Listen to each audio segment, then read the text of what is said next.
This story begins with a short explanation that a meteorite fell on the house last night, hitting the offspring of the nobility. Two people are discussing this theory, but one of them is full of skepticism about it.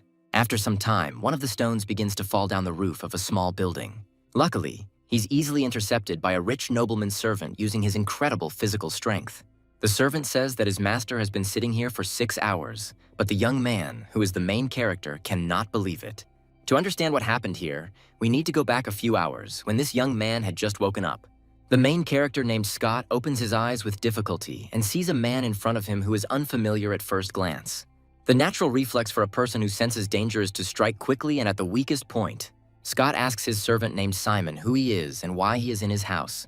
Simon asks him if he doesn't recognize him, saying that he is his closest bodyguard. Scott immediately jumps to his feet and tries to figure out where he ended up. He looks around and wonders what is happening and where is the familiar world.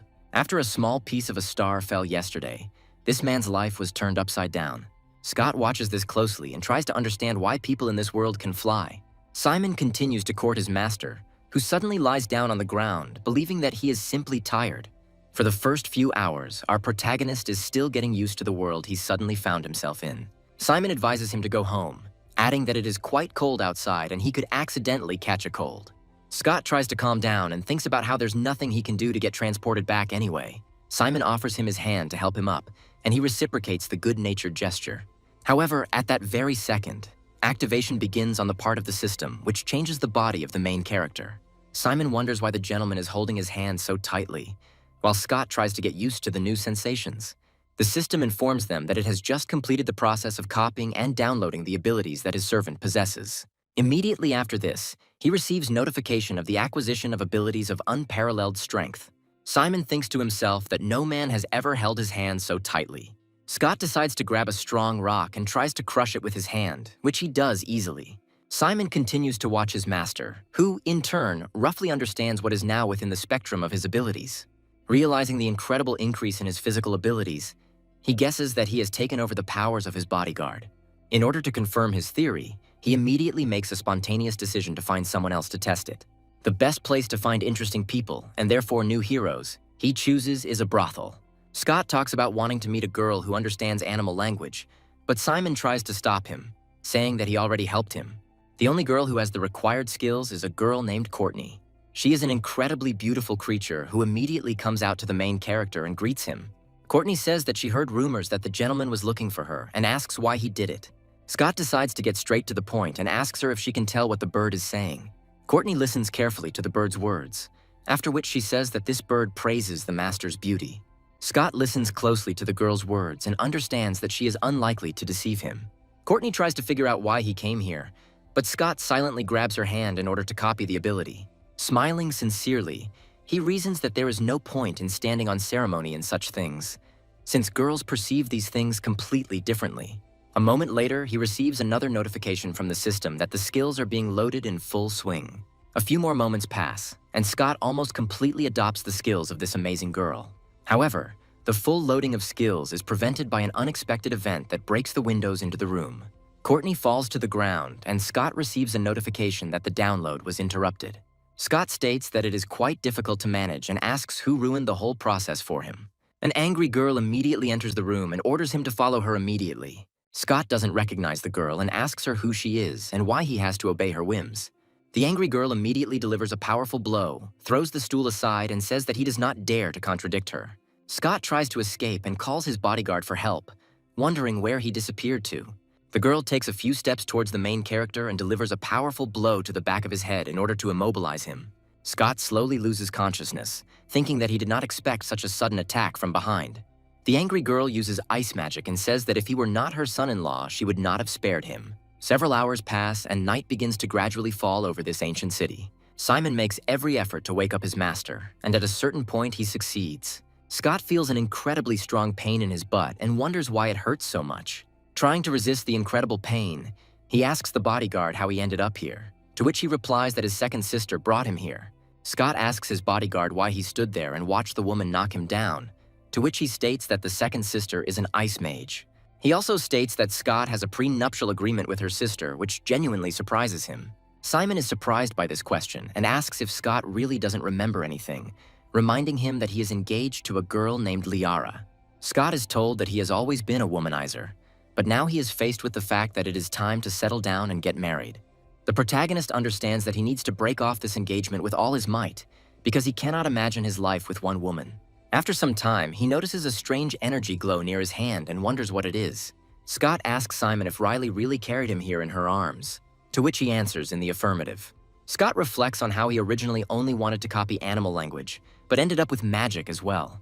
These thoughts lead him to the conclusion that if he touches someone, he will be able to copy their abilities. Scott asks his bodyguard where he needs to go to study magic. Simon talks about going to magic college, but adds that he is too old for that, although he has more than enough enthusiasm. Scott returns to Courtney to complete the procedure of copying her abilities.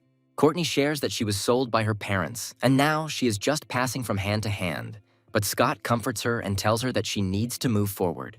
He also notes that in this cruel world, such a fragile woman was able to survive, and this is worthy of admiration. He also adds that she probably has incredible purity, which makes her feel a little bit in love. Scott unexpectedly begins to feel embarrassed and says that their business is finished for today, after which he leaves. Courtney tells him that she will work hard and open her own small store someday. Scott is already heading outside when he suddenly hears strange chirping sounds, which now seem much more distinct to him.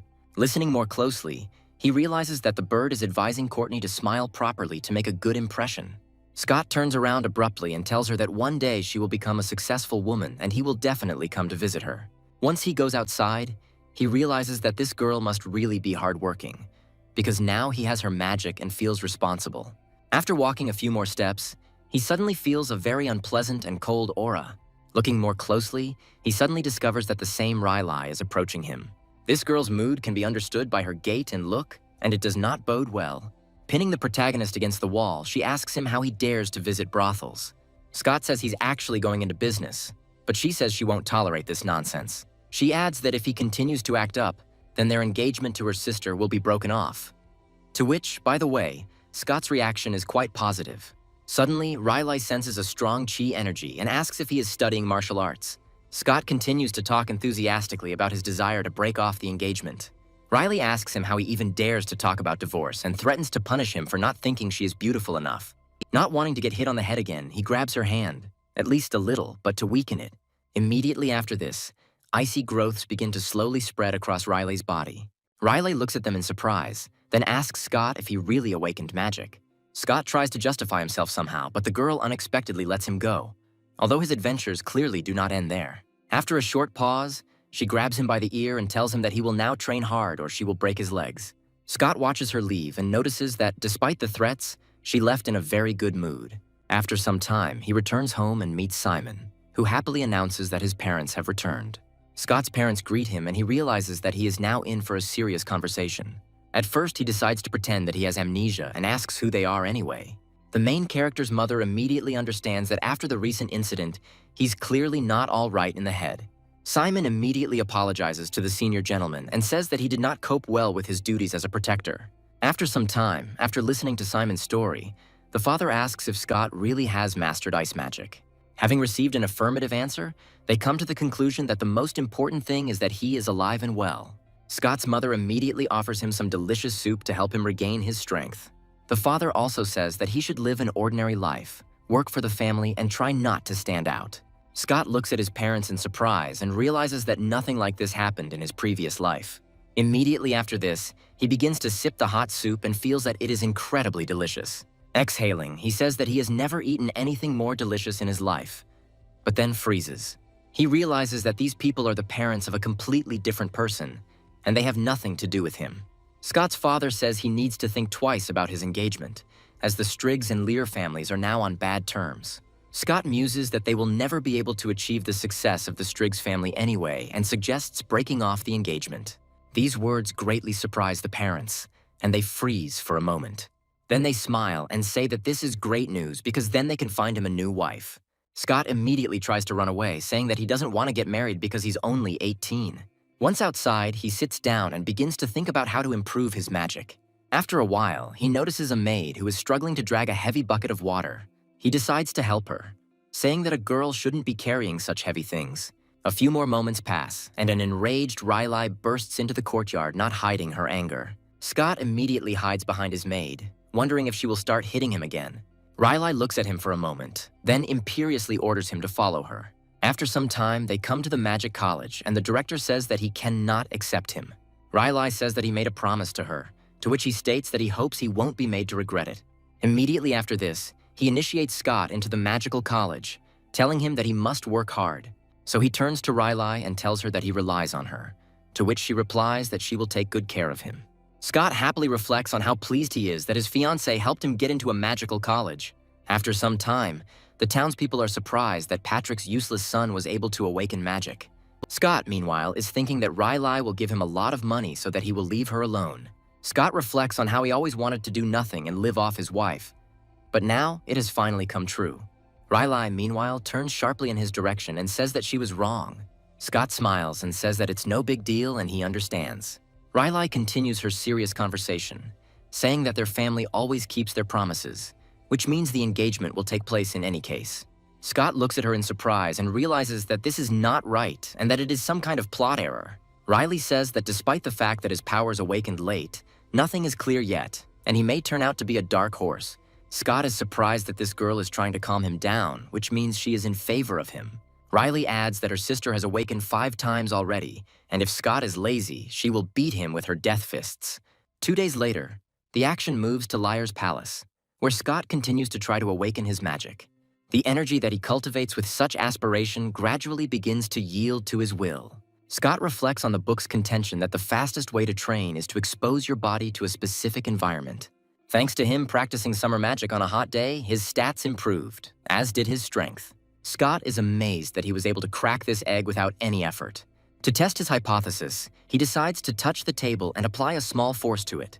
The heavy vessel is easy to lift, and Scott is surprised that he is pumping up several parameters at once. Spinning the table in his hand, he says that it's really cool, because now, when he trains one magic, he simultaneously pumps up another. After a while, he hears Relay's voice, who notes that it turns out he decided to stay home. Scott looks at her, after which the girl orders him to undress immediately. Scott is being funny by saying that he is still a virgin, which is inappropriate because Riley is his fiancée's sister. Riley makes it clear that Scott won't be able to get rid of her request with simple, ridiculous jokes. Throwing out several ice shards, she tears the protagonist's upper clothing in the blink of an eye. She also hints to him that his jokes are becoming more and more tiresome with each passing second. A little more time passes and the door from Scott's house begins to slowly open. After some time, a blushing Riley comes out of it, saying that she will return for the author. Seriously weakened from training, Scott follows her and says that he will be glad to see her again. Simon tries to get closer to his master while Riley leaves their domain. Simon asks him if he likes both sisters, suggesting that they were doing something forbidden. Scott, whose head is filled with thoughts of relaxation, cannot understand why his bodyguard is so cheerful. After a short pause, he says that all this is some kind of madness, since the bride's sister came to train him. Simon says that Riley is incredibly kind to him, but Scott reproaches him for constantly running away when he is in danger. Simon apologizes, saying that he cannot compete with Riley because she is significantly stronger than him. Scott says that tomorrow they are going to the bureaucracy department together. Simon asks him what they will be doing there, to which he replies that he has to get paid. The thing is that all this time he was formally listed as employed, which means he should visit the accounting department on time. Scott happily reflects that he will never have problems buying himself a bowl of rice. After a while, he comes closer and discovers that some kind of trial is taking place here. The judge turns to the nobleman and says that a girl came into his house, and today she hanged herself. The accused says that yesterday she took money from him and voluntarily dealt with him, and today she hanged herself in her home. The victim's side says that this is a lie, repeating how ordinary people are surprised that someone would dare to sue a nobleman.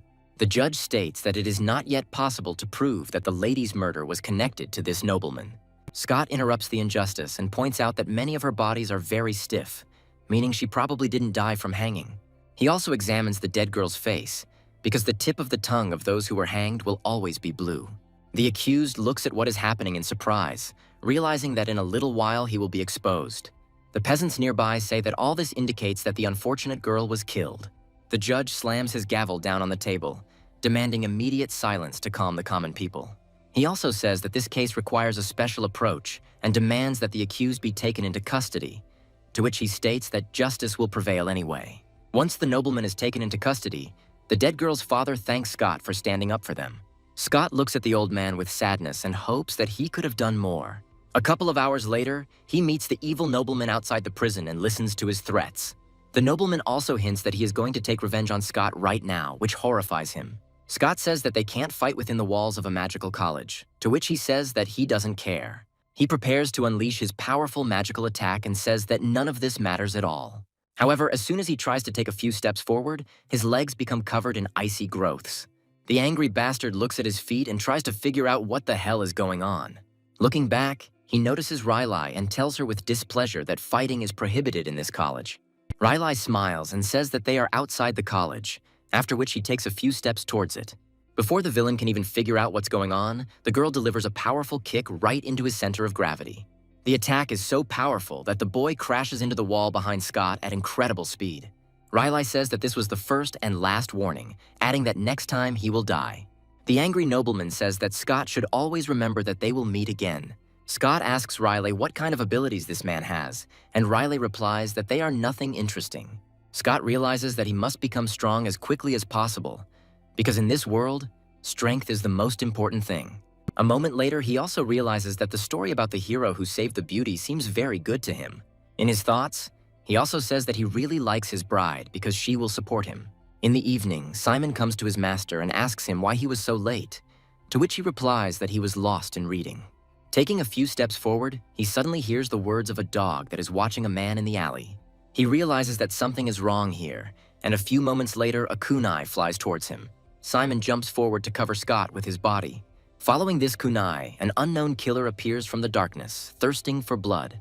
He launches a quick attack, but Simon manages to dodge it without taking any damage.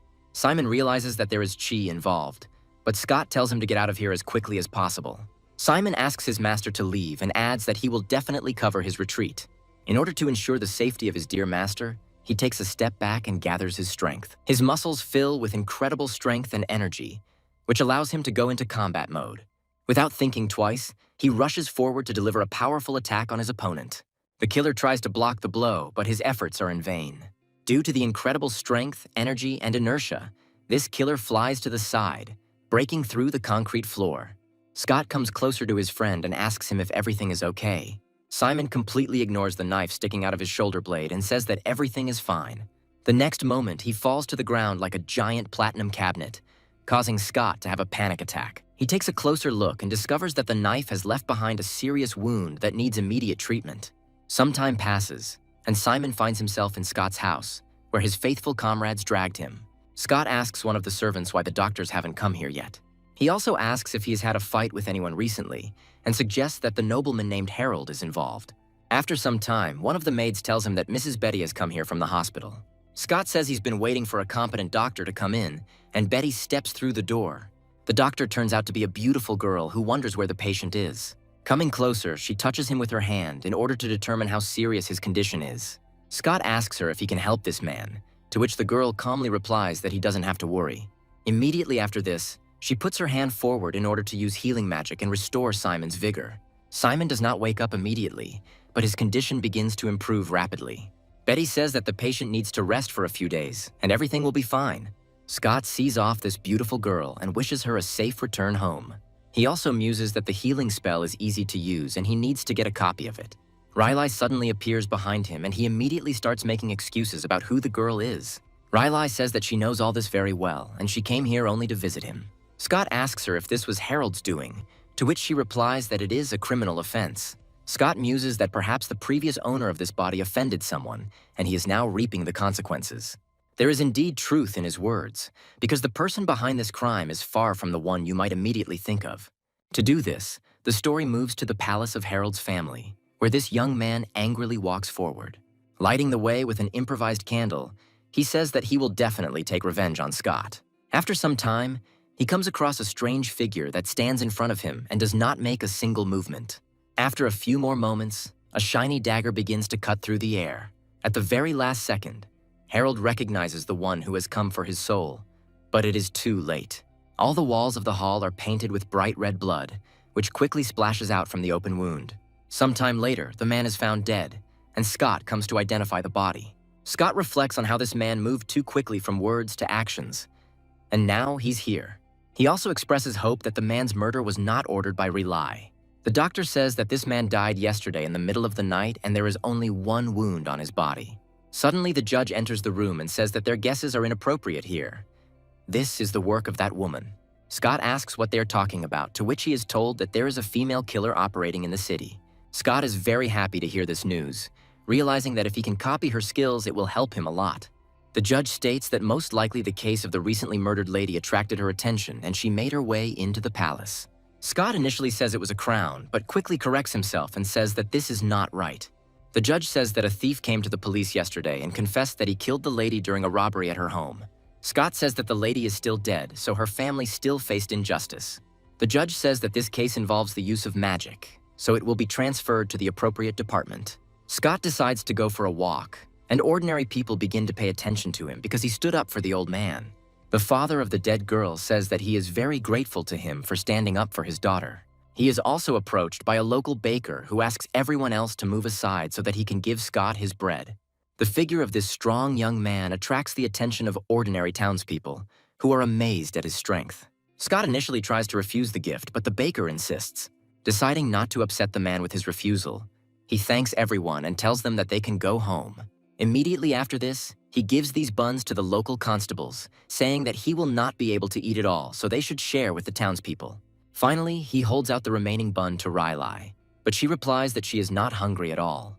And taking things a few steps further, she also says that Scott turned out to be a really good person. Scott says he used to hand out good people cards to other people, so now he deserves one himself.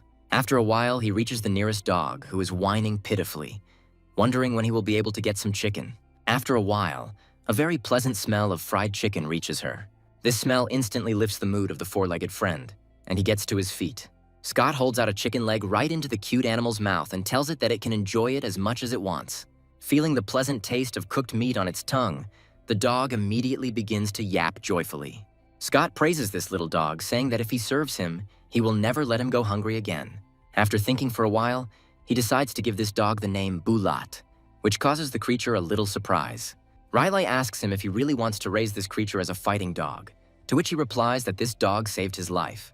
Scott also reflects on the fact that he must develop skills and understand the language of animals in order to then learn about what is going on around him.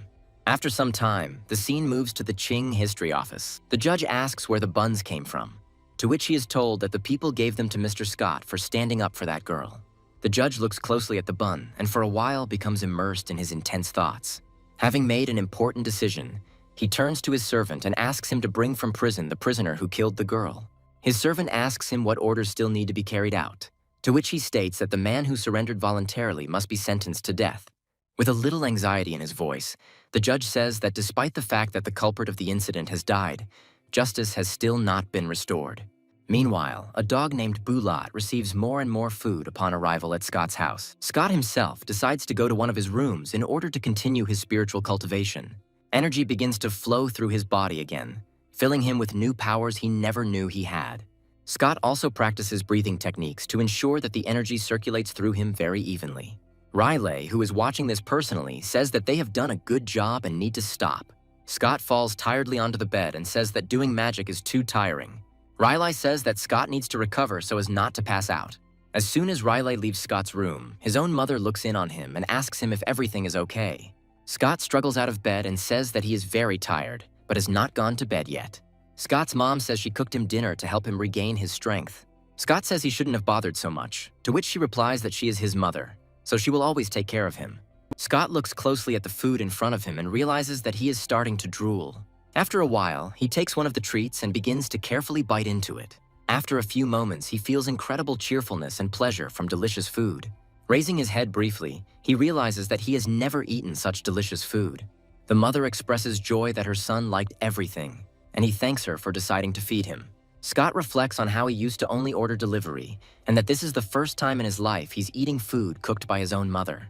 Smiling, he says that he will always be happy to ask for her help if he suddenly needs it. The main character's mother smiles back and says that she will always come to his aid. After a while, the scene moves to the guest room where Scott decided to go. Scott asks Simon why he is training again, since he was recently released from the hospital. Simon talks about how he gets very bored lying around doing nothing and feels like he's starting to sprout mushrooms. He also says that his main task is to protect the master, and if everything is okay with him, then he can die in peace. Scott says that every time Riley tries to kill him, he disappears, to which he states that this is a little different. After some time, they hear strange voices asking the mistress and master to let them stay here. Going outside, he asks his parents what is going on here, to which they reply that they do not have the money to support so many servants. Immediately after this, they hand over payslips, according to which there is a critical shortage of resources. Scott looks closely at this documentation and says that he did not expect such a responsible approach. The old servants say that they can stay and cook for them because they have never had it as good as here. Simon happily says that they don't have to worry because you'll always have gravy left over. Scott speculates that perhaps the meteorite was not a punishment, but a gift from heaven so that he could do good deeds. After this, he says that it is hard to live without money, which means he must solve his family's financial problems. Scott and Simon go into town and other people are surprised to see them, even though they are walking in the incredibly brutal heat. Scott discovers several people who are suffering from lack of ice and realizes that this is a good chance to help them. One of the shop's employees says that the damned weather has completely finished him off. After some time, he notices people approaching him and looks at them carefully. Looking at Scott and Simon, he greets them and asks what they would like to eat. Scott calmly says that he didn't come here to eat, then reaches out for the cup. Having frozen a glass for tea, he says that he would like to talk to the owner about one very important matter. As soon as the owner approaches the main character, a business conversation begins between them regarding the rental of the well. The head of the establishment says that ice is now worth its weight in gold, and if Scott commands the magic of cold, then he knows that the price for this well will be high. Scott asks the manager of the establishment how much he wants for the rent, to which he replies that he would like to receive 50 liang. Scott happily says that he is completely satisfied with this amount, after which he praises the manager for his enterprise. The store manager looks closely at Scott, trying to figure out if he sold him too cheaply. After a short pause, he says that he cannot rent out this well so easily since the price must be higher. Scott says that since this shopkeeper is not sincere, then he will go to another store. Trying not to lose a customer, the shopkeeper suggests that he has a counteroffer, causing Scott to stop. The shopkeeper states that he agrees to pay the sum of 10 liang on condition of regular deliveries. Scott smirks and says that with his ability it's not hard for him to make a lot of money, so he'll ask for 50. The angry shopkeeper realizes that he will not be able to turn this deal back in his favor anyway, and says that he agrees to this. He also states that in addition to this, he must agree not to supply ice to any other places. Scott says that in that case, we could be talking about a completely different price, to which he says that he will pay a premium for every bucket of ice sold. Scott smiles and remembers his fan, saying that he is very happy with such a profitable cooperation.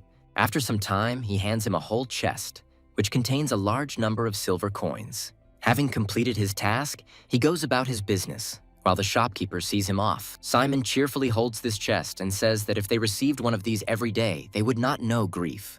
Scott says that the weather will get cooler, so they shouldn't rely on that alone, when suddenly they meet Riley. Scott talks about how he runs into her wherever he goes and asks her why she follows him. Riley looks at him carefully and asks with a grin if he really doesn't have enough money to live. Scott clutches the chest tighter, wondering, then saying that it's still not obvious to him. Riley grabs his bag of silver and asks how much he wants, stating that she can give him as much as he wants. Scott is very surprised at first, and then asks why she decided to give him silver. Riley says that even if he already has money, he still has to think about his status, otherwise he will make those around him despise his family. Scott says that there is nothing wrong with earning money through your own labor, and he doesn't care what others think. Immediately after this, he pulls out a bag of silver, turns around arrogantly and snorts to the side. Inside, he's already thinking that if the Striggs family despises his provincial manners, then he needs to. After some time, he comes across an unfortunate woman who asks for help, stating that her child is sick. Scott comes closer to her and hands her some silver currency, asking if that will be enough. The woman bows to him and says that this will definitely be enough to cure her child. Riley says that there is a whole network of such swindlers spread throughout the kingdom, to which he states that perhaps she is honest. He also says that they need to get a couple of pieces of silk fabric for one of their servants. Riley asks him who this girl is, to which he states that she is their cook, who has not worn anything fresh for a long time. Riley then asks why he cares so much about the common servants, to which he replies that these people stayed with him during the hardest times, which means they are family. After a while, they decide to have a snack and sit down in one of the local canteens. Scott asks Riley if she's not hungry, to which she dismissively replies that she doesn't want to eat. Riley also smiles and says that Scott is greedy for wealth and lust, but at the same time hardworking and caring. Scott smiles and says that for once she chose to be a good person, which surprises her. Riley says that whatever it means, she will definitely tell her father to wait with the engagement. After a while, they return home, and Scott resumes his intense training. But Simon interrupts him. Scott opens the frosty door and asks his bodyguard what happened. Simon says that unknown people from the palace are heading towards them with unclear goals. Looking around carefully, he notices a man who says that he was brought here to summon Scott to the palace. Riley asks Scott's parents not to worry, as this man will definitely not have any problems in the palace. Some time passes, and he finds himself in a palace that amazes with its luxurious decoration. The royal family's confidants ask him to spend some time making ice and to behave decently. Scott reflects on the fact that his fiancée is a very capable woman and obviously chose him as the strongest man. Hearing Scott's disgruntled sighs, those close to the royal family ask why he is complaining. Scott says he doesn't have enough power to create much ice yet, but they advise him not to worry about it. After some time, they come across a surprising woman, and a close associate of the royal family says that she is the imperial concubine. The majestic girl looks calmly at Scott and asks the servant who he is. The servant replies that it is very hot now, and the emperor specially called the students of the academy to make ice for the empress. The concubine says that judging by his appearance, he has just arrived from another palace. Scott continues to listen carefully to the concubine and realizes that she is talking nonsense. The concubine also says that the empress is simply incredible and will apparently receive more ice than her and everyone else. The other concubines say that they must complete their task quickly, otherwise, if they frighten the princess, they may be executed. The servant declares that they will not dare to do anything like that and will leave as soon as they make the required amount of ice. Scott muses that they really do have bad personalities, so it's better to get it over with quickly. After some time, he reaches the desired palace and approaches the barrel of water to use magic. Scott also reflects on how he feels very weak, as if he has lost all his strength. After a while, he begins to hear strange sounds and decides to listen. Turning his head, he sees a maid who says that she has brought him a reward from Her Highness for his hard work. As a reward, he is presented with a saucer with a sprig of grapes. Scott decides to try these grapes and realizes that they are even tastier than the ones they bought earlier. The servant says that these are not just any grapes, but grapes from the western region, and they are difficult to obtain. Scott says some of them have trouble running errands, so they might want to try the grapes too. After some time, Scott goes with Chief Steward Lee and asks which palace they will go to next. Lee says that they will go to the palace where the now-deceased empress used to live, and now belongs to Princess Michaela. Along the way, he advises to behave very carefully so as not to offend the princess. Once they reach their destination and meet the princess, Lee greets her and tells her that he has brought a man to make ice. Michaela turns out to be a very young girl, swinging carefree on a swing and looking closely at Scott. Scott also looks up to see who he is dealing with. Their gazes meet for a brief moment and both pause to study each other. However, after a few seconds, Michaela makes an unpleasant face and asks the maid why this man irritates her so much. Immediately after this, she tells them to do everything as quickly as possible and get away from here. Scott wonders in his mind what is going on today and why all the women are looking down on him. After this, he asks the chief caretaker if the princess's magical abilities have awakened, to which he replies that fire magic is raging within her. Scott realizes that this is not a surprising coincidence and decides to stay away from her. After some time, they arrive at the Winter Palace, and the chief steward says that this place belongs to the concubine Tsirina. Scott winces with fatigue and asks the head steward if he can't see how exhausted he is.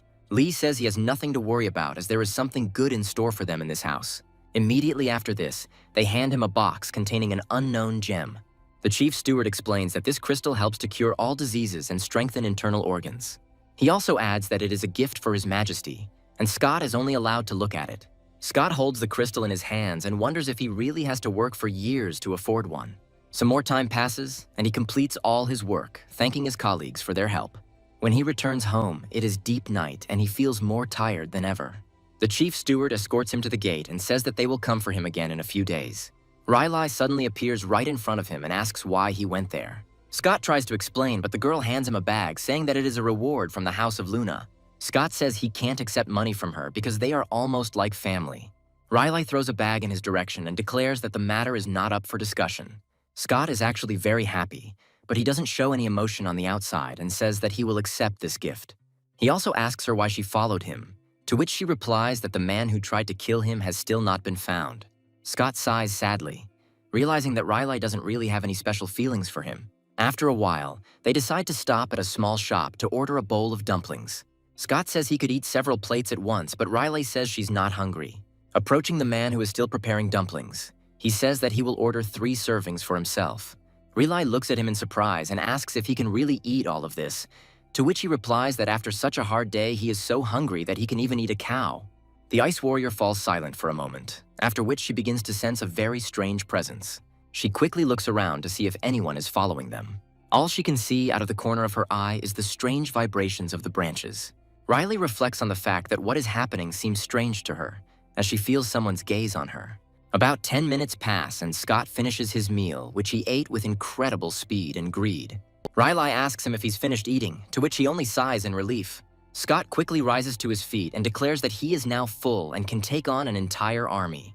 Riley listens to this bravado with indifference and says that it is time for them to return home.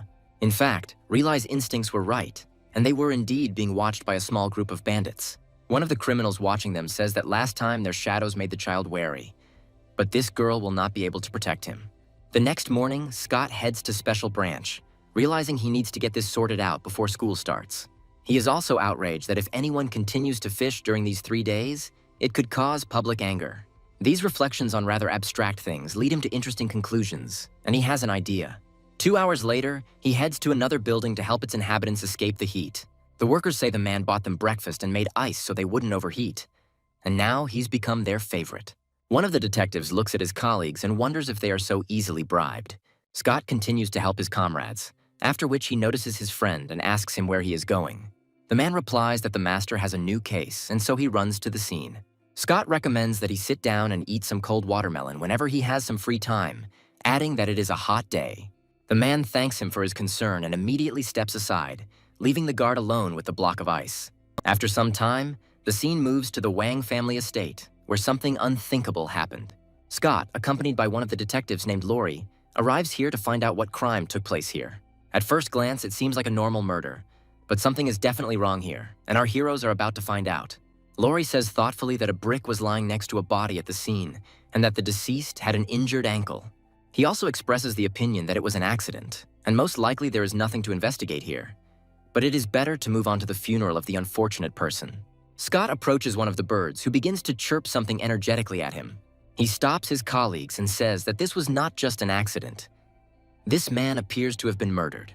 Lori looks at her colleague closely and states that they must rely on evidence, then asks why he thinks it is murder. Scott replies that he has no hard evidence, to which Lori rightly points out that this is child's play. Looking back sharply, he says that if they don't believe him, then let them ask another person, pointing to one of the random passers-by. Feeling suspicious glances, this unfortunate man immediately turns around and starts to run away quickly. Lori realizes that something is fishy and orders one of his comrades to capture the fugitive. The security forces in this area are well-funded and their personnel are well-trained. Thanks to this, they are able to move very quickly and can catch almost any criminal at a short distance. The passerby says that he is not guilty and did not want to kill this man, but it all happened by accident. Lori is surprised by this unexpected confession and asks Scott how he knew it was murder and not an accident. Scott smiles and says it's no big deal, he just guessed right. After a while, the scene moves to a meeting where the judge reads out the reports and says that he has little faith that Scott simply guessed. Lori says he finds it hard to believe too, but he can't understand how Scott knew it wasn't an accident. Lori also suggests that perhaps he noticed some detail that they had overlooked. Meanwhile, Scott goes back to the palace where one of the emperor's concubines lives. Feeling slightly unwell, he sneezes carefully, trying not to disturb the peace of other people. Scott reflects on how he couldn't sleep all night and tries to figure out who was talking about him for so long. Listening closely, he hears the angry cries of the mistress of the concubine, named Felicia, who says that even Betty could not cure her pet. Felicia tells the servants that the way they treated her daughter is unforgivable and they should be punished with 30 lashes of the cane. The guards immediately drag the woman out, but Scott tries to stand up for the innocent and steps forward. He says that he has some knowledge of medicine and he can try to examine their spiritual pet and try to cure him. Felicia claims that even Betty couldn't find a solution, but Scott claims that there is a way out, and it's obvious at first glance. Felicia sadly says that her spiritual pet apparently cannot be cured, no matter how hard they try. Scott remains optimistic and approaches the pink cat to examine her closely. Listening to her, he hears her complaining of severe pain in her legs. Betty shows up to consult with Scott, asking if he has any ideas, while the cat gives him more precise instructions on what to do. Scott calmly examines her paw and removes the splinter that had been causing her pain all this time.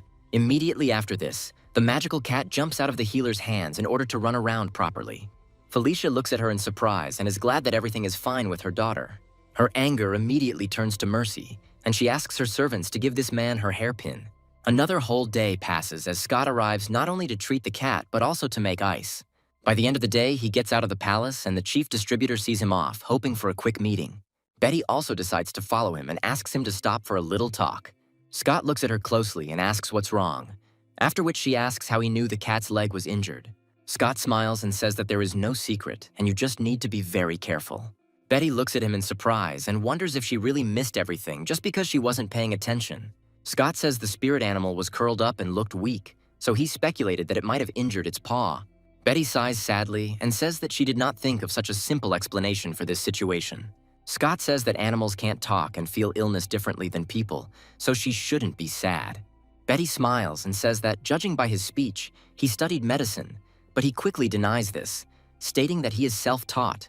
Betty says that she relies only on her skills, but Scott is much more attentive. Scott asks her if she wants to teach him the art of healing, to which she replies that he can join her at the Imperial hospitals at any time. Scott watches her go happily, but Riley is right behind him, accusing him of being lazy. Scott quickly turns to her and says that he would like to have at least a few seconds to explain himself. Riley gives him a very stern look and tries to understand whether he is worthy of such a privilege. A few more moments pass and he falls to his knees, presenting her with the box and telling her that he wants to give her this. Riley opens this box and finds a very beautiful hairpin inside. Riley asks him why he is doing this, to which Scott replies that it is the Imperial concubine's hairpin and he wants to thank her for training him.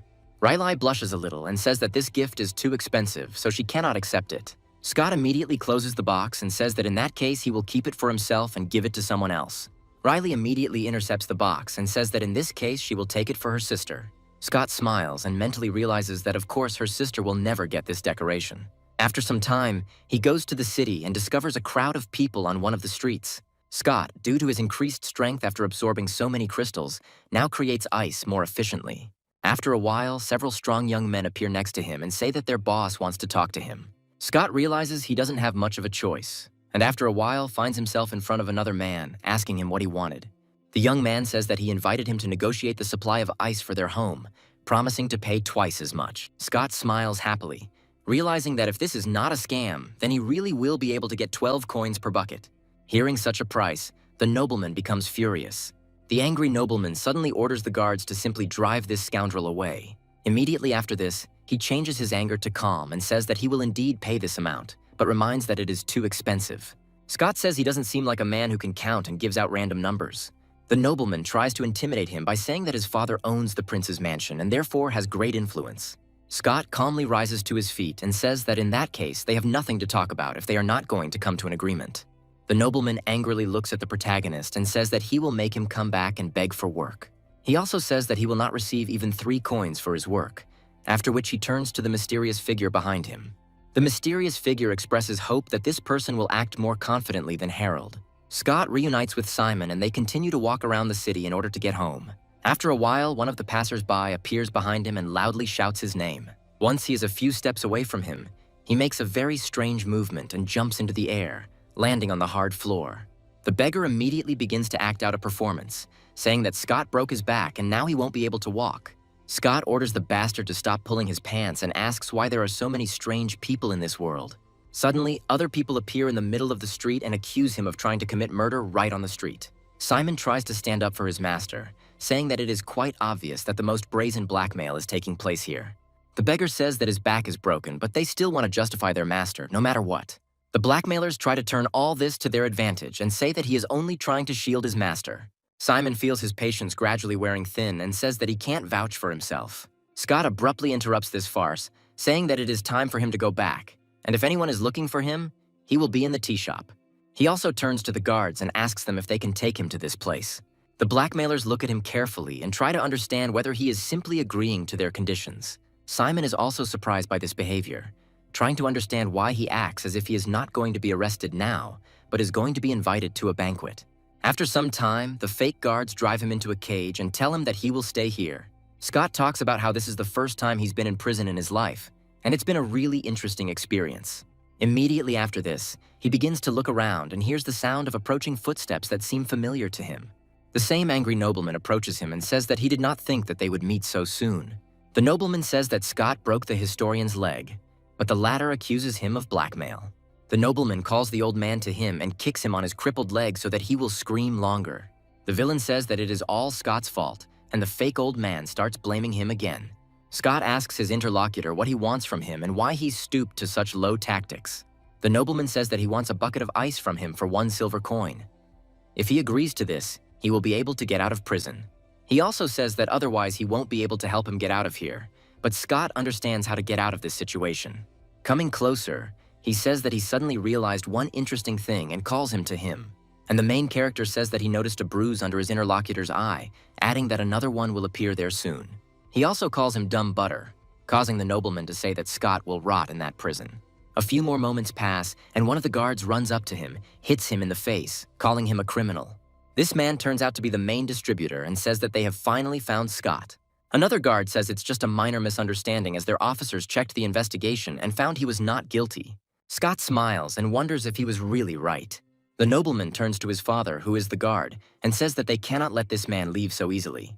The father, disturbed by his assumptions, rushes forward and slaps his son across the face, telling him to shut up. He also says that he asks for their forgiveness because his son got overheated in the sun and is talking nonsense.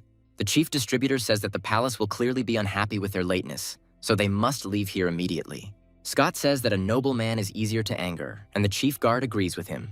Scott turns away as the head guard beats his son, telling him that next time he won't stand on ceremony with him. After some time, they reach the palace and feel the incredible heat that hangs over this city. Felicia greets this day in her usual irritated mood. She turns to her concubines and tells them that they should stop waving because the air is already too hot. She also wonders if the guests she is so looking forward to have arrived. The chief steward falls to his knees and announces that they have arrived, asking forgiveness for their delay. Felicia asks them irritably what has delayed them, adding that the entire palace could die from the heat. Scott bows before her and tells her that he was detained in the city by unworthy people. He also says that now she doesn't have to worry because he will do everything he can to help.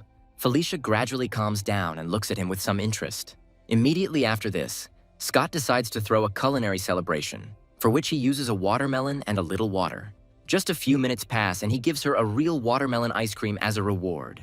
Felicia looks at this treat carefully and says that only because of this ice cream she will spare them this time. She also says that she wants to offer him to stay in this palace, because in this case they will be able to eat this ice cream for a whole year. Scott is very impressed by this prospect and realizes that this is one of his main dreams in life. He remembers that a man who is allowed to stay in the emperor's harem must be a eunuch, so he says that unfortunately, this is impossible. Felicia understands the protagonist's feelings and tells him that he shouldn't be afraid because it's just a couple of cuts. Scott immediately bows and announces that he is engaged to the eldest daughter of the Striggs family. Felicia says with some satisfaction in her voice that she is very upset that he helped the pancakes. Scott finishes his business, and after leaving the main distributor, he's glad that he was able to get out of this situation. After some time, they reach the palace where Princess Michaela lives and encounter a young servant. She asks them to come here more often, saying that she would like to see them twice a week. The head steward nods politely and asks to show them the way to the right place. Scott watches closely and realizes that Michaela is not suffering from the heat, which means that this ice is intended for the maids. After some time, they go further, finding themselves in the chambers of this palace. Scott once again encounters the obnoxious princess, who looks at him with the same arrogance. He thinks about how great it would be to punish her for such disrespect towards him and bad behavior, but still greets her properly. Michaela asks Scott if she can know his name, after which he immediately introduces himself. As soon as he tells her his name, she wonders if he is engaged to that woman. Michaela says that he can do too much for an ordinary person, but too slowly to be worthy of that woman. Scott agrees with the princess, saying that she is right, that he has nothing more worthy than his wife or her face. Michaela says that he has the gift of the gab, but other than that, he is nothing special, and thanks him for the compliment. Michaela becomes even more angry, asking him why he thought she was showering him with compliments. She also says that he should make ice and get out of here immediately. Scott finishes his work and then returns to his apartment incredibly tired. Riley accompanies him on this trip, and he asks her if she is stronger than Princess Michaela.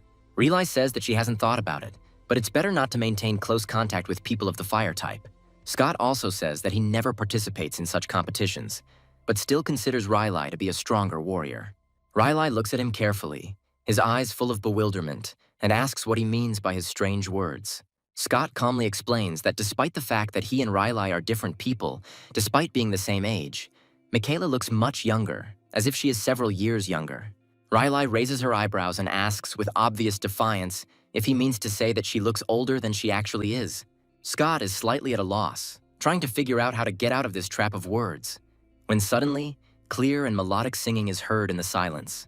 He turns around and notices that one of the windows nearby is slightly open, as if inviting him to look inside. Looking closely at this window, he sees a beautiful woman with incredible vocal talent that makes his heart beat faster. The next day, Scott immediately returns here to listen to the same singing, which, to his great happiness, continues and sounds even more beautiful. He quietly tells himself that he is very interested to know who sang that magical song last night that seemed to dissolve everything around him. Walking inside the establishment, he notices that it is quite common to meet beautiful dancers here, as if every corner is filled with art and beauty. Hearing the singing again, he realizes that even with such good vocals, something is missing. That very spark that makes the song truly alive. Looking around, he notices the manager of this establishment and calls her over with a characteristic gesture, preparing for a dialogue. The woman curiously asks what he wants, and Scott replies that he would like to order one piece from them, a song so that it sounds exactly the way he likes. The manager explains that each scene costs 20 coins to order, to which he states that he wants to hum one of the tunes to make everything simpler and clearer. The woman explains that, unfortunately, they can only sell songs that their girls can perform, and not just tunes that the customer wants. Scott doesn't give in and says he can pay even more, but the manager immediately states that it's not about money at all. There are rules. Then Scott silently takes out a coin with a very large denomination so that the old woman changes her mind and agrees to his terms. Seeing such generosity and prospects, the manager immediately calls all her girls, preparing for an unusual performance. Scott smiles and thinks to himself that all problems can be solved with money. The main thing is that the amount is sufficient and the desire is strong. The manager asks the girls which of them wants to perform this man's singing. But the girls, with obvious skepticism, answer that they don't know him and are not sure. Suddenly, one of the girls boldly declares that she really wants to learn to sing in order to become even better and not miss her chance. This beautiful girl apologizes to Scott and asks him to follow her to show her the right place. Scott looks at her carefully and realizes that he recognizes her. Most likely, it was she who sang that unforgettable song yesterday. He politely addresses the girl and offers to go ahead so that she can show him the way to the secluded room. A few minutes later, they find themselves in a quiet and cozy room, where Scott asks if she's afraid to be alone with him. The girl confidently replies that she has seen him before and already understood that he is a worthy man and will not stoop to baseness. Scott smiles and says that in that case, he would like to hum a rough tune to her so she can appreciate his voice and style.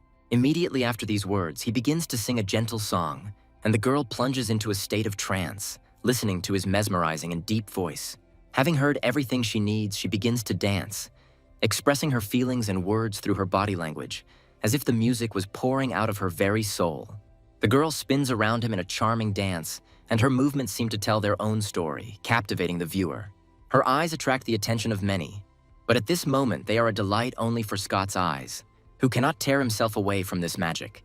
Scott reflects on finally finding a sense of belonging and hearing his favorite song in this new world where everything seems so strange and new. He thanks the girl for her amazing performance, after which she, surprised by his emotions, asks why he cried when he heard it. Scott decides not to reveal his feelings and says he has to go, but promises to come back another day to hear her sing again.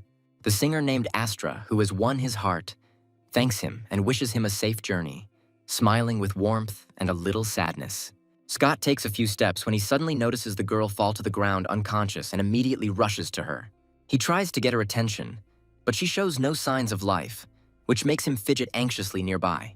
Coming closer, he asks what's wrong with her, and she slowly gets up, explaining that something is wrong with her head and she feels weak. Scott decides to touch her body, and his system immediately begins to conduct a comprehensive analysis of the girl's health.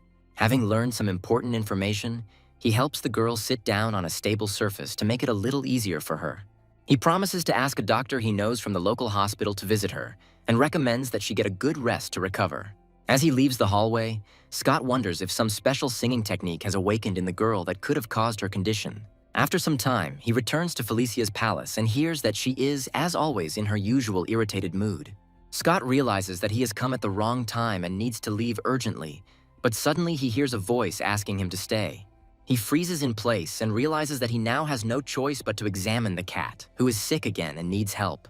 He sadly reflects on the fact that, apparently, his life is not going very well and could end very tragically. Entering the room, he immediately greets Felicia, but she asks him to quickly get down to business and examine her pet. Felicia says the cat hasn't eaten or drunk anything since yesterday, and her strength is rapidly leaving her small body. Scott comes closer, says he would love to take a look at the pet, and picks up the cat to take a closer look. It turns out that the cat is suffering from incredible boredom and is meowing pitifully, expressing a desire to go for a walk. Scott looks closely at the cat and says that he seems to have identified the cause of her illness, staying in one place for too long. Felicia curiously asks what the matter is, and Scott replies that the cat's spirit animal must always be kept within the palace, and this is very bad for such animals. Felicia, unfamiliar with the concept of depression in animals, wonders what this disease is and why it affects her pet in this way. Scott advises to let the cat out of the palace so that her condition improves and she can feel the joy of life again. Felicia becomes sadder and says that she will rest, but the servants are obliged to carry out all his orders because the health of the pet is above all else. Looking back, she reflects that it is not only women who are locked in this palace at night, but perhaps cats too. Meanwhile, Scott continues to have a pleasant conversation with Betty, who is clearly happy to see him and enjoys his presence. After some time, he decides to take the cat for a walk to improve her morale and bring her back to life. The cat meows and says that she has never seen such things before and she is very interested in looking around. Betty observes the cat's condition and says that, to her surprise, the walk actually did her good. Scott also mentions that he visited Imperial Hospital today and wants Betty to visit a patient. Betty states that they can go there right now, but upon returning there, they encounter people. Scott watches closely and tries to understand what is going on here. It turns out that the main guard's son, Christopher, is to blame for everything, and he says that he came there to listen to Astra's singing. Scott appears behind him and asks if he's come here again to arrest him. Christopher turns to Scott and asks him what the hell he's doing here. Scott comes closer, examines his face, and asks if his bruises have healed yet. Sensing these invisible threats, the arrogant young man immediately jumps out of the building and starts running towards his father. Betty smirks at the sight, and Scott is mentally glad that this man doesn't know his relationship with the palace. People return to their daily lives and talk about what has happened to them in the last couple of days. Scott and Betty go upstairs to check on the patient, who has been losing consciousness for some time now. Scott comes closer to her and touches her hands, causing her to instantly regain consciousness. The main character looks at her happily and says that he is very glad that she woke up. Astra rises up in bed and asks what happened, to which she is told that she suddenly lost consciousness. Astra also says that it is amazing, but she feels much better and can walk normally. Scott says it's all Magic's fault, and Betty notices that he's driving. They also say that since she has been cured, it is time to return to the palace and carry out her duties. Astra thanks the young gentleman and says that next time, if he wants to listen to the play, she will do it for free. Scott says singing is priceless, and he would pay any amount of money to hear his girlfriend sing. Scott asks her if she knows why she passed out, to which Astra replies that the doctor said it was because she was unwell. Scott says that the real reason is that her powers have awakened, but Astra has a hard time believing that. Scott says that her voice is more beautiful than all the others, and therefore, thanks to magic, she spent a lot of energy, which is why she lost consciousness.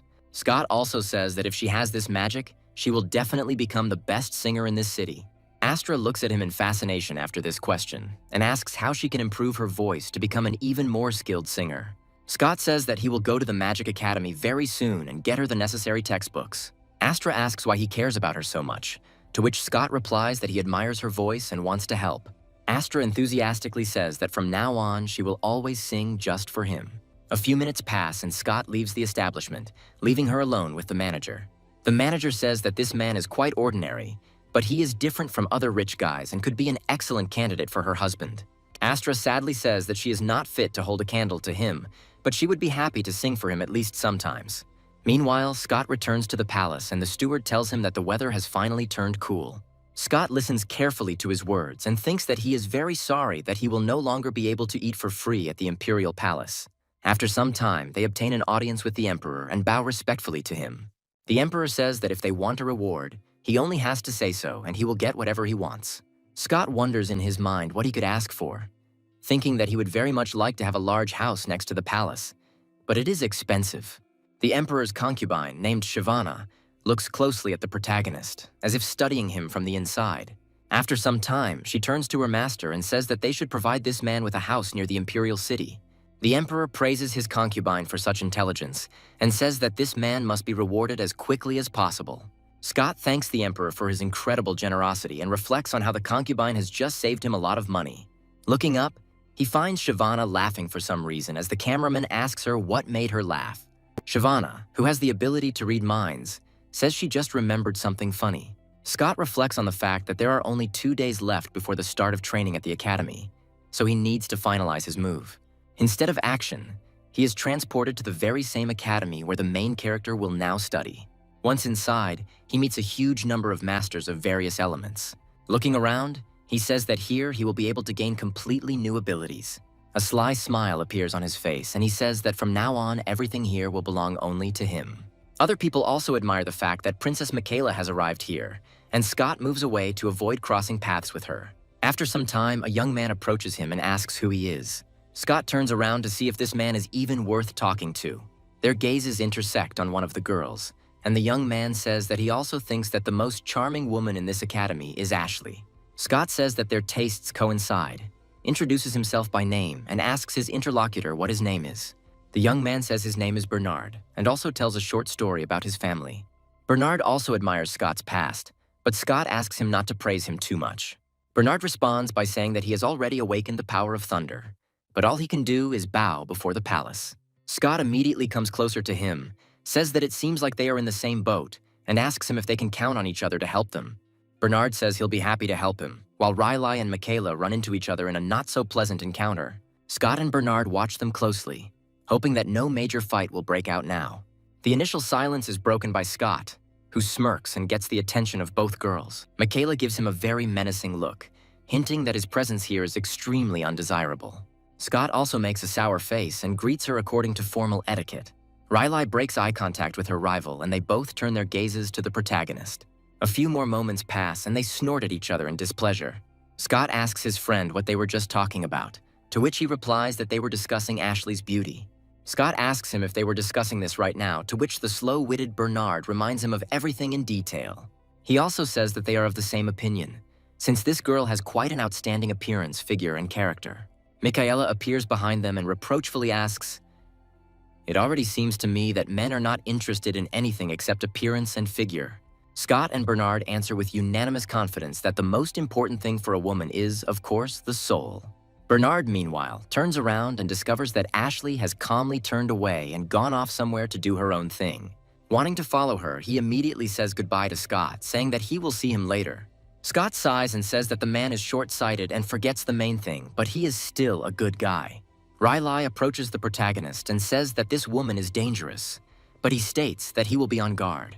After some time, the day of classes arrives and the students gather in small groups. Scott meets Bernard again, who tells him that he most likely came to pet him.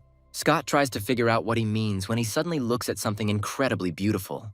In this case, the beautiful objects are 2 girls who are warming up before starting their training. Scott and Bernard look at these girls with interest, realizing that they have amazing figures. Suddenly, a line of students is approached by a professor who tells them that they must stand in line. He also says that he will train them like real soldiers, and if someone is not ready, he should get out right now. All the students, as one, say that they will endure all the tests and overcome them no matter what. The professor says he is very glad to hear such an attitude and expresses the hope that they will not change their minds in an hour. He immediately orders to take off all outer clothing and stand in a horse stance. Scott and the other students carry out this order, causing the girls nearby to admire his figure. Bernard asks him how he got such amazing muscles, to which he states that he works out a lot. Bernard also says that they are the same age as each other and adds that any man must have a strong body to handle magic. Scott muses that he takes up martial arts to better hide his magical skills.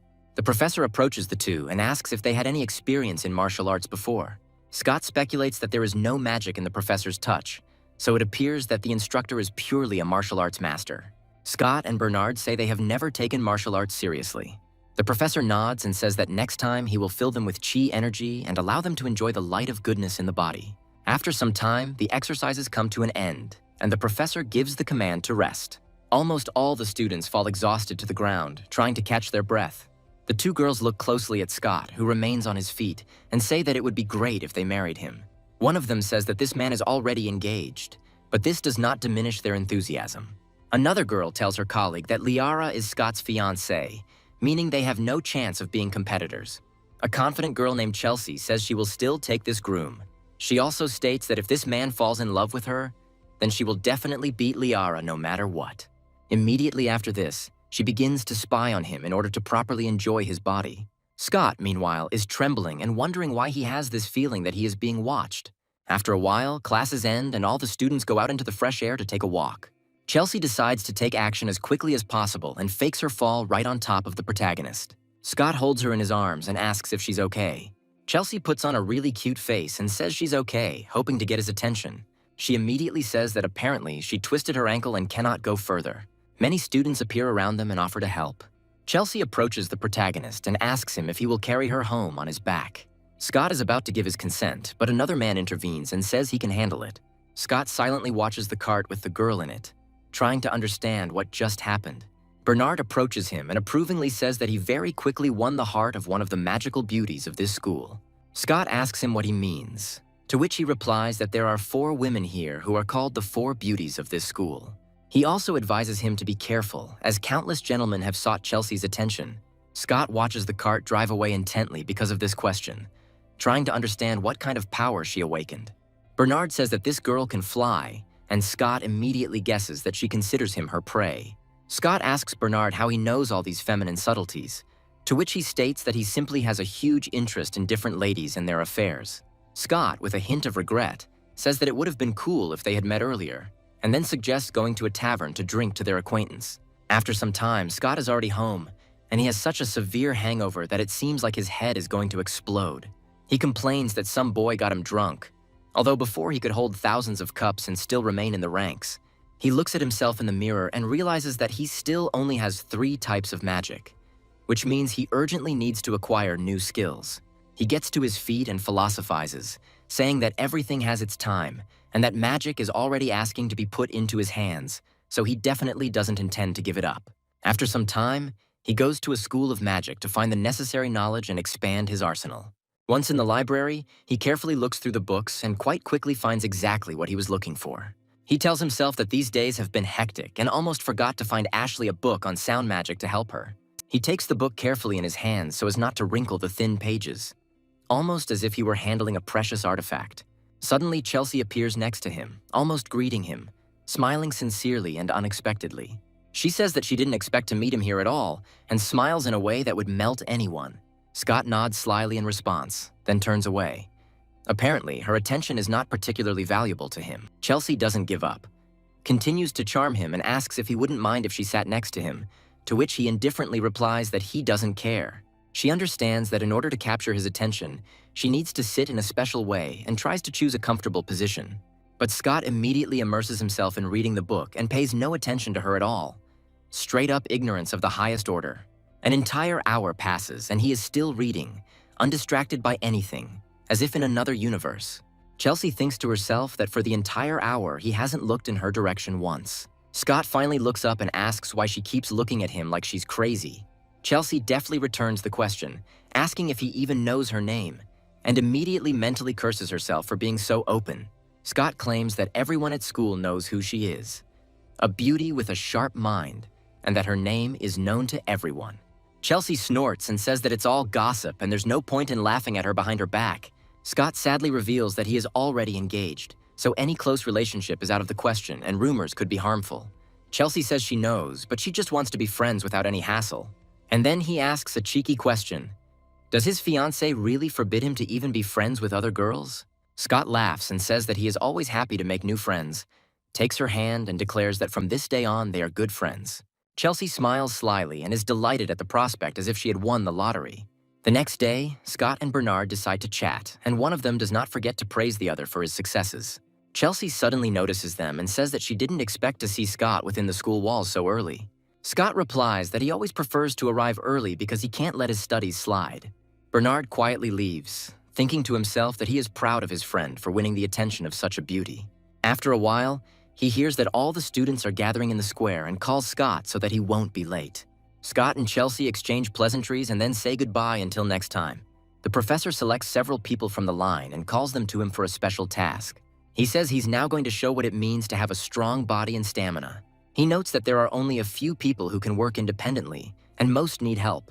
Scott comes closer, and the professor asks him to hold out his hands to transfer some of his energy. The professor explains that it depends on the student himself how much energy he can hold in the body. Scott concentrates as hard as he can to get the most out of the lesson. The professor asks him not to resist and to feel the energy flowing through the body. Scott realizes that this is more difficult than he thought and resorts to the help of internal energy. After some time, the energy begins to pulsate in his body and obey his will. He concentrates a huge amount of chi energy in his hands to create the first sparks. It is admitted that the energy is almost uncontrollable, as if it were alive and capricious. Having calmed her down a little, he says that he feels a real ocean in his heart, seething and powerful. The professor praises him for his tenacity. For the first time, he lasted a long time and advises him to continue training. All this is being observed by one student with a proud soul who cannot rejoice at his friend's success. She approaches him and defiantly tells him that Scott should stay away from Miss Chelsea because he is not her equal. Scott looks at the man in surprise and wonders who this jerk is. Bernard explains that his name is Vladimir, and he is the son of some minor nobleman who has awakened lower magic. Scott says that if this guy has truly unique magic, he will be very interested. Suddenly, Chelsea appears behind him and asks him what he's up to now. Scott realizes that Vladimir is clearly in love with Chelsea and decides to use this to his advantage. He loudly starts a conversation with her, asking what brought her here to attract Vladimir's attention. Chelsea doesn't understand what's going on at first and remains silent, while Scott continues to provoke Vladimir. He says that she came from far away and in such heat, which is very sweet and worthy of respect. Vladimir takes the bait and defiantly declares that he is challenging Scott to a duel. Scott turns around, a little surprised, and wonders if he's sure Vladimir really wants to fight. Vladimir says that they must fight, and the loser must disappear from Ms. Chelsea's life. Scott smiles and says that he would be happy to take on such a challenge. Chelsea realizes that if Scott loses, it will ruin her plans and tries to talk him out of it. Chelsea looks angrily at Vladimir and curses him for ruining all her plans. Scott says that there is going to be a men's fight now and she just shouldn't interfere in these matters. Chelsea expresses hope that her favorite will also win and steps aside. Vladimir looks at his opponent and asks him to be careful as he is too dangerous. A few more moments pass, and he charges his body with the energy of lightning and space. Immediately after this, he launches a decisive attack, but Scott easily blocks it. A few moments later, he rushes forward, striking with a wooden sword that decides the enemy's chances of victory. Vladimir looks at how his wooden sword was crushed as if it was made of plasticine and wonders how this is possible. Scott, meanwhile, rushes forward and swings his arm to deliver the finishing blow. Vladimir, of course, misses the blow since Scott has serious skills and physical attributes. Scott reflects on how the fight was much easier for him than he initially expected. The professor approaches the fallen student and tries to bring him to his senses. Scott asks him if he's okay, to which the professor replies that the boy simply passed out. Scott says that he can take it to the hospital so as not to disturb the doctor. The professor looks at his student in surprise, who immediately lifts Vladimir's body and begins to drag it away. Chelsea also doesn't understand the protagonist's enthusiasm and asks her interlocutor why this man is so eager to go there. Scott continues to carry Vladimir, copying his skills, when suddenly the young man gradually comes to his senses. Scott understands that this is fraught with trouble and immediately knocks him out with another powerful blow. Immediately after this, he makes sure that no one has seen him and hopes that the transfer of skills will not happen to anyone else. After some time, she's taken to the hospital where they say that the boy is fine, but he has a neck injury. Vladimir holds in his hands a small bottle containing medicinal potions. Scott concentrates his skills to make something in a bottle evaporate right in his hand. After some time, this bottle appears again in his possession, and he says that the ability to teleport is just a fairy tale. Scott comes to the conclusion that the speed of copying depends on the area of contact, when suddenly Betty enters the room. Scott says that he didn't expect to meet her and asks what she's doing here. Betty mentions that she works here, and Scott muses that he's grateful that the girl didn't see anything. He immediately tries to change the subject of the conversation and says that he would like to help her. Betty asks him why he came to the hospital, to which he states that he accompanied his friend for treatment. Scott also asks her if they should start training in pulse diagnosis. Betty says that if he wants to study right now, they should go into the other room.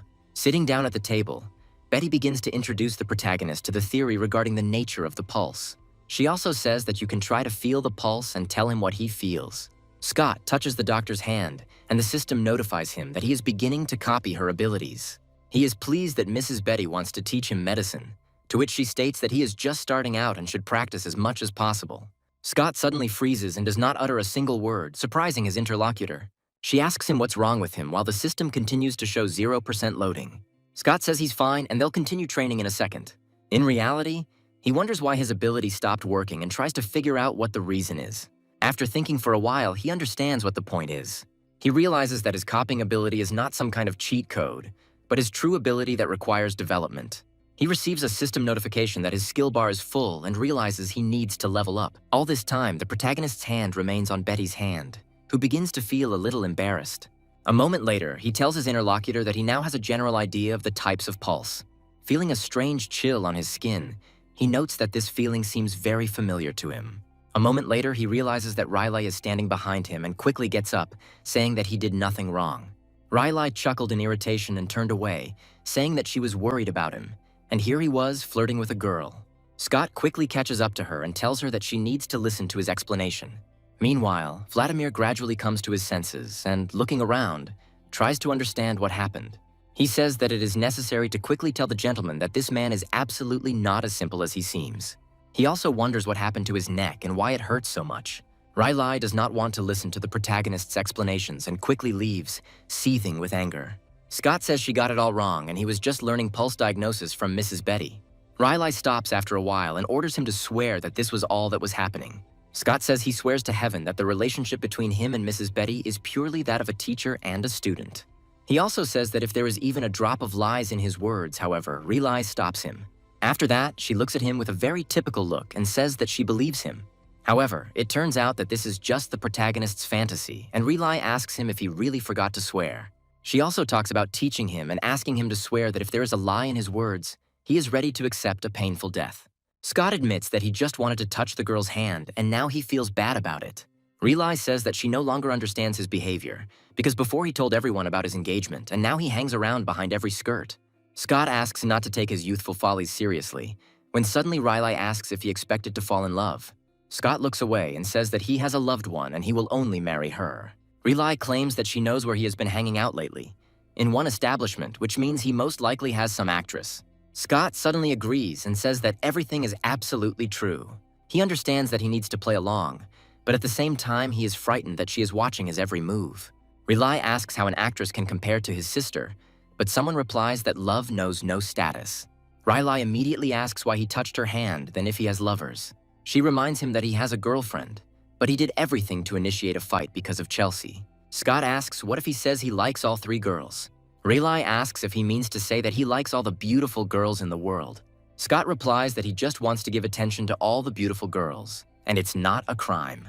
Riley says she almost fell for his pathetic ploys and realizes he just wants to have some fun before he gets married. Scott tries to stop her, saying that this is not true and that she is just making up stupid things.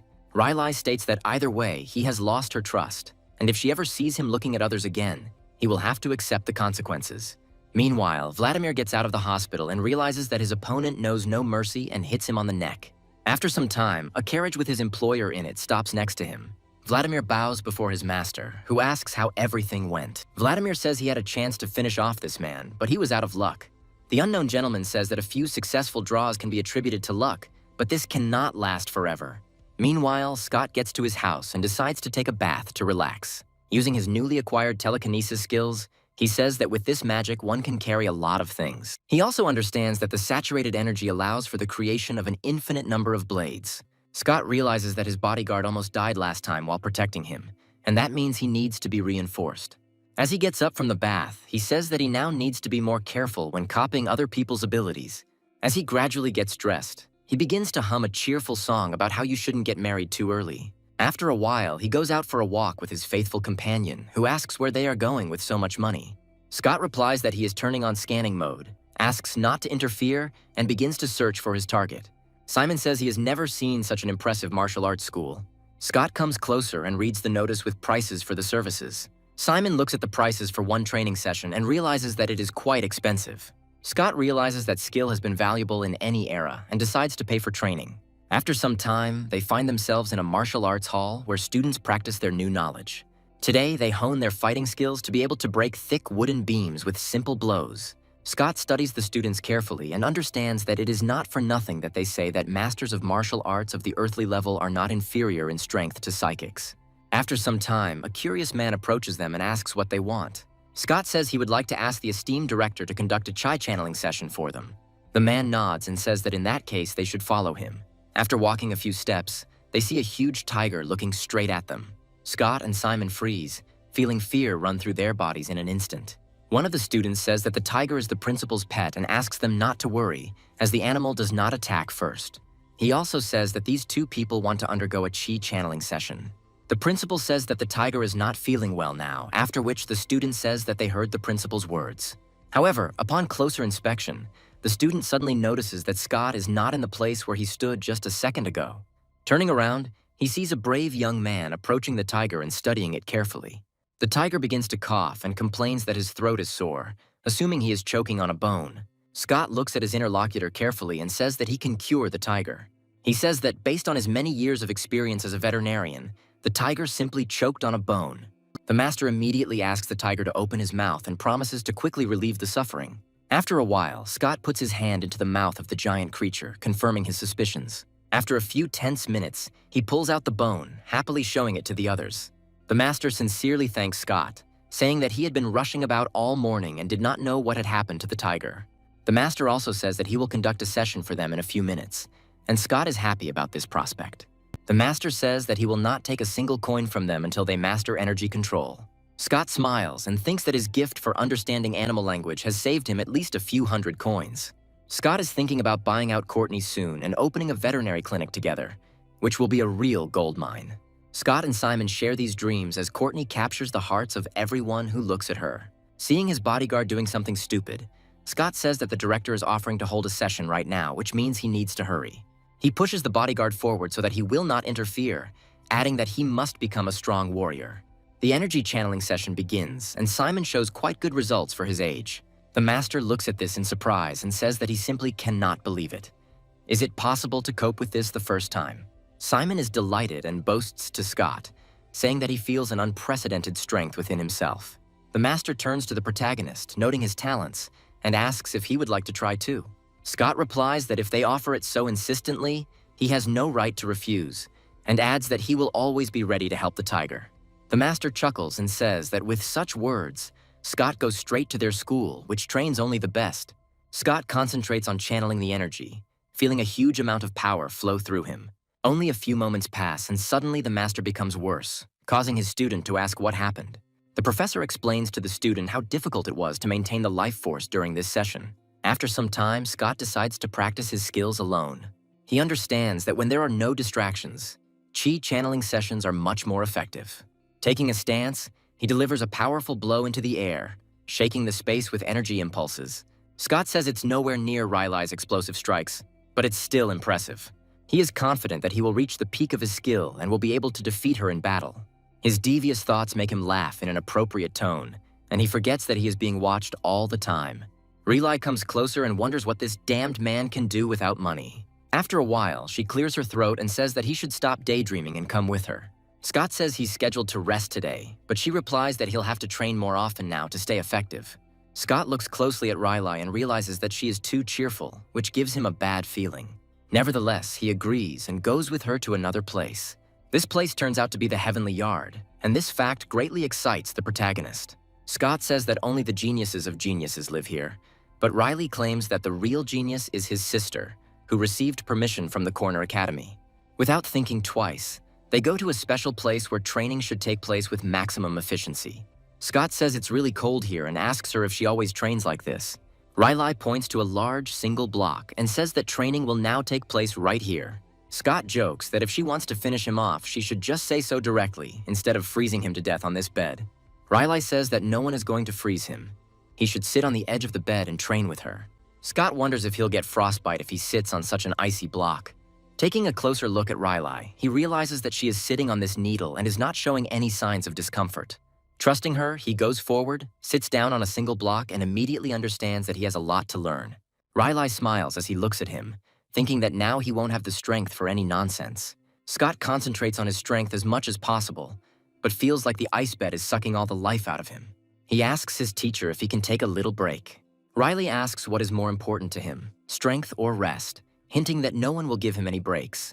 Such grueling training continues for several days, and then Scott returns to his academy.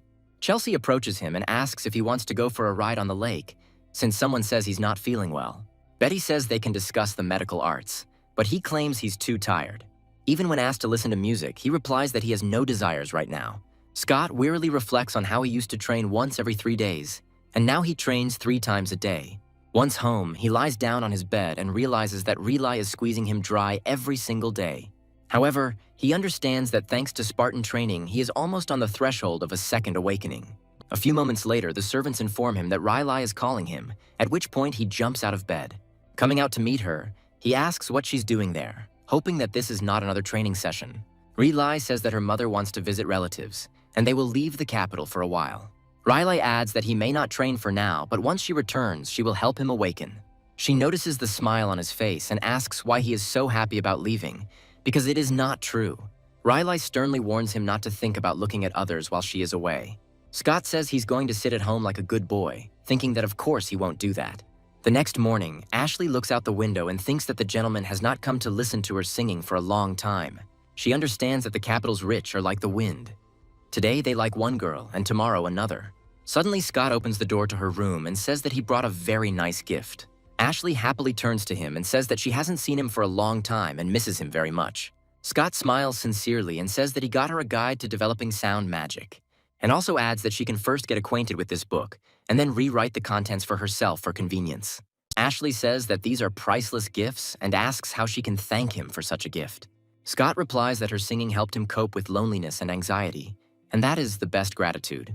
Ashley sighs and says that he has done so much for her and she doesn't even know his name. Scott introduces himself and sits down on the table to take a break from the tension. Ashley thoughtfully asks if he is the same person who helped Lady Liara. Scott says with surprise that he didn't think she knew about it.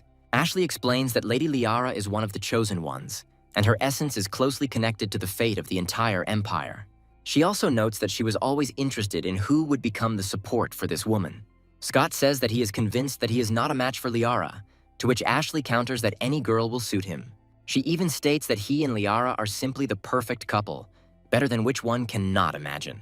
The womanizer's intuition tells the main character that he really managed to win Ashley's heart. Sweet dreams of walking with this amazing singer and enjoying each other's company immediately pop into your head. However, a few moments later, he remembers what Riley will do to him if she finds out that he lied again. Ashley waves her hand in front of his face and asks if he's lost his mind with that thought. Scott replies that he was a little lost in thought and got too carried away with his thoughts. He reflects on how winning Ashley was so easy, but now he has to break off the engagement.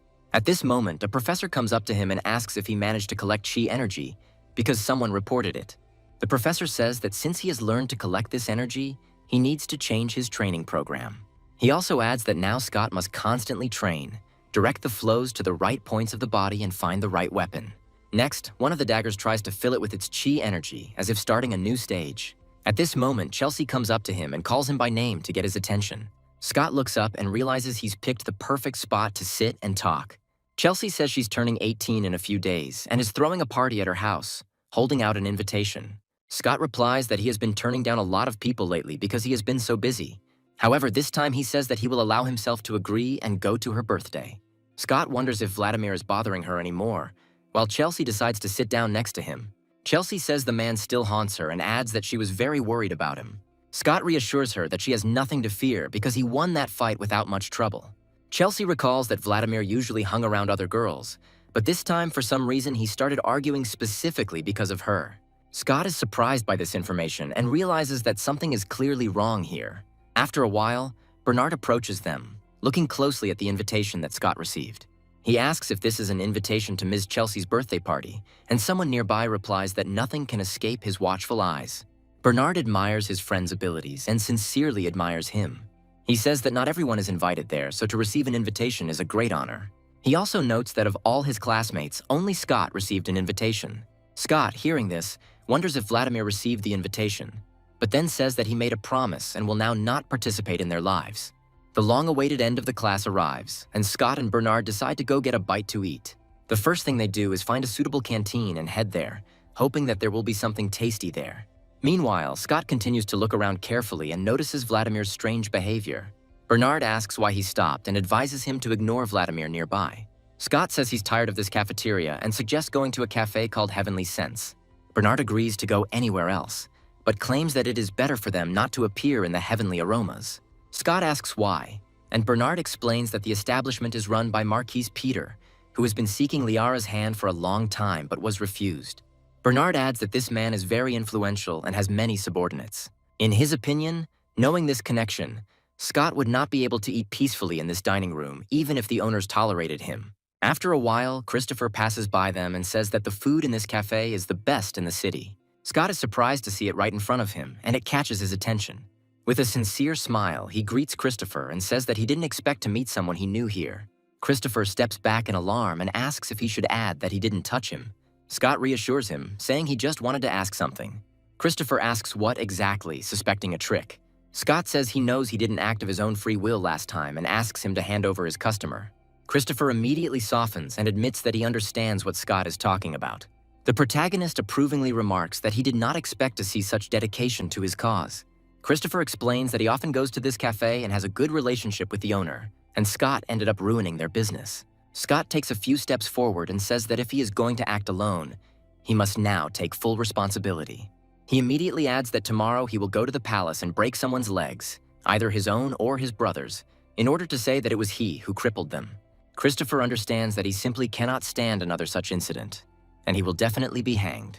Scott advises him to say goodbye to his loved ones and eat something tasty one last time.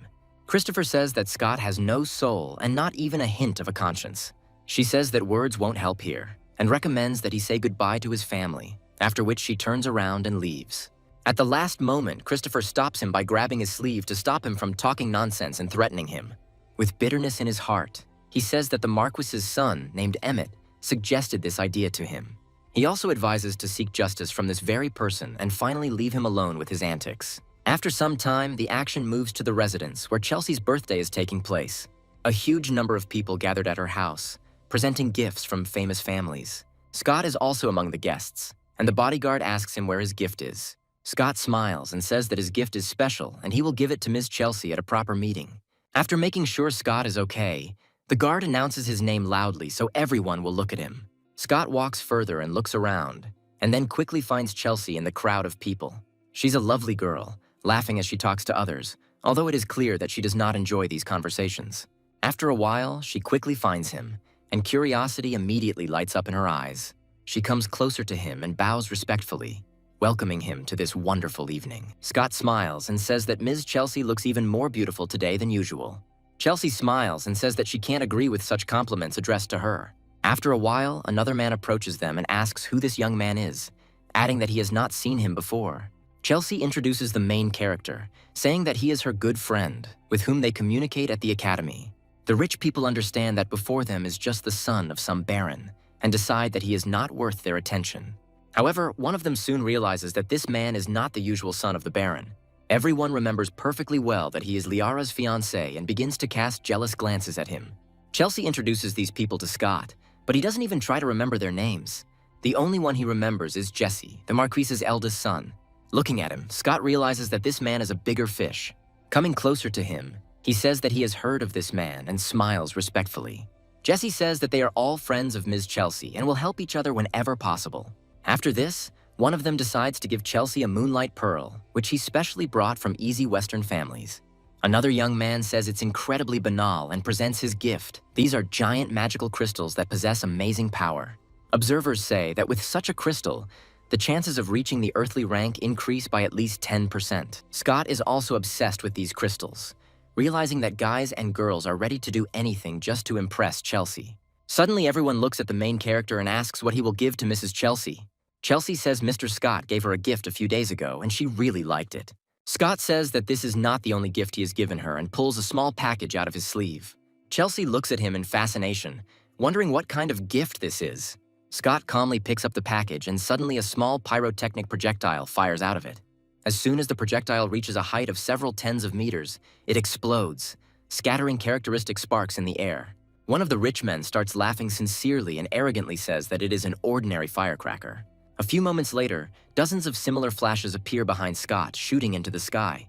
Each pyrotechnic shell explodes, turning the dull night sky into a stunning concert of colors. Chelsea looks on in awe at the sea of special effects and says she has never seen anything more beautiful. Aristocrats ask what is so interesting about these fireworks, noting that they cost a pittance. Chelsea disagrees, saying that such a spectacle is worth far more than all these trinkets. Afterwards, she shyly thanks Scott, saying that it was the best gift she received today. Scott muses that to win a girl, you have to be romantic, and they are all stingy and idiots who just throw money away. Chelsea sadly says that if he had not been the son of a baron, everything would have been completely different. Scott asks what she means, to which she replies that she didn't say anything. After a while, the fireworks stop and the guests gradually go about their business. Jesse approaches the main character again and says that his gift is beyond all praise. Scott watches his interlocutor closely, trying to understand what his hidden motives are. At some point, he notices that they are alone and don't have to pretend. Jesse looks at him in surprise, after which Scott says that he knows that the story with the heavenly aromas is his doing. The dark-haired man smiles and says that he has absolutely no idea what he is talking about. Scott leaves and says that there is no particular need for this, adding that his plan was not bad, but he did not choose the best performers. Jesse states that Scott seems to have misunderstood him, but he states that he loves it when she is angry, but he can't do anything about it. Jesse loses his usual mask of indifference for a moment and looks at the main character with irritation.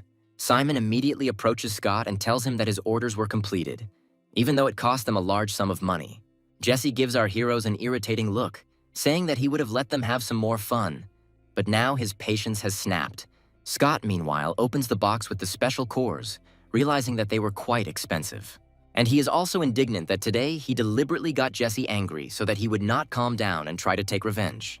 Based on this, he needs to immediately break through to the second level, since strength is the best defense. Hoping that he will be able to fulfill his plan, he squeezes these crystals, filling himself with their energy. His body begins to respond to the resonance with these crystals quite quickly. He feels the energy filling his body and going beyond, forming a small aura. Some more time passes, and he, tired, exhales, realizing that he has not achieved a breakthrough. Looking at these nuclei, he understands that he was only a little short, since the energy of one nucleus is not enough. After that, he smiles and says that he is very glad that he still has a lot of supplies. After a while, he goes out into the yard and finds a dog sleeping next to him, who is dreaming again. In short, Scott calls the dog over to him, calling him by another name, which surprises him. The dog lifts his head and then simply thinks, "Is there really another dog in this yard?" Scott gives the dog a little slap on the back of the head and asks him who he thinks he is, calling himself a dog. He also says that he will give him a task, and if he completes it, he will receive a chicken leg. Such words greatly impress the dog, and he immediately prepares to carry out the task. After some time, the scene moves to Jesse's residence, where his servant says that everything was done according to his orders. He asks the servant what the people watching the residence and defense report, to which he replies that Scott has not left the house for 7 days. The servant also says that only occasionally does a dog run out from there in search of food, which causes the owner to angrily put the cup on the table. Without hiding his irritation, he orders the servant to tell the others to continue waiting. Meanwhile, Scott sits on the threshold of his house and realizes that he is very bored. After a while, a dog runs up to him and says that someone is watching them on the second floor of the tea house opposite. Scott also understands that if people from the palace do not come here, he will die in this game.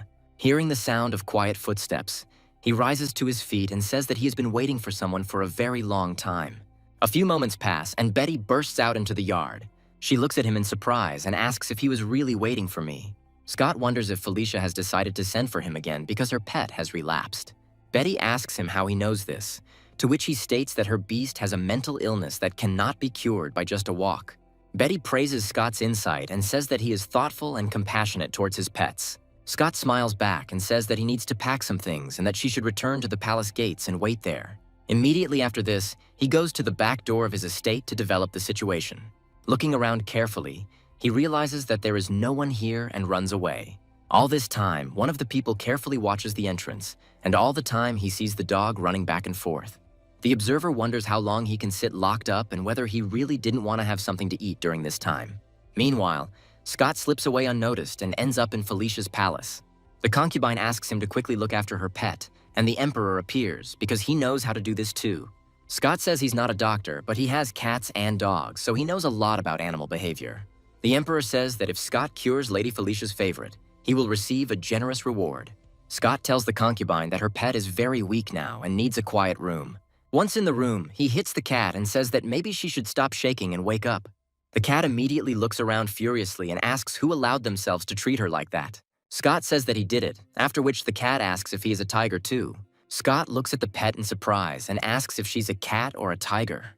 The pink cat says that Scott is a pathetic kitten like his entire family, and she is a noble tigress.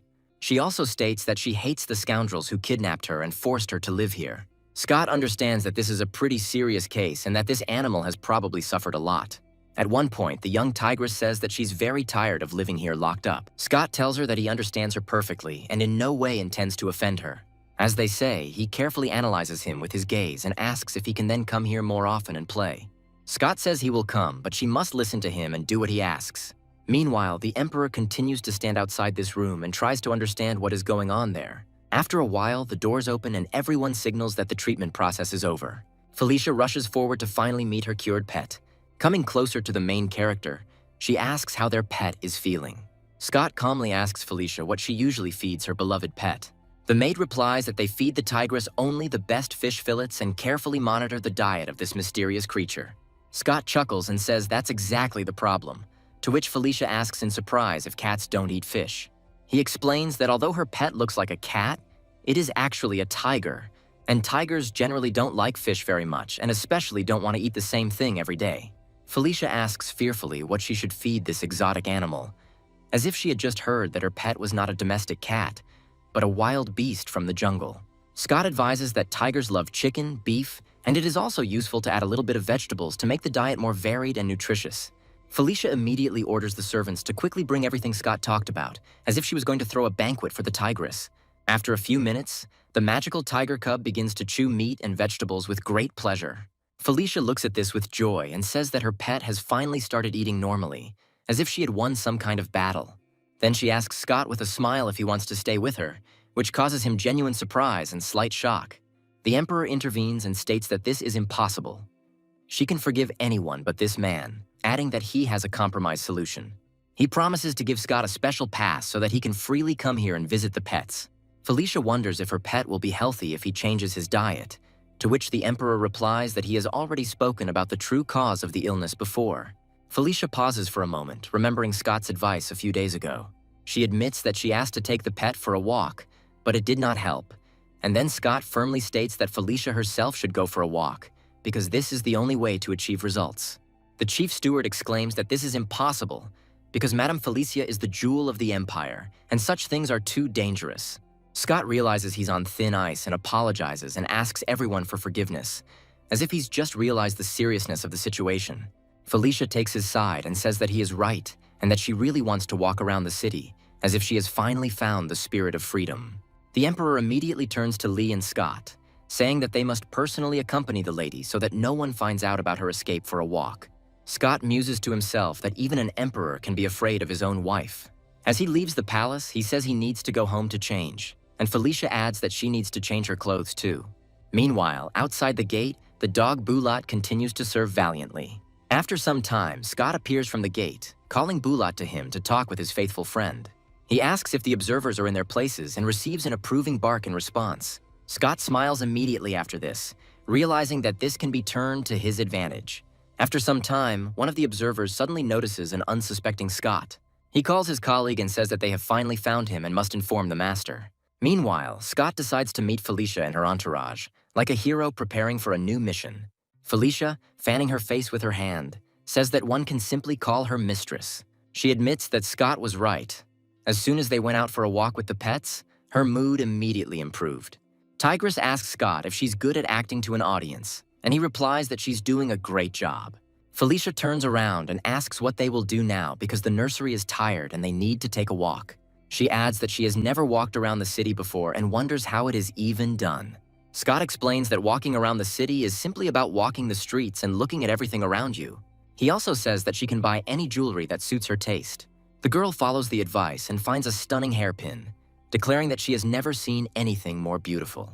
The merchant asks if she wants to try on the jewelry, and the girl readily agrees. The chief steward watches the proceedings and realizes that Scott has done them a good service. Felicia looks with childish delight at the many goods offered by the merchants and buys one after another. This day becomes one of the most significant for the traders of this area. A few hours later, the tired attendant recommends that the lady dine at the Moon Tower. Felicia says that she trusts the escorts, because she herself understands little about such establishments. Scott stops them and says that there is an inconspicuous establishment nearby with excellent cuisine. Felicia is impressed by Scott's story and declares that she wants to go there immediately. The escorts try to stop her, saying that they know nothing about this place, but Felicia confidently replies that no one has seen her face. After a while, they go into this establishment where they serve duck in brine, pork trotters with jelly, and water chestnut pies. Felicia enjoys the incredible wealth of flavors that the cafe offers and is in no hurry to finish. She says that there are cooks at home too, but by the time the food is delivered, it has time to get cold. The girl admits that she hasn't tried anything like this for a long time, and these flavors remind her of her childhood. Scott expresses hope that Felicia is enjoying the food, even though they are overheard. After some time, this information reaches Jesse himself, who does not hide his indignation. His servant reports that Scott is courting some beauty right in the middle of the street. Jesse wonders if this scoundrel dares to court others while being engaged to Liara. Having made a hasty decision, he says that it is necessary to convey the instructions to other people to act. Meanwhile, the scene moves to a pear-colored garden, where Ashley decides to sing one of her songs. Felicia smiles as she listens to this song and realizes that it seems very familiar to her.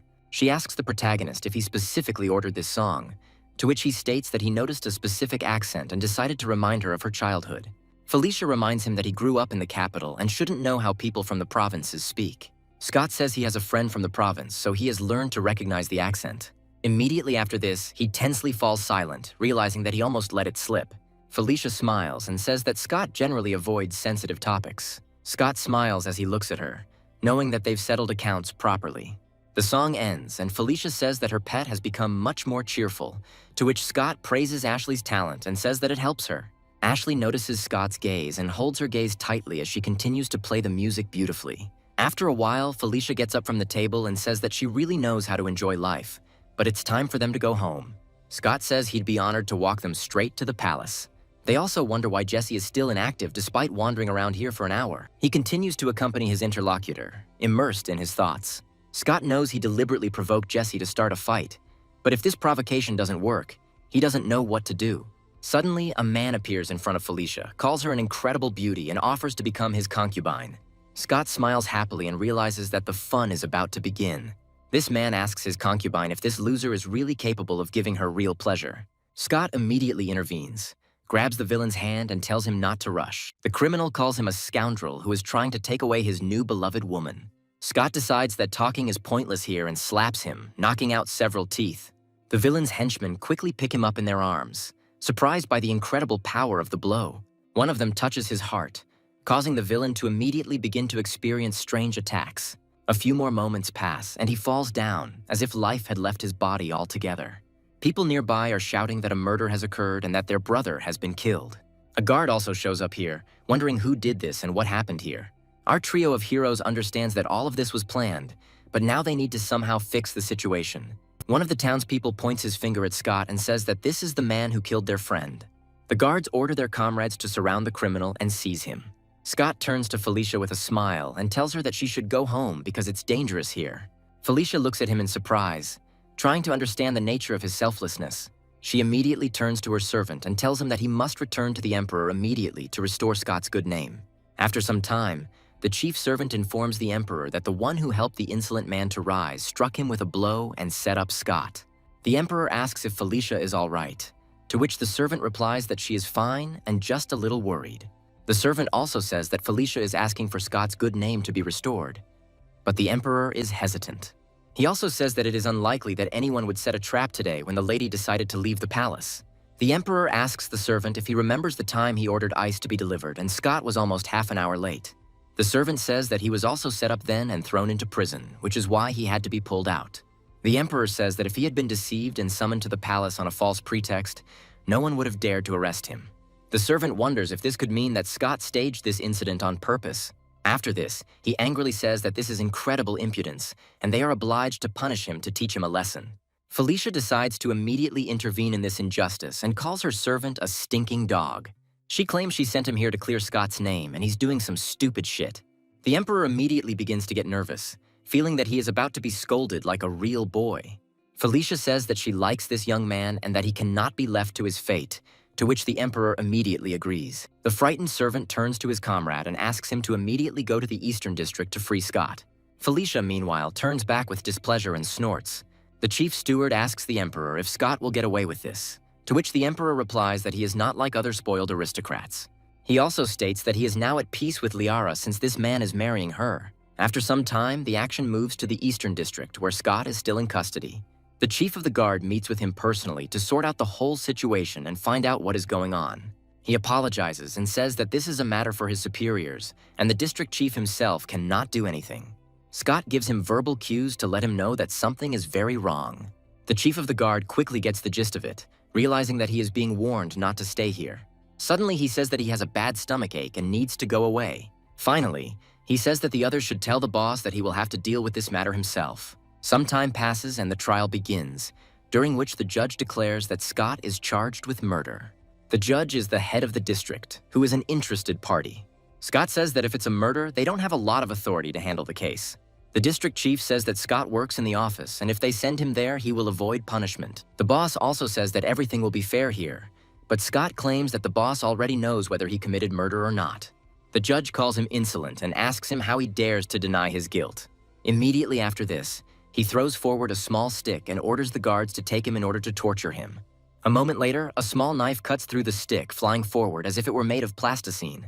The judge immediately recognizes this knife, gets scared, and says that he didn't know that this man was from the Secret Service. Scott says with a smile that everyone should remember that abuse of power will have to be answered to the people. He also says that the district chief despises the laws, administers justice, and therefore deserves punishment. Due to such intense stress, the corrupt judge instantly loses consciousness. The servant who appeared says that this man needs to be brought to his senses and the torture needs to continue. Scott thanks the manager, to which someone states that Felicia saved him this time. But if he tries to use the Emperor's name again, he will die. Scott reflects with horror on the fact that, unfortunately, his plan was discovered prematurely. After a short number of blows to the back, the district chief admits that he is guilty. Scott turns and leaves, saying that he won't bother them. After some time, he feels a very strong smell, which irritates his receptors. Scott holds his nose, wondering if someone died or if someone's cesspool exploded. A few moments later, the head of the guard passes by, having sat in the toilet for half an hour but still unable to relieve himself. Scott stops and turns to his comrades, saying that the chief of the guard is not guilty and has nothing to do with this. The general manager says that if this is really true, then this man must be released immediately. Some more time passes, and one of the servants meets with Jesse, saying that they already have complete control of the Eastern District. Jesse waves to his servant, telling him that he can leave. His task is done. A smile appears on his face. He understands that if he manages to put this man in jail for murder, then Liara will never be married to him. After some time, he ends up at the Marquise's house, and his father asks him if he has come into conflict with Scott again. Jesse tries to defend his point of view, saying that this man is not worthy of Liara. His father looks at him skeptically and asks if he himself decided that he is worthy of her. Jesse says that he is also unworthy of her, but to marry such a woman to such a worthless person is low. The Marquise says that his son is deeply disappointed because the Emperor will not allow the engagement to be broken. Suddenly, the chief manager enters the room, and the Marquis asks him why he came. The manager says that the Marquis is a wise and experienced man, but apparently he did not raise his son properly. The CEO claims that his son's poor upbringing led him to commit an unforgivable crime. Immediately after this, he gives his guards the order to take Jesse into custody for interrogation. A few days later, Scott returns to the royal palace and is greeted by his joyful pet. Felicia asks him if he was wronged at this trial, to which someone states that Manager Lee arrived just in time. Felicia says that the manager knows better than to anger her. Scott says he came to ask for forgiveness. Felicia looks at him in surprise, then asks what his crime is. Scott tries to start a conversation, but Felicia states that she can't stand mean people like Jesse. She also states that Scott is not as simple as he seems, and he can challenge even the Marquise. Scott smiles, saying that it's a double standard, but Felicia asks him what that means. Scott says that he and Jesse did the same thing, which means they're both scumbags. Felicia yawns and says that he treats her and her pet well, which means she will appreciate it more. She also says that from this day on, he is under the protection of their palace, and if someone offends him, she will deal with it herself. Scott wonders in his mind who could resist the prospect of being kept by a gorgeous woman. However, after some time, a real brilliant idea comes to his mind. After thinking for a long time, he turns to the concubine's pet in order to convey his brilliant plan to her. After a while, the cat jumps onto the table and Felicia looks at her in surprise. Taking a few steps forward, the concubine's pet gently reaches out to rub against her nose. Felicia asks him if he really taught her such tricks. Scott smiles and says that the lady is so beautiful that even animals cannot resist her. Felicia says that she's no longer young, which means she does not have to listen to all this flattery. Scott smiles and says that if you put her next to Princess Michaela, they would look like two sisters. Unfortunately for the main character, the princess hears all this perfectly well and understands that Scott is a shameless flatterer. Felicia starts laughing sincerely and says that in a little while she will get wrinkles. She also says that she will ask the emperor to raise Scott's title, to which he responds with gratitude. After this, they say goodbye, and the concubine says that she will be glad to see him again. After some time, our hero runs into Princess Michaela, who calls him a shameless sycophant. Scott says that this is not true, and he has never allowed himself to lie to other people. Michaela asks him what exactly he meant when he said that they were similar. Scott replies that they do look a bit alike, noting that they even have a lot of similar facial features. Michaela thinks about it and begins to analyze her family tree, realizing that they do have some similarities. Scott smiles, pleased to realize that he managed to wrap the girl around his finger with astonishing ease. After a while, he starts laughing and enthusiastically repeats that they are indeed very similar. At that moment, he suddenly starts to run away, but Michaela rushes after him and orders him to stop immediately. After this, he goes to the official's office, where there is a rather dark and strong dungeon. Scott walks inside and indignantly declares that the smell here is even worse than in the prison where he was recently held. He holds a fresh, fragrant donut in his hands and asks Jesse if he wants to try it. Jesse turns to him indifferently, trying to understand what he wants from him. Scott says he could be sent to the ends of the earth tomorrow, so he better eat while he can because he might not have that opportunity later. Jesse asks if everything that's happening is really his doing, to which Scott replies that it doesn't matter anymore. Jesse calmly says that Scott provoked him on purpose and then hid in his house. He also states that as soon as he took the first step, he immediately fell into a carefully laid trap. Looking at him, he calls him a snake in the grass, to which Scott replies with a grin that they are made of the same stuff. Feeling some strange kinship, Jesse takes a couple of steps forward and takes the donut from him. Scott asks him if he was the one who orchestrated the attack at the academy gates. Jesse admits that it was indeed his business, after which Scott decides to ask him a serious question. Jesse says that Scott used to tremble at the slightest danger, but that day he stood up for the girl, and she was a completely different person. Scott mentally notes that he didn't expect to hear this question from his enemy. Jesse smiles and says that he doesn't have to answer if he doesn't want to. Then Scott asks a counter question. Why is he so attached to him? Because according to the references, he is a noble and honest man. Jesse immediately loses his composure and presses himself against the bars in anger, glaring at him. He bluntly states that the whole point is that Scott is not worthy of Liara. Scott understands that they are trying to marry him to this woman against his will, and the fan of this idea is even trying to eliminate him. He says he has one last question and tries to find out if Jesse is behind the killer's attack. Jesse suddenly admits that he wanted to hurt him, but did not intend to kill him. Seeing the donut, he suddenly starts laughing loudly, which causes Scott to bewilder.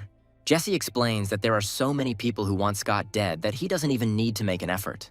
After some time, Scott goes to the Pear Blossom Garden to meet Ashley. The girl says that she trains and plays melodies every day, feeling how strength comes with them. Scott looks at her carefully and happily notes that after his second awakening, he can copy abilities again. But after some time, he notices that the copying speed is quite slow and tries to understand the reason. Ashley suddenly pulls her hand away, which greatly surprises Scott, and he immediately asks what's wrong.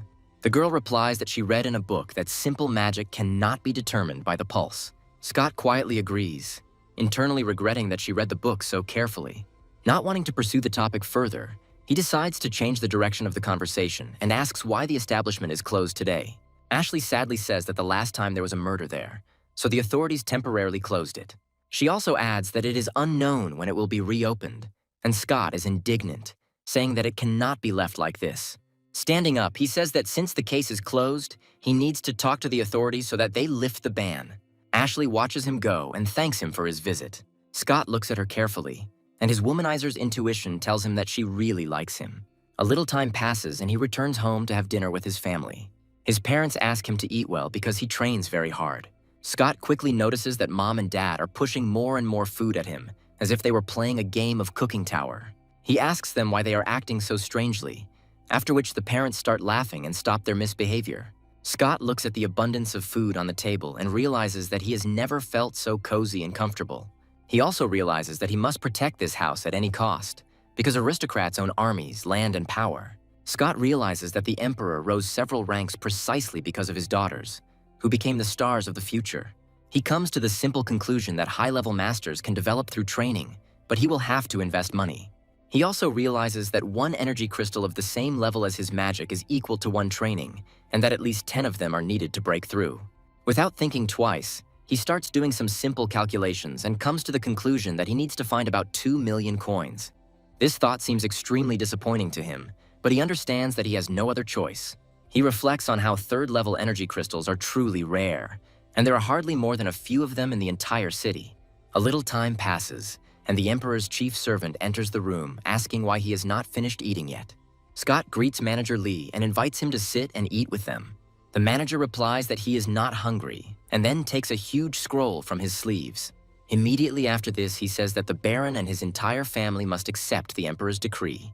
The protagonist's father and mother look at the chief manager in tension, trying to understand what is going on here.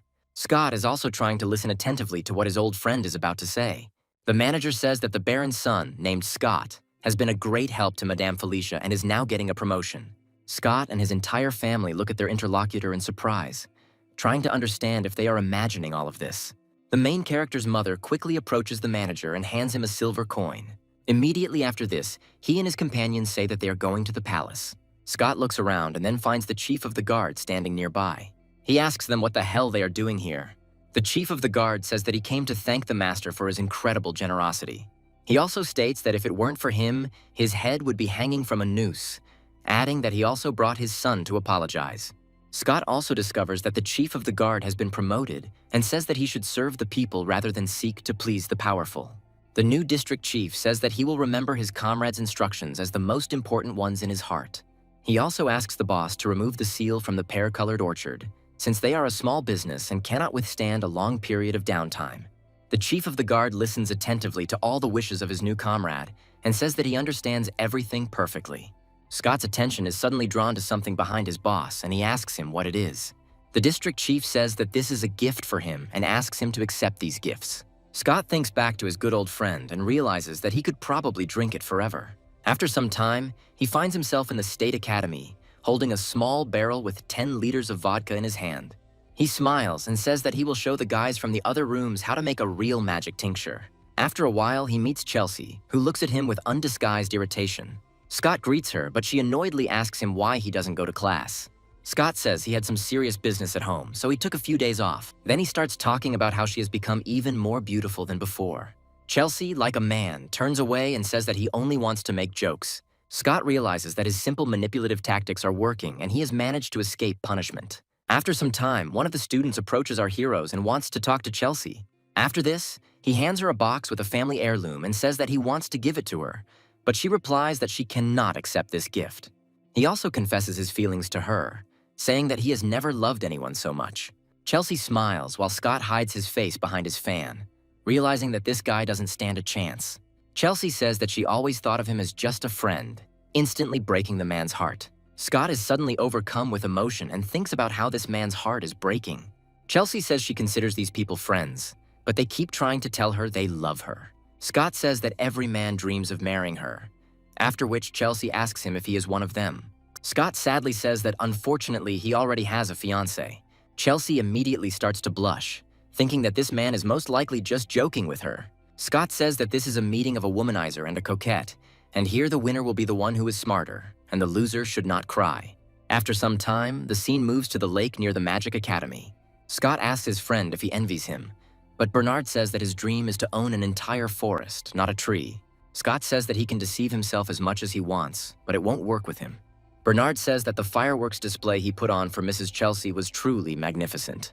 He also advises him not to play with fire, because this girl is not a simpleton, to which he states that he is in control of everything. Scott says that he wants to get her magic, and he has no interest in her feelings and body, but immediately realizes that he is deceiving himself. Scott asks him if he is still single despite their similar ages, to which he states that it is not that simple. Scott says he would love to hear his story over a bottle of wine and shows off his bottle. Bernard asks him if he brought it on purpose, to which he nods and says that he wanted to have a drink with him. In fact, Scott's true motive is that he wants to get Bernard drunk in order to gain the power of thunder. His best friend inhales the aromas of this alcoholic drink with pleasure and says that he has never tasted anything more aromatic. Scott reflects with pleasure on the fact that he has made a potent concentrate from 10 barrels. After some time, a huge flash occurs in the forest, which frightens all the people in the area. People nearby say that the storm is not letting up today, and questions remain about what is happening. All the while, Scott continues to cultivate the ability to manipulate thunder energy, causing him to be constantly struck by lightning. Scott is excited to finally get it done and feels incredibly energized. After some time, he decides to go home, but a small cart stops next to him. He is asked why he is without an umbrella, and as soon as he turns away from the questioner, he sees a dagger in front of him. A few moments later, a sharp weapon flies at him and he manages to dodge it. The killer immediately rushes forward to finish what he started. Scott doesn't have time to jump back and feels the blade already reaching his clothes. Luckily, he manages to use his magic, which blocks the blow. The killer says that he didn't expect this, while an ice shield begins to grow from the protagonist's body. However, this shield is no match for the chai-infused sword, and Scott decides to turn to the power of thunder. He grabs the blade, causing the killer to look at him in surprise, not believing what is happening. Scott realizes that this is his chance to make a decisive counterattack and rushes forward. After a few moments, he delivers a quick attack that instantly disables the enemy. The killer lets out only a muffled cry, coughing up blood, and then rushes to the side, smashing the barrier with his body. Scott falls to the ground, feeling that he has taken quite a bit of damage after all, and is also exhausted from using the power of thunder. Consciousness begins to leave him, and he feels himself gradually sliding into darkness. And a few moments later, he falls face down on the wet ground, hoping that someone will take him home. Some more time passes, and he opens his eyes, hearing the familiar voices of his parents in his ears. As soon as he sits up in bed, they run up to him and ask if he is okay. Scott says he only received superficial wounds and that the knife did not reach any major organs. Betty also bursts into the room and demands directions, saying that she is the chief physician of the Imperial Hospital. Immediately after this, she asks everyone to leave and Scott takes off his outerwear. Betty realizes that she has never seen such a stunning body and freezes for a moment. Scott clears his throat to bring her to her senses, and the girl apologizes to him. Even after this, she places her hands on his chest and says that she will now begin the treatment procedure. Scott is very happy about this, as the system notifies him that the magic copying procedure has started. Some more time passes, and Betty feels her strength rapidly leaving her after she healed Scott. He says with a smile that he understands her condition perfectly well, because she has probably used up all her energy reserves. The system informs the protagonist that he has successfully copied all the skills that Betty possesses. Scott reflects that he has tried to copy her skills many times, but only now has luck come his way. At this moment, Simon enters the room and tells Scott that Mr. Laurie has arrived from the official's office. Laurie greets Scott and tells him that he has been ordered to investigate the assassination attempt and wants to ask some questions. From his point of view, the one who tried to kill him had a 6th-tier upper-level magic, but Scott somehow managed to block the attack. Our hero replies that he recently reawakened his ice magic, and when the attacker rushed at him, he created an ice shield on his chest. He also states that he then gathered all his energy into his fist and punched his opponent in the chest with full force.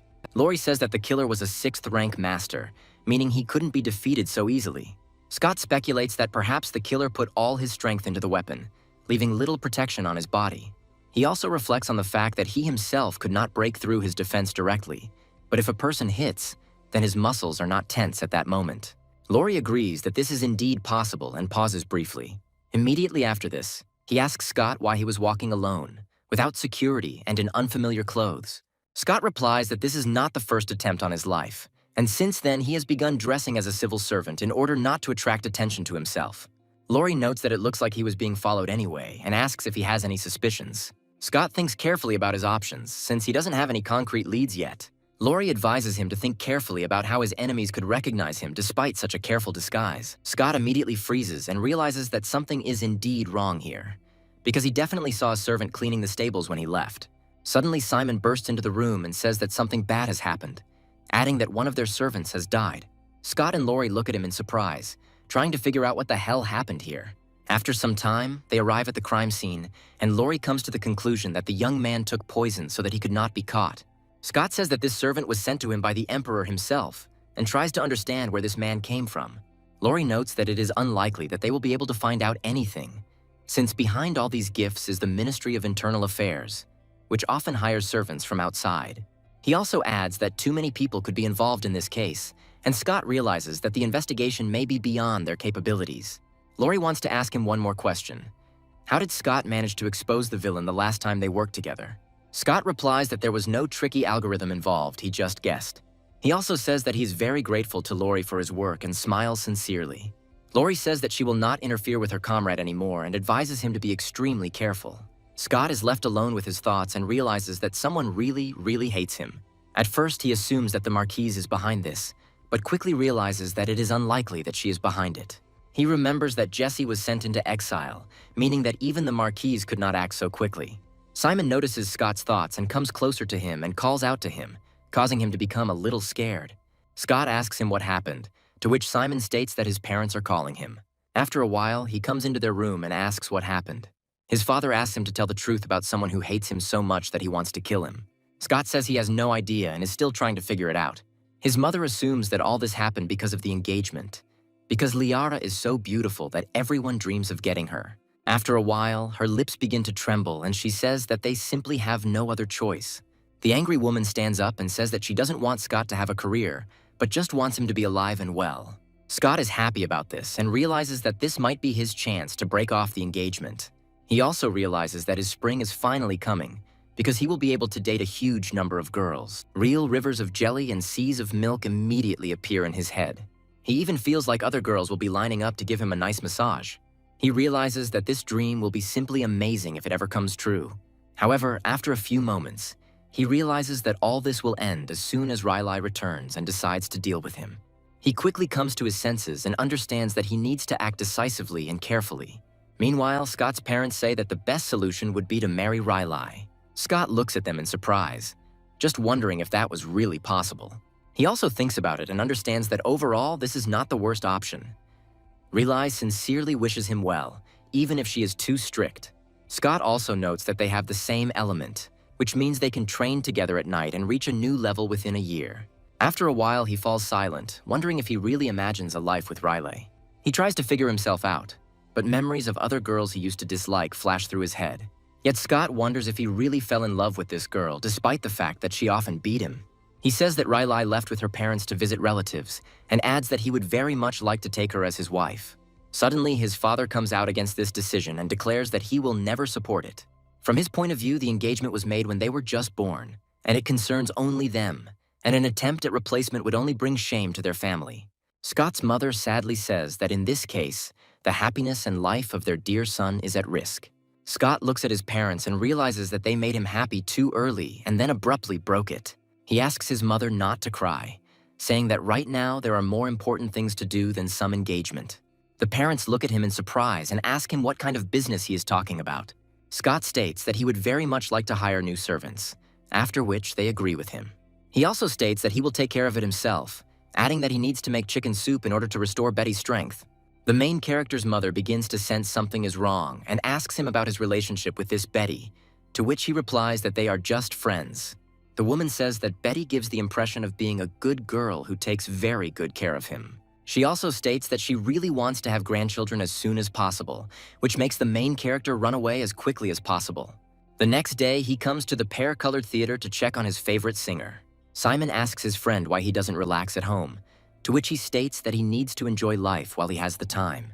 A little further on, he hears a voice, but to his surprise, it does not belong to his favorite singer. Ashley appears before him, teaching her student, saying that very soon she will sing without mistakes. After a while, she turns her gaze and finds the real Scott next to them. He says that he didn't expect Ashley to be such a strict teacher, which makes her feel embarrassed. He also says that last time the district chief came himself and arrested several hooligans, so now no one dares to interfere with them. Scott says he merely mentioned the conversation and didn't expect him to take it so seriously. Ashley says that in any case, there are many theaters in the capital, and he can always find a place to listen to songs. Scott smiles and says that other theaters don't have singers as skilled as Ashley. The girl is shy and says that she sings poorly and that she is very far from other people. Scott says that he doesn't need anyone but her, while admiring her modesty. Ashley feels incredibly embarrassed and tries to understand what he means by these words. He also says that when he was going up the stairs, he saw their director, who was very upset. Ashley says that they have money problems again, because the director has a kind heart and has taken in many homeless girls. Scott says that it is very easy to solve and recommends that they all move into his house. Ashley wonders if he's joking, to which he states that he's just looking for new servants, and the main thing is that they work well. Ashley looks at him in surprise and asks if people like that would suit him. Scott says that he will pay his servants generously, adding that he has confidence in the director and the people he has decided to shelter. He also states that it will be a good deal for everyone, which makes Ashley very happy. Some time passes, and a whole crowd of young girls appears near the main character's house. Scott takes on the role of chaperone and suggests that the director can visit them if he is worried. They agree on the terms of the visit, say goodbye sincerely, and say that they will see each other again soon. The director looks at Ashley with a smile and tells her that Mr. Scott is definitely not indifferent to her. Ashley expresses doubt, to which the director reminds her that this man has helped them too often to doubt it. She also asks her to be careful because Liara is unlikely to be the kind of woman who will allow him to take a concubine. Scott says that she also really wants to serve them even if it's just serving tea. Meanwhile, Scott walks the girls to his house, after which he discovers familiar faces next to him. He looks around and tries to understand why there are so many guards on the street. The large number of law enforcement officers makes him look at them suspiciously. After some time, Chief Manager Lee appears in front of him and greets him. Scott asks him what he's doing there, to which he states that Felicia insisted that security at his house be increased. Scott scratches his chin thoughtfully and says that he didn't expect anything like this. The chief steward says that he should not worry since Secret Service agents are masters of disguise. He makes several hints about who is in this Secret Service, and at first glance, they don't stand out from the crowd at all. Scott, however, realizes that they look too contrasting compared to the others if you pay attention to them, but thanks Lee for her help. Scott also mentally wonders how he can hide his abilities and laments that there is no shape-shifting magic in this world. He also says that even if such magic existed, no one would just share it. After some time, he heads to his work and finds that there is no one in the office building. Suddenly, one of his colleagues appears on his way and greets him sincerely.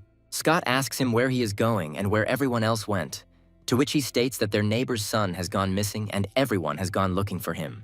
The colleague also states that a reward has been promised for success in the search, and this greatly excites Scott. Inspired by such prospects, he immediately says that he would be happy to go with them. After some time, he arrives at a hastily created operational headquarters to coordinate the search. Lori also takes part in this search and immediately notices Scott, who has come here. Finally, he turns to the missing boy's father and asks him to gather all the servants who need to be interrogated. Scott, meanwhile, carefully studies the situation and approaches the missing man's mother to ask where he can find diapers. After a while, he asks permission to take the diapers for a while, after which he leaves. Lori watches him and wonders in her mind why he would want baby clothes. Scott comes home and addresses his dog, telling him that the organization has given them another important task. Bulat saluted and said that he would definitely complete this task perfectly. Immediately after this, he contacts his comrades in this city and says that they need to find the owner of these clothes.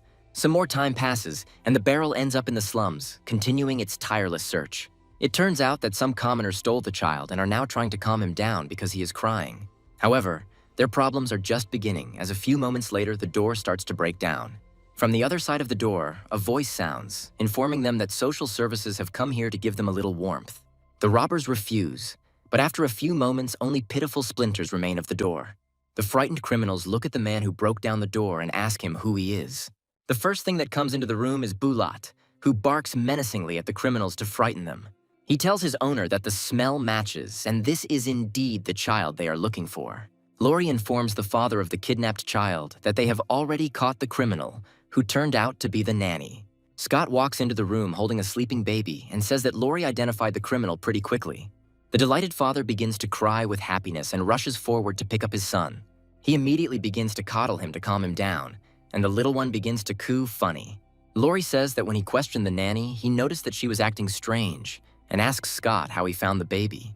Scott says that animals have a much sharper sense of smell than humans, and a trained dog can easily find a person. Lori says this is very educational information, mentally respecting her interlocutor. Scott smiles and reflects that he has aces up his sleeve, so no one can compare to him. After some time, the official approaches him and presents him with the promised reward for returning his son to him. Scott says his office colleagues have been working all morning too, so the money should be split between everyone. Lori honorably accepts part of the award and thanks Scott for his incredible generosity. Scott muses that solving crimes with the help of animals is a great way to get rich. After a while, he heads to the theater and thinks about hanging a private detective sign there. He decides to talk to Ashley, and she praises the little friend he has. Scott says that in such cases you need to express yourself more clearly, and she looks at him puzzled. Scott sadly realizes that most animals are not intelligent, and there is nothing to talk about with them. However, he learns that songbirds can understand simple commands and bring back information, and then takes on orders for detective work. Looking through them all with his eyes, he says that all these awards are worth less than the birds he bought. Ashley recommends that he pay attention to one of the orders, the reward for which seems to her to be quite substantial. Scott realizes that the girl has really found a good order for him and decides to meet the client, who turns out to be a plump woman. Scott immediately assures her of his competence, saying that he will return the money if he does not complete the task. The woman also says that she is still not married, so she can be addressed less respectfully. Scott says he wants to get down to business so he can get started on the mission as soon as possible. A plump woman named Lucy asks him to follow a man named Parker and find evidence of his infidelity. Scott asks her what this Parker did. Lucy says that she got this man out of the slums and pays him a large sum every month, but he became cold to her and does not pay attention to her. Scott reflects on how you can't be a gigolo without giving something in return. Lucy also says that this task was assigned to 4 detectives, but none of them succeeded. Scott points out that Lucy is not married to Parker, so legally, it is not considered cheating. Lucy pauses briefly, then says that she will double the reward if he finds evidence of treason. Scott immediately becomes more serious and says that he would be happy to take on this task. The girl also hands him a small coupon, saying that this is in advance, and if he needs more, he can contact her. Lucy also says that being a detective is unstable, and if he needs money, she can offer him a more reliable way to earn money. Scott asks her what she means, suggesting that she must be being patronized by someone.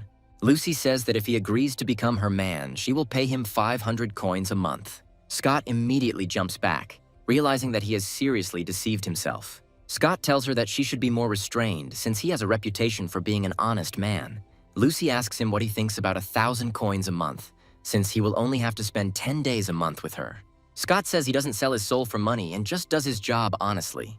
He also smiles and reflects on how he always gets better deals because of his looks. Ashley watches this, chuckling slightly, causing Scott to realize he should teach her a lesson as a joke. In order to finish the conversation, he asks Mrs. Lucy to give him the wanted man's thing. Lucy looks at him with a smile and asks if he would like to have a couple of her things. Scott says that fortunately, he won't need to borrow any other things to solve the case. Ashley gets up to see the lady out and she reminds him that he can change his mind at any time. At the door, she starts laughing and says that she didn't expect Scott to be so principled. Scott takes a few steps towards Ashley and places his hand on the wall right next to her head. Leaning slightly towards her, he says that she, a little girl, is also laughing at him. Ashley asks him if he couldn't be tempted by such a nice price as 1,000 coins a month. Scott says that he really loves money, but he is not interested in Lucy, however. If it were about Ashley, he would agree even for 100 coins. Ashley begins to become very embarrassed as Scott continues to stare at her. She confidently says that she will try her best, but Scott must remember his words. Scott smiles and says that his word is given, which means he will be responsible for it. After a while, Ashley starts singing one of the new songs that Scott showed her. She reflects on how the songs he teaches her are becoming increasingly strange. This lesson in lovely singing is taken up by one of the songbirds, who quickly flies out the window. The bird immediately lands on Scott's shoulder and tells him that he should go inside as quickly as possible. Ashley asks him how he managed to train her like that, to which he states that he had to work hard. Scott says the bird is small and hard to spot, but quite smart. He also says that he has a lead, which means he has to go about his business. The scene moves to one of the brothels, where a special search operation is taking place. The hired thugs drag 3 young men out of the premises and order them to behave themselves. The locals stare at this, wondering what is going on here, and then they are told that some traitor is being caught here. Lucy looks closely at these people and says, "Could there really have been only 3 of them?" She asks Scott if he is sure that Parker is there, since he has already deceived her several times. Scott says that this time he is 100% sure that he is right and asks Bulat to begin the examination. The dog sniffs several people carefully, then says that the right person is here and asks to give her a chicken leg. Lucy says that she has no time to play these games, and if there is no result today, then punishment will follow. Immediately after this, she quite loudly says that he will pay with his body if he does not bring her this man. Scott walks up to the boy and places his hand on his shoulder, initiating the ability copying procedure. After a while, he freezes in place and says that he never expected to stumble upon such a miracle. Lucy asks him what he is doing, to which he states that he is going to show her a trick. Immediately after this, he delivers a powerful slap to the man, shattering his artificial personality. A few moments later, a completely different person appears before them, who turns out to be that same Parker. Scott points at him and wonders if this man is the one she is looking for. Parker realizes that his disguise has been destroyed and tries to explain himself, saying that things are not so simple. Lucy says that she dresses him, feeds him, and he communicates with other women behind her back and orders her servants to beat him.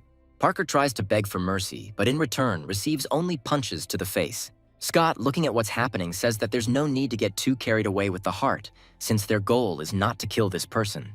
Lucy approaches the protagonist and tells him that her offer is still valid and that he can live with her without worrying about the rest of his life. Scott grabs Parker and tells him that he will take him to the doctor and she should not forget to pay for the treatment. Lucy spits in Parker's direction and says that she doesn't need such a man. After some time, the scene moves to Scott's house. One of the employees of a particular service boasts to his colleague that he has learned to cook pancakes better. Another social worker says they brought Parker into the Secret Service yesterday because he has the skills they need. A few more moments pass and they see Simon, who decides to take a walk, holding the golden cage in his hands. They watch his movements and wonder in their minds what kind of strange relationship he has. Behind Simon's guise is Scott, who decided to test his appearance-changing skills. Looking in the mirror, he tries to see how well his disguise is still holding up. He reflects on how the book said that transformation magic couldn't withstand physical impact, but for some reason that didn't apply to him. The next morning, he decides to go for a walk and meets Lori. A friendly dialogue begins between them, during which Lori says that his mother has been ill for a long time, and he goes to get medicine for her every morning. Scott says that he knows a good doctor and can refer him to his mother, after which Lori thanks him for this. He also thinks and says that he would like to discuss something regarding the incident with the animals. Scott wonders to himself how Lori is almost always thinking about work. Sitting down next to his friend, he says that he got himself a black puppy and trained it a little, but he is still far from being a detective dog. Scott says that everyone has different abilities. He's naturally good with animals, but others cannot learn it. Lori reveals that he uses magic to solve cases, surprising Scott. He immediately asks him what kind of magic he has, trying to find out if there is some kind of catch. Lori says that she has eye magic, which allows her to notice the smallest details at a crime scene.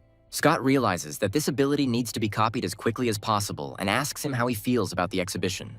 After a while, he heads towards the academy, holding another gift from Felicia in his hand. He reflects on the fact that he has no use for such things, and that palace trinkets cannot even be sold. Using teleportation magic, he gets rid of the unnecessary burden and rushes forward to get to class. At the very first corner, he crosses paths with his friend Bernard. Scott greets his friend happily, saying that he didn't expect to see him so early. Bernard also greets him and says that this meeting was indeed unexpected. All this time, Scott was followed by servants who greeted Bernard according to his title of prince. Scott turns to look at them and wonders if he misheard it. He immediately bows respectfully and says that he did not know about his high status, to which he states that he did not mention it on purpose. Scott says that he really camouflaged himself very well. The thing is that Bernard is the son of Shyvana's concubine, who can read minds. Scott realizes that he doubted his identity, but after investigating, he found nothing and even forgot to think about it. Bernard asks Scott to keep this fact a secret, then states that he needs to go to the Imperial Academy of Medicine. Some more time passes and he enjoys his enhanced vision technique to ogle the girls. Scott suggests that they go to his house and get really drunk. Bernard rubs his chin thoughtfully and says that it never occurred to him. Scott says that because they are celebrities in the capital, they cannot bring their own wine into restaurants. He decides to use the magic of space again and materializes a box in his hand, asking who would be best to give these earrings to. He opens the box, saying that he wants to find a better use for it than just collecting dust in his house. Bernard comments that these earrings look like royal earrings and asks where he got them. Scott thinks about it and considers maybe giving them to Riley when she gets back. However, after a while, he realizes that this is a bad idea, because this girl will probably leave them for her sister. Chelsea approaches Scott and comments on how beautiful the earrings are, trying to figure out if they were for her. Scott realizes that he is in an awkward situation because he now has very limited options. He reluctantly tells her that the earrings are indeed his and asks her if she likes them. Chelsea says that the earrings look expensive, and if his fiancée finds out about it, she will be unhappy. Scott decides to react immediately and says that in this case, he will simply take the earrings so that they do not cause problems. Chelsea immediately steps forward, grabs the box of earrings, and holds them very tightly. Scott frowns slightly, thinking about how that stupid girl was clinging to the box too tightly. Chelsea, in turn, reflects on the fact that one should not take back a gift that has already been offered. After a while, she apologizes to him, saying that she didn't mean to scratch him with her nails. She also says that she really likes the gift, but Scott reflects that he is only doing this to get her skills. After a while, the scene moves to the Academy of Magical Techniques, and Scott decides to go get some wine. He takes a couple of steps when suddenly a huge fiery comet appears in front of him, which almost turns him into ashes. As soon as the fire dissipates, he sees Michaela in front of him and tells her that fighting within the academy is prohibited. Michaela says that in this case he can call for help so that they try to punish her. Scott realizes that it will be very difficult for him to resist this girl if she wants to fight him. Michaela says that he was so brave when he laughed at her that day, which means that now is the time for payback. The protagonist discovers that the princess has awakened for the second time, which means they are on completely different levels. Luckily for him, a very powerful ice mage intervenes in this battle and tries to block the fire attack. The fiery blast stops a few meters from Scott's face, saving him from severe injury. Riley saves the situation and says that you shouldn't be proud of bullying the weak. She also states that Liara will be returning to the capital very soon, and Michaela can challenge her if she so wishes. The irritated princess turns around and leaves without saying another word. Scott is shocked and turns to Riley, wondering if Liara is really coming back. He decides to politely ask Riley when she returned, to which the girl replies that she only arrived in the capital today. Riley asks him how many crystals he used for the second awakening, after which he states that he used as many as 10. Riley says it's quite a large sum, but Scott says a lot has happened in the month she's been gone. He also understands that if he had not rushed with the second awakening, they would not have tried to kill him at the city gates. Riley says that a lot of different things really happened and gives the example of him giving Chelsea beautiful earrings. She also turns around at him with displeasure and says that she is very interested in looking at them and understanding what they are like. Scott complains that he wanted to give them to her too, and Riley rightly asks why he didn't give them to her. Scott replies that if he had given them to her, she would have said that she would save them for her sister. Riley says that her sister is his future wife, which means there is nothing wrong with giving her a gift. Scott says that he wants to give her another gift himself, and does not want the gift that was intended for Riley to be given to someone else. He also wonders in his mind whether there is any point in courting this girl at all. Riley talks about how her sister is different from the other women Scott has met over the years. Scott says that he understands this because no one has ever tried to kill him because of other people. Riley asks him if someone tried to kill him, to which Scott states that it happened 2 weeks after she left. Scott says that it is because of his engagement to Liara that some people want to take his life. Riley replies that she asked her father if she could call off his engagement to Liara. Scott looks at her in surprise and realizes that he shouldn't have told her about this, because it's not her fault. Riley says that father said that Her Majesty wants Scott to marry Liara. Scott reasons that the children of the elite have a higher chance of awakening magical powers, meaning that awakening has something to do with one's origins. Riley states that the children of 2 people who have awakened magical power can awaken it, and the more talented the parents, the stronger the awakening power. She also says that the elite want their children to marry their own kind to produce more powerful offspring. Riley adds that making Liara a wife without a power-hungry loser would secure the future throne. She says that this engagement is set in stone and cannot be changed in any way, adding that her sister is truly beautiful. Scott says he would be charmed by any woman, but if it weren't for Riley, he wouldn't have agreed to marry a girl he hadn't seen. Hearing this, Riley says that she urgently needs to go home. Scott looks at her with a sad look and doesn't even try to stop her, realizing that she needs to mind her own business. Finally, he says that he is not the only one in this world who does something against his will. After some time, the action moves to the residence of Prince Bernard. Scott brings out his signature distilled vodka, and Bernard says how much he missed the smell. Suddenly, they hear the screams of a woman praying for mercy. Scott and Bernard wonder what's going on and rush forward to find out. They discover a woman threatening to kill another maid for trying to seduce her husband. The girl prepares to finish off her pathetic competitor with one well-aimed blow of her sword. Scott asks Bernard who she is, but he becomes gloomy. After a pause, Bernard says that this girl is his wife. Coming closer, he declares that it is time to stop this pathetic circus. The girl throws herself into Bernard's arms and explains that the maid broke her favorite cup, so she hit her. Bernard says that he has important business with a friend and asks the girl to be quiet and leave. The maids bend down carefully and promise to carry out his order. Bernard apologizes and invites Scott to come into the office. Scott reflects that he is beginning to fear the upcoming marriage, but follows his friend. He understands why his friend always looks sad. Bernard says that if a woman's soul is ugly, she can be beautiful, but it won't help. Scott suggests that if he doesn't like a woman, he can just move out. Bernard counters that no one will let him move so easily, since any house in the capital costs no less than 100,000. Scott points out that the prince cannot be poor, but Bernard says that his wife controls all his finances. Scott is delighted. This is simply amazing news because he has a great idea. He states that the liquor they drink may cost 100 silver, but there is one interesting nuance. If you build a good brand reputation and limit the monthly limit, it will increase the price of the product. Bernard is surprised and asks if he is serious about doing such a thing. Scott says they are good friends, and the first person he approaches with the idea of getting rich is Bernard. The protagonist suggests dividing the liqueur into several price categories. Bernard, hearing his brilliant plan, says that he would never have come up with anything smarter. Scott says he will handle the technology and Bernard should contribute the labor and materials. Bernard reminds that Liara is returning to the capital soon, which means they need to put some money aside. Scott replies that it is not necessary because Sister Relai is also very easy to talk to. Bernard smiles and says that he gives advice based on his experience. Half a month passes, and the action moves to the training room, where Scott and Riley are training. Riley asks how he managed to last so long, and Scott breathes heavily, barely able to cope with the load. She asks if he has been training in secret and notices that his body has become stronger after the rigorous training.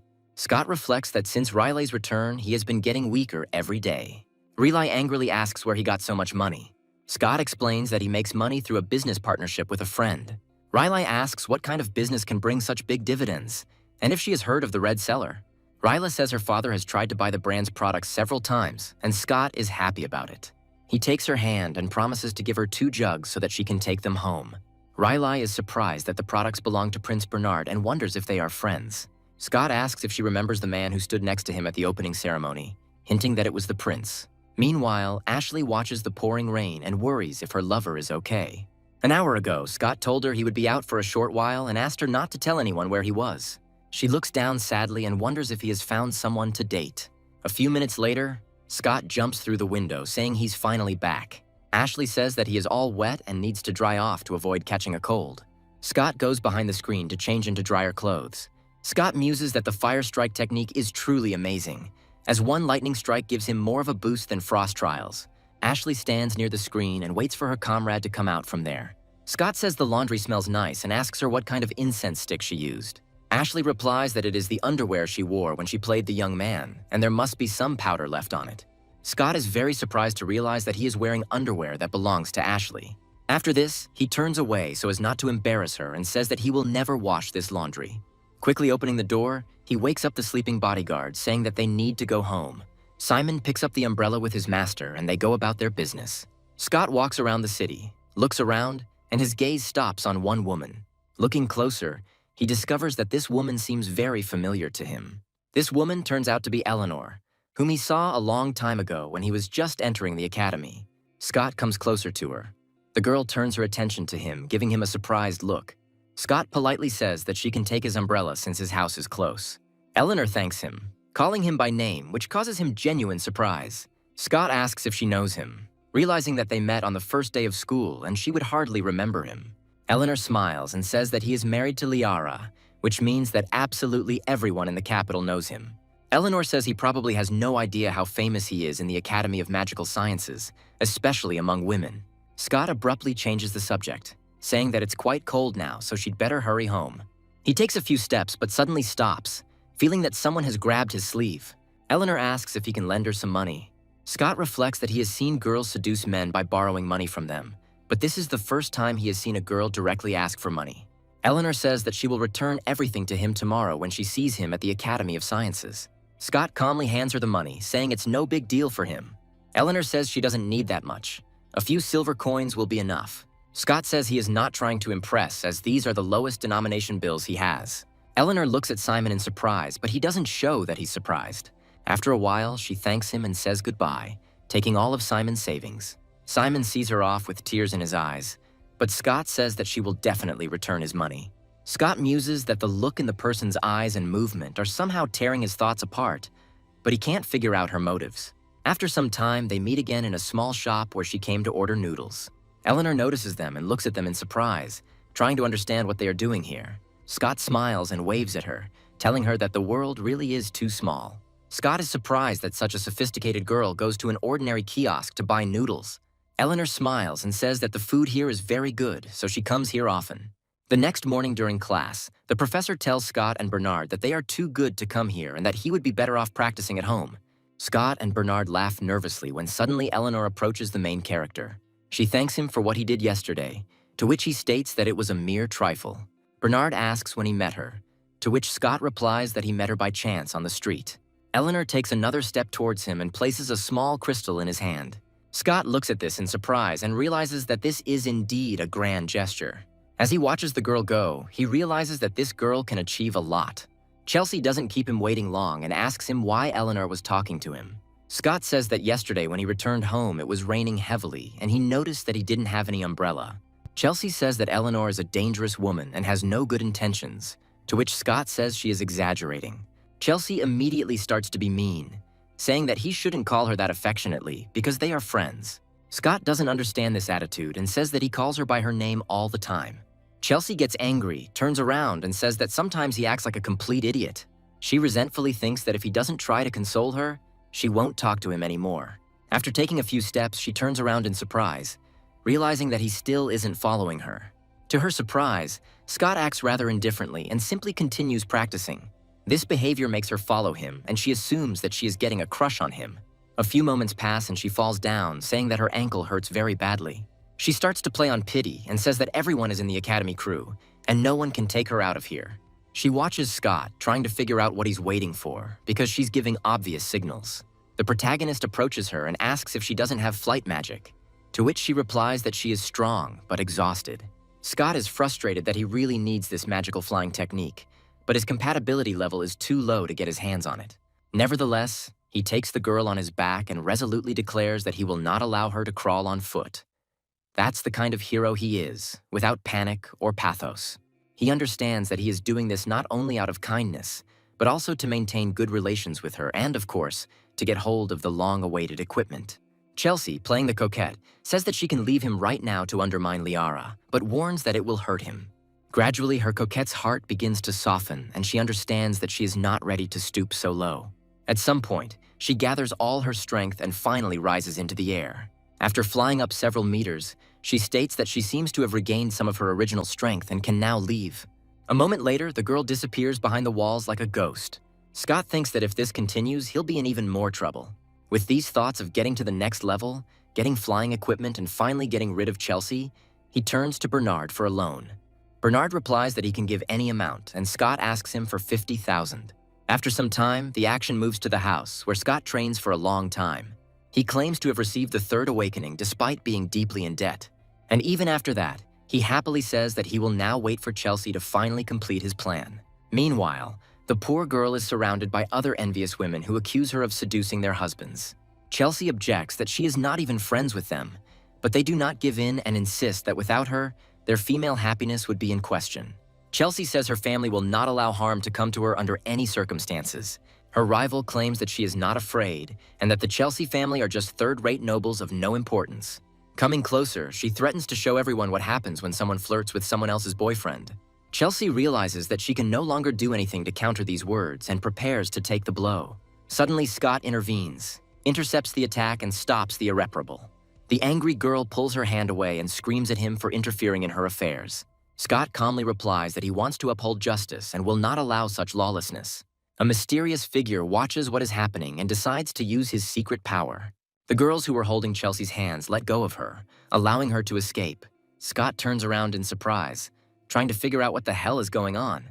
The enraged noblewoman orders the two to be captured, but her servants continue to stand as if in a trance.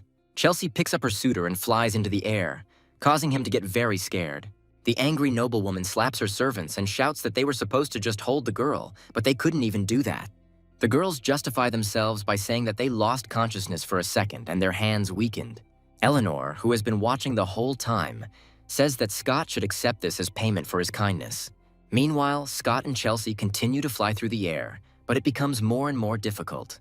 This is because Chelsea's magical energy is rapidly being depleted by Scott's weight. After a while, they land in a small forest, and Chelsea says that she is having a very hard time coming to terms with what is happening. She claims that many people swore their love to her, but no one stood up for her in her difficult moment. Scott says these people were simply afraid to quarrel with such an influential family. Chelsea asks why he stood up for her, to which Scott replies that they are good friends and he was just helping. Chelsea truly believes his words, although in reality, Scott understands perfectly well that no one would dare to touch him. She smiles and says that he is too easily deceived. Scott looks at her in surprise, thinking that she still doesn't understand who the real hunter is in this game. Chelsea stands up and says that the more beautiful a woman is, the more deceiving she can be, so you can't trust everyone. Scott pretends he's hearing this for the first time and promises to take note. Chelsea warns him that he should stay away from all beautiful women, especially those from influential families. Meanwhile, a noblewoman named Tina sneezes loudly and curses rain down from her side. She states that this is not the end, and that she will definitely find Chelsea. Scott, meanwhile, thanks his interlocutor for advice on communicating with women. He flies slowly because he might get scared if she suddenly flies too high. In fact, the whole point is that Scott has not yet managed to copy her magical technique and flight speed. After some time, they finally arrive at a safe place. Scott thanks her for saving him, to which Chelsea responds with mirrored gratitude. Chelsea stops for a moment and says she has something very important to tell him. Scott tries to turn around to listen to her, but before he can react, the girl kisses him tenderly on the cheek. After some time, Scott goes about his business, thinking that at least he got the magic technique. His irritation is so strong that he doesn't notice how he bumps into an old acquaintance. Looking back, he sees Riley standing in front of him, looking as bad as usual. Riley sternly asks why he left the residence belonging to the Chelsea family. Scott starts rubbing his cheek nervously and says that it's hard to give a correct answer to this question. Riley looks closely and asks what happened to his face and why he is hiding it. Scott claims that there is absolutely nothing wrong with his face, continuing to whistle a tune and rub his cheek. This behavior immediately gives him away, which makes Riley even more severe. She angrily swings her arm at him and tells him that Chelsea kissed him again, but he claims that he can explain everything. Scott says he stood up for her and she kissed him in gratitude, noting that many in the academy saw it. Chelsea says not everyone wants to know the truth when they see she's close to him. Riley asks him if he has any idea what she is saying. Scott replies that he knew her motives from the start and simply wanted to beat her at her own game. Riley asks why he didn't just stay away from her, questioning his motives. Scott says they tried to use him to humiliate Liara, but he made Chelsea fall in love with him only to reject her. Riley states that her sister would not appreciate such feats anyway, since Chelsea comes from a third-class noble family. Scott says that in that case he understands everything and will not misbehave anymore. Riley says that he broke the promise he made to her, and then lists all the girls he has been in contact with recently. Scott asks if she sent someone to spy on him or bribed Simon. Riley replies that she was simply checking on him, but he himself decided to confess. Scott quickly changes the subject and says that he has awakened his magical technique for the third time. Riley asks how he did it, to which he states that it cost him 100,000 silver. Riley says that he now understands who the buyer was, who bought up all the magic crystals. Scott asks if she can teach him the move she used when she fought Michaela. Riley recommends concentrating and imagining the appearance of the weapon. She then uses all her internal resources to ensure that the weapon takes its final form. Scott puts in a fair amount of effort before opening his eyes. The fruits of his labor look rather nondescript and hang lifelessly in his hands. Riley says those are underwhelming results, adding that waking up quickly is always a good sign. Scott replies that he is different from others because he can possess several techniques at once. Riley softens a little and says that she is still glad that he succeeded. Several days pass and the action moves to the lake at the Academy of Magic. Scott is practicing creating a single weapon when Chelsea appears next to him. She looks at him sheepishly, saying that she would like to confess something. Scott turns to her with undisguised indifference and asks what she wanted to say. Chelsea blushes deeply and says that she loves him very much and wants to spend the rest of her life with him. Scott wonders silently why he always gets into such trouble. He reminds her that he has a fiancée, but Chelsea confidently states that Liara will not make him happy. Scott says he always treated her as just a friend and didn't consider anything else. Chelsea begins to feel desperate and asks why he gave her such expensive earrings if not to break off the engagement. Scott asks if she wants him to tell her everything straight. He immediately states that she approached him so that he would fall in love with her, and then so that she could be abandoned and Liara could be humiliated. Immediately after this, he says that from this moment on they will no longer be friends. A few days later, Bernard says that Chelsea has left the Magic Academy, and Scott wonders what caused it. Bernard asks a counter question as to why this girl suddenly abandoned him. Scott says that 3 days ago she confessed her love to him, but he discovered her trick and broke off their relationship. Bernard says that Scott was very cruel, but he replies that it was she who planned to manipulate him. Bernard asks if he hasn't noticed that Miss Chelsea has feelings for him. He says that nothing escapes his gaze, and he understands that she is attracted to him. Scott realizes that he just foolishly pushed away another girl and calls himself a fool. Bernard says that in a few days it will be the Emperor's grandmother's birthday, and he can meet Chelsea there. Scott makes a strong-willed decision that he will definitely be at this celebration to meet Chelsea. Bernard says he saw Chelsea and she looks depressed, to which Scott replies that he will take responsibility. After a while, the Marquis passes by them and gives Scott an icy look. Bernard asks if they have met before, to which Scott states that he is the reason the Marquis's son was exiled. Bernard asks why Scott didn't say anything about it, and he states that it's a minor matter. Scott looks at the 20-year-old Marquis and understands that before him is a very formidable man with great influence. He concludes that one cannot give up martial arts and must check one's initial strength. The banquet continues, and guests gradually gather in the main hall to greet the Empress. Those gathered immediately recognize Scott and Bernard, as they have already become famous. Scott understands that there are a lot of good connections to be made here, which means he made the right choice in coming here. Suddenly, the air is cut by the loud voice of a herald, who announces the arrival of the Crown Prince. Scott bows down with everyone else to honor the arriving prince. After a while, their eyes meet and they both freeze. The Crown Prince gives him an angry look, and Scott immediately looks down. He asks his comrade if the man can control water, to which he states that the prince's technique is a state secret. A servant asks the Crown Prince what happened, to which someone states that they need to hurry to the banquet.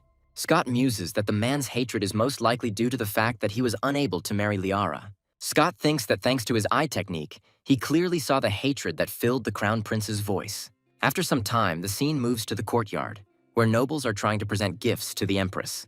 Tina bows before the mistress and says that she wants to give her the Tower of Longevity. Chelsea finds herself lost in her thoughts, but after a while, the servant reminds her that it is time to act. Chelsea are extremely reluctant to emerge from their mental anguish, realizing that they need to act now. She says that she brought in a box a bracelet with Buddha beads that the Great Master held. The Empress smiles and says that she knows this master and would very much like to look at these beads. Chelsea begins to carefully open the box, and suddenly most of the people freeze. They look at Chelsea with confusion and try to figure out if this is some kind of joke. People are outraged at how this girl dares to tease His Highness with an empty box. Chelsea tries to figure out where the beads she brought have gone, while evil tongues begin to whisper behind her back. Felicia watches closely and notices the earrings on Chelsea's ears. She understands that this girl is on good terms with Scott, which means she needs to be protected. After thinking for a long time, she turns to one of her daughters-in-law and asks her for beads, guaranteeing protection in the palace. Immediately after this, she approaches her grandmother and says that she borrowed this bracelet and forgot to return it. She also asks Chelsea why she didn't remind her about it, to which Chelsea replies that she doesn't dare ask for it. The Empress looks at her in surprise and simply does not understand why she decided to help. Felicia smiles and assumes that this girl is the one Scott loves. At this point, Sung's fiancé suddenly intervenes, loudly asking why Felicia lied to Highness to help Chelsea. Felicia says that today is her grandmother's birthday and she doesn't want to make a scene so as not to spoil her mood.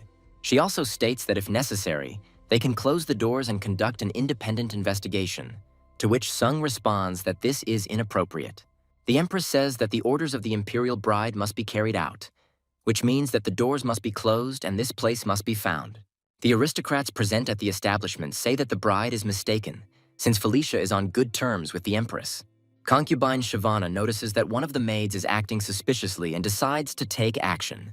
She says that it is better to start the search with the maids, and then move on to the noble people who do not need to steal such things. After some time, one of the maids drops the beads that Chelsea was supposed to present as a gift. She is asked who made her do this, to which she replies that she awakened the technique of telekinesis and wanted to sell these beads. Of course, they don't believe her and order her to find out which palace she is from. Sung angrily says that the maid belongs to the palace and asks who ordered her to do this. Unable to bear the pressure, the maid turns in Miss Tina, saying that she was asked to disgrace Chelsea in this way. Felicia turns to her daughter-in-law and says that she was warned not to interfere in this, but now she is reaping the benefits. Sung immediately bows before the Empress and says that he is going right now with his daughter. After leaving the throne room, the bride beats her daughter and calls her an idiot for behaving so carelessly. The next day, Felicia praises Scott for coming to her with food from the restaurant she loved so much. Scott thanks her for helping Chelsea the day before, after which Felicia asks if she is his lover. Scott says it's a misunderstanding because they are just good friends. Felicia and her tigress smile and say that she understood it.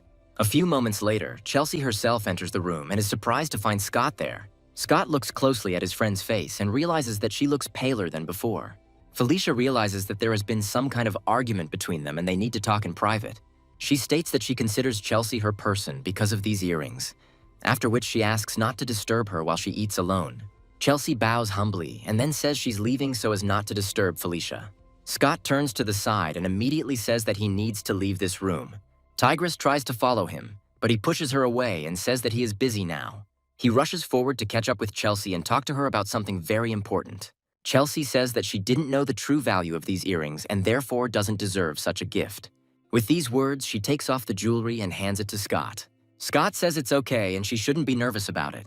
He also says that he shouldn't have said those words that day and regrets it very much. Chelsea states that he was right and she approached him to humiliate him in front of Liara. Scott sympathetically says that they should leave all these memories behind. Scott asks her to put on the earrings, saying he doesn't want to hurt her. Chelsea looks at him in surprise, wondering if he has forgiven her. Scott smiles genuinely and says he's never been this angry at her. Chelsea starts to get embarrassed and says that in that case she'll go home and they'll see each other next time. Immediately after this, she begins to carefully leave, leaving the protagonist alone with his thoughts, in complete solitude and silence, as if time had slowed down around him. Scott realizes that he was careless and got into a mess from which he would not have been able to get out if not for the flight technique, the only saving trump card in this difficult situation. After some time, he returns to the gates of his mansion and thanks the Secret Service agent for his support and help, which was very useful.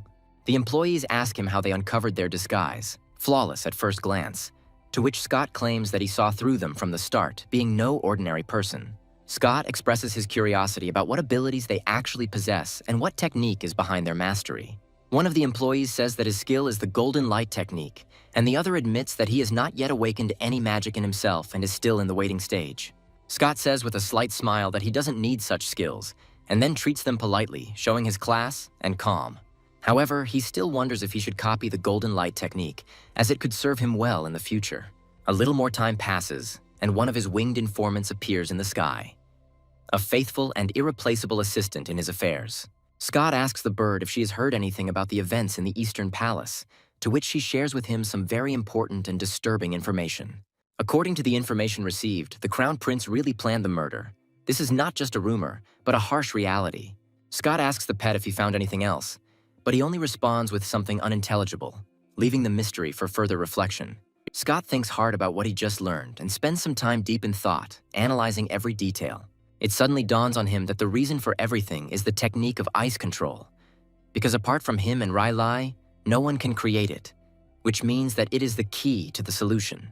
He understands that he urgently needs to go to the Ministry of Personnel to check the relevant files and find confirmation of his suspicions. However, after taking a few steps, he immediately runs into Rai. Chance or fate? She asks him where he is going in such a hurry, since it is training time, to which he states that he has urgent business that cannot be delayed. He immediately grabs her hand and asks if anyone has ever tried to kill her, because this information is very important. Rai says that when she was a child, she survived several assassination attempts, but there were no more, and now she is safe.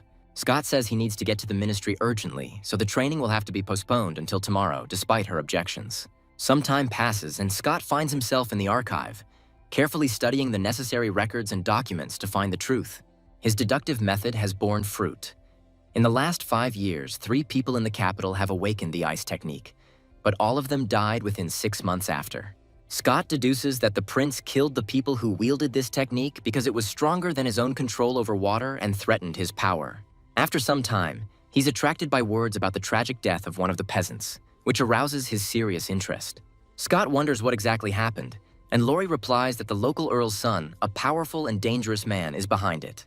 Lori explains that the count's son harbored a grudge against a peasant whose daughter was once killed, believing that they were the ones who harmed his family. Lori also says that he asked his coachman to drive through their land, and Scott asks if he was taken into custody for his actions. Lori claims that everyone escaped punishment and now they can't even pay compensation to the victims, which makes Scott outraged. Scott smirks and says he has an idea on how to bring these bastards to justice and punish them as they deserve. Once outside, he begins spreading misinformation that the Count's second son has awakened the ice technique in order to make the culprits afraid. To prevent anyone from knowing his true identity, he used his appearance-changing skills to hide behind a mask. This rumor immediately spreads among the people, who begin to say that the prince's second son really does possess the ice technique, and fear spreads. Just 3 days pass and the man is found dead, which only fuels rumors and panic. Lori says he deserved it because he drowned in his family's well. A strange and mysterious death. Scott speculates that if the crowned prince inherited these abilities, then this kingdom is the cause of all the troubles and intrigues. He also understands that his contribution to this incident will remain unknown, but this does not bother him much. The main thing is that justice prevails. Scott realizes he needs to find a way to get this old beggar drunk and copy his abilities to become stronger. He smiles, realizing that once he collects the techniques of water, fire, and invisibility, he will become practically invincible. Suddenly, Michaela enters the room and asks him what he is doing here, interrupting his thoughts. Scott explains that this is a library, and he can be here absolutely calmly because there is order and silence here. Michaela says that she came down here to count the books, but his presence begins to irritate her, and she does not hide it. Scott suddenly stops her and asks a couple of questions, not allowing her to leave without an explanation. He also bows down to her and says that she misunderstood him, and he wanted to apologize for his inappropriate words, showing respect. Michaela asks what he's up to and why he is trying to win her favor by showing distrust. Scott says he's not trying to build a relationship with her and is being sincere, to which she replies that they should fight and then she'll respect him. Michaela smiles and says that she doesn't intend to kill him, but just wants to test her skills. Scott understands that there is no need to make unnecessary enemies and says that he will be very happy to accept this challenge and prove his strength. After a while, they go out into the yard so that no one interferes and the battle can take place fairly and honestly. Michaela looks at him carefully and asks if he's ready to start the fight, testing his resolve. Scott says she can start at any moment and he will wait for her signal, fully prepared for the fight. Michaela concentrates her incredible magical powers and tells him that he shouldn't cry if he's in pain. Scott smiles and says it's a very good try, but not enough to break his spirit and will to win. Immediately after this, he focuses on his ice power to counter the onslaught of his opponent and show that he is not so simple. With a small movement, he sends forth an icy wave that splits the ground and puts the enemy on guard. Two forces clash with each other, but neither side can achieve a clear victory. Michaela is surprised that Scott has already moved up to the dark rank. This is an incredible success that makes her respect and worry at the same time. She flies into the air and says that for the sake of a fair fight, she will also use the power of the dark rank. Scott smiles and says he would be happy with this development. For some time, another fiery animal created by Michaela's will flies along his side. Scott praises her for her efforts and says that it is indeed a worthy attempt. A few moments later, he materializes his weapon and thrusts it forward to block the powerful blow. Thanks to his outstanding strength and incredible spiritual practices, he manages to avoid serious injuries, which, of course, adds to his confidence. He is already beginning to praise himself, saying that his training has been beneficial and that he is almost invincible. Unfortunately, a few moments later, Michaela appears next to him and delivers several blows to the rock right next to his body. Scott starts to frantically dodge, and with a frightened question in his eyes, he thinks, "What the hell is going on here?" After a while, Michaela lands. Her series of blows missed their target, but one thing is clear. She's left wondering in her mind why this guy is so strong in martial arts. Immediately after this, she smiles and says that she underestimated him before, but now she will take him seriously. Scott also reflects that he didn't appreciate this girl because she turned out to be not just a serious fighter, but a real challenge. After that, he uses the magical eye technique, saying that he will not cross the boundaries. Michaela rushes into battle, unleashing a flurry of blows, but Scott manages to expertly dodge each one. Scott realizes that at a certain point he needs to give in a little to keep the fight from turning into a war. Michaela decides to take advantage of this opportunity and immediately launches a quick series of strikes. Scott realizes that the girl is holding back so as not to damage his internal organs. After a while, he falls and tries to get up with trembling legs.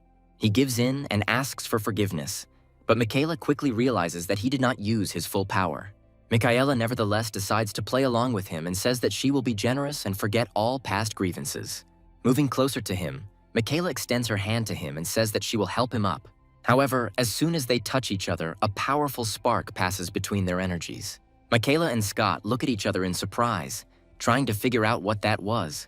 Meanwhile, they are closely watched by other people who had not expected such strength from Scott before. These unknowns say that this man is unique, and if he had not survived, the world would have lost a great genius. The next day, Scott wonders in his mind what happened between him and the princess yesterday. Looking at his hand, he tries to understand how they were able to increase their original powers. Trying to figure out if he can practice two elements at once, he decides not to think about it for too long.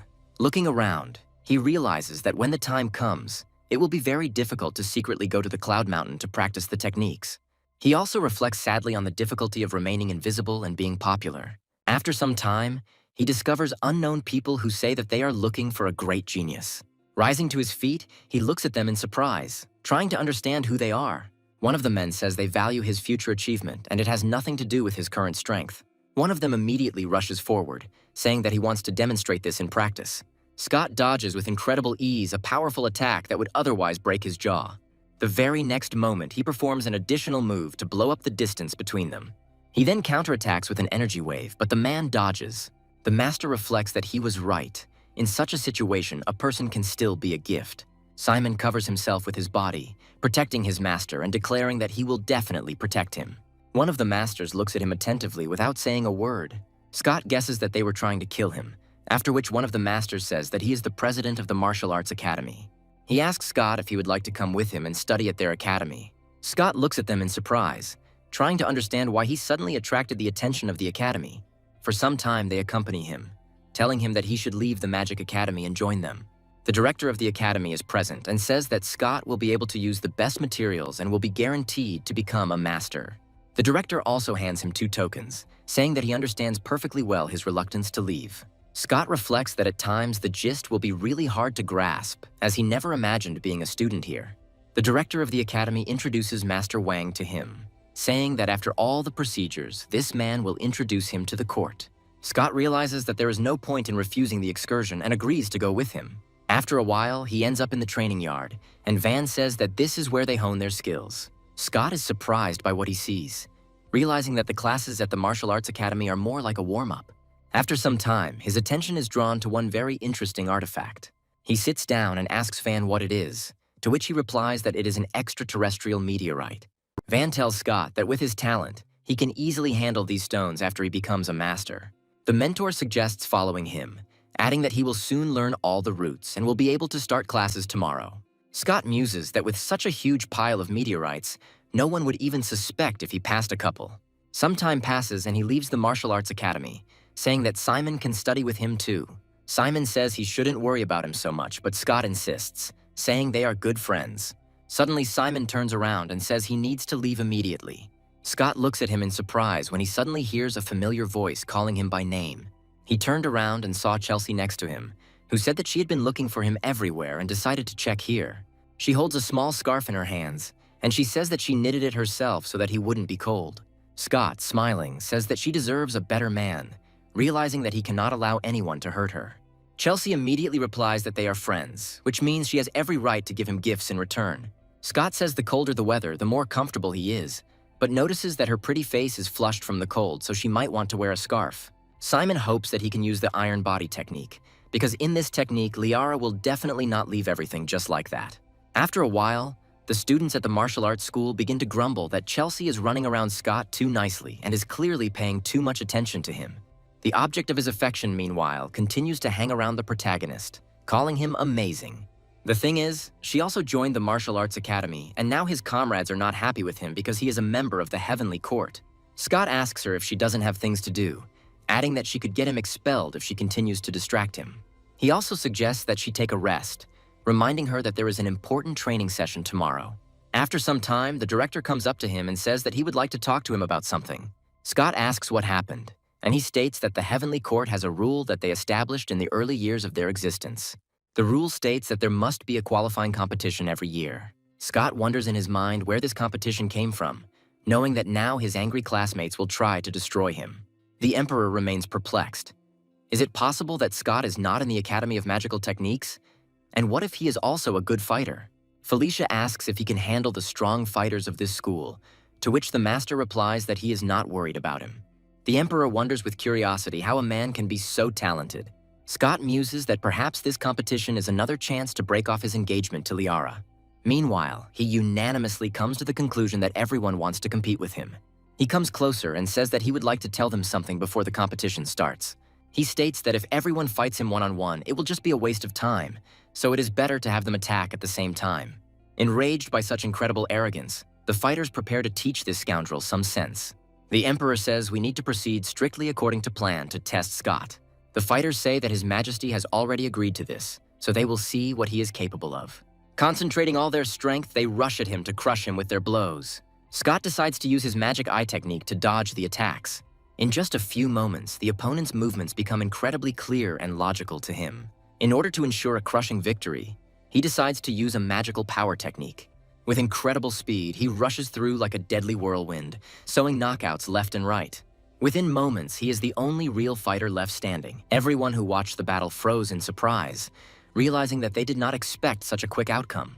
Scott says that according to the rules of the competition, he can already be considered the winner. The Emperor asks what happened here, to which the Master replies that this man is a martial arts genius. The Emperor is silent for a moment and wonders how advisable it would be for Scott and Liara to be engaged. Chelsea praises her lover for the victory, saying that she also needs to train more, to which he agrees. After some time, he meets Bernard, who says that the Emperor understood the course of his thoughts and said that the wedding with Liara will take place immediately after her arrival. Scott laughs and says he didn't expect such betrayal from Bernard. Bernard explains that they underestimated the Ministry of Secret Services, which guessed their thoughts and told everything to the Emperor. Scott muses that the situation is getting more and more confusing, while Chelsea, on the contrary, is having fun. He tells her that she has no chance, because he is already engaged and must marry Liara, and that cannot be changed. Chelsea replies that she can become his lover and meet him secretly by visiting his house. She also states that he can buy another house to support her, and if not, she will do it herself. Some time passes and Scott decides to take a walk to think things through. He realizes that he has won the battle against the Eight, but he still hasn't thanked Felicia for her help. After some time, he meets the chief distributor, who asks where he is going. Scott gives him a dirty look to stop him from asking any more questions.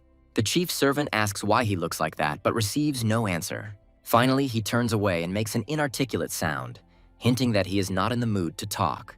Felicia smiles and says that the students at the Martial Arts Academy have become more diligent lately, and Scott brings her a gift.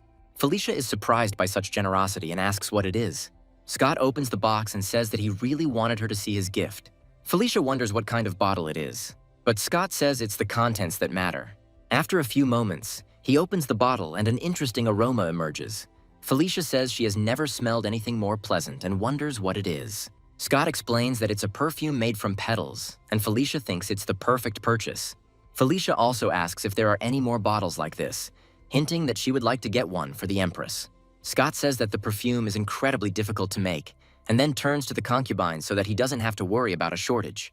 The concubine says she also wants perfume, but Scott recommends that she rub herself against Felicia's body more often, saying that the scent is guaranteed. Scott muses that no matter what their past life, women will always love scented things, and that's just a fact. He also understands that he needs to earn a lot of money to buy a country house. No one has canceled his ambitions. For a moment, he wonders why he's even thinking about it when suddenly a hand falls on his shoulder. Michaela says that she finally found him and immediately asks what he wants from her. Michaela states that she won't cause him any trouble today, he just has to follow her. Scott agrees and goes to the palace where Michaela spends her free time. The determined princess asks if he realized that when their bodies come into contact, the limitations of their abilities are broken. Scott asks what that means, to which she replies that they can now train longer. Scott feels Michaela holding his fingers and the system notifies him that the copying process has begun. Scott says he's willing to keep going for a while longer, hoping he can stick it out. Thus, an agonizing 15 minutes pass, which seem like an eternity to him. Michaela still remains disappointed, stating that she expected better results. After a while, her face turns red briefly and she says she has an idea. Scott muses that now that he has fire and ice techniques, he can handle it. Michaela asks why he immediately agrees to train together, and he says that holding hands for a long time is a bit too much. Michaela gets irritated and says that she will give him time to think, and in 3 days everything will end in his little courtyard of the Heavenly Court. Meanwhile, the chief distributor reveals that Princess Michaela took Scott to her palace immediately after he left it. He also says that Scott did not go there himself, but that Princess Michaela was with him the whole time. The Emperor is surprised by this coincidence and says that he would like to personally communicate with the princess. After some time, Michaela comes to the Emperor's room asking why he called her. The Emperor grumbles that she is no longer young and that it is time to look for a husband. Michaela says that she has no plans to get married and has no plans to change her status for now. The Emperor says that the husband he has chosen for her is only 2 years older and is also talented and handsome. Michaela says in all seriousness that if we are talking about Scott, then this is out of the question, because he is engaged to Liara. The Emperor declares that if he wants it, he will annul the engagement and allow him to become her husband. Scott suddenly sneezes because he's been mentioned too much lately.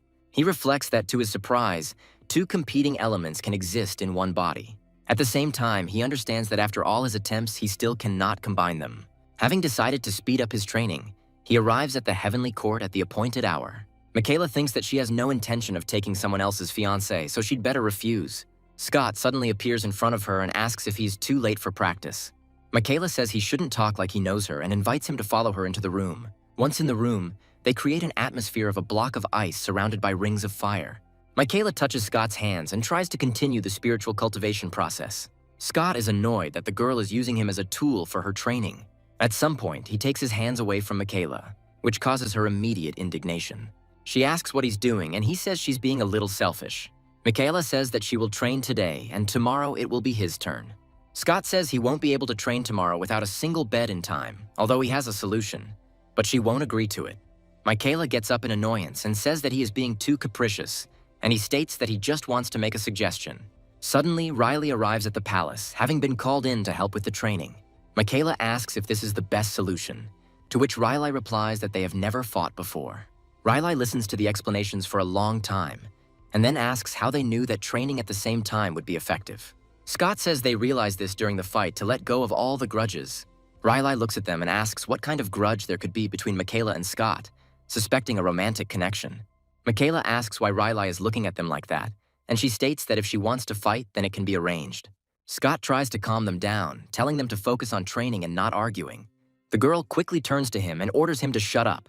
After some time, they return to the fire pool to combine their efforts. This time, Scott will be the catalyst for joint training to benefit as well.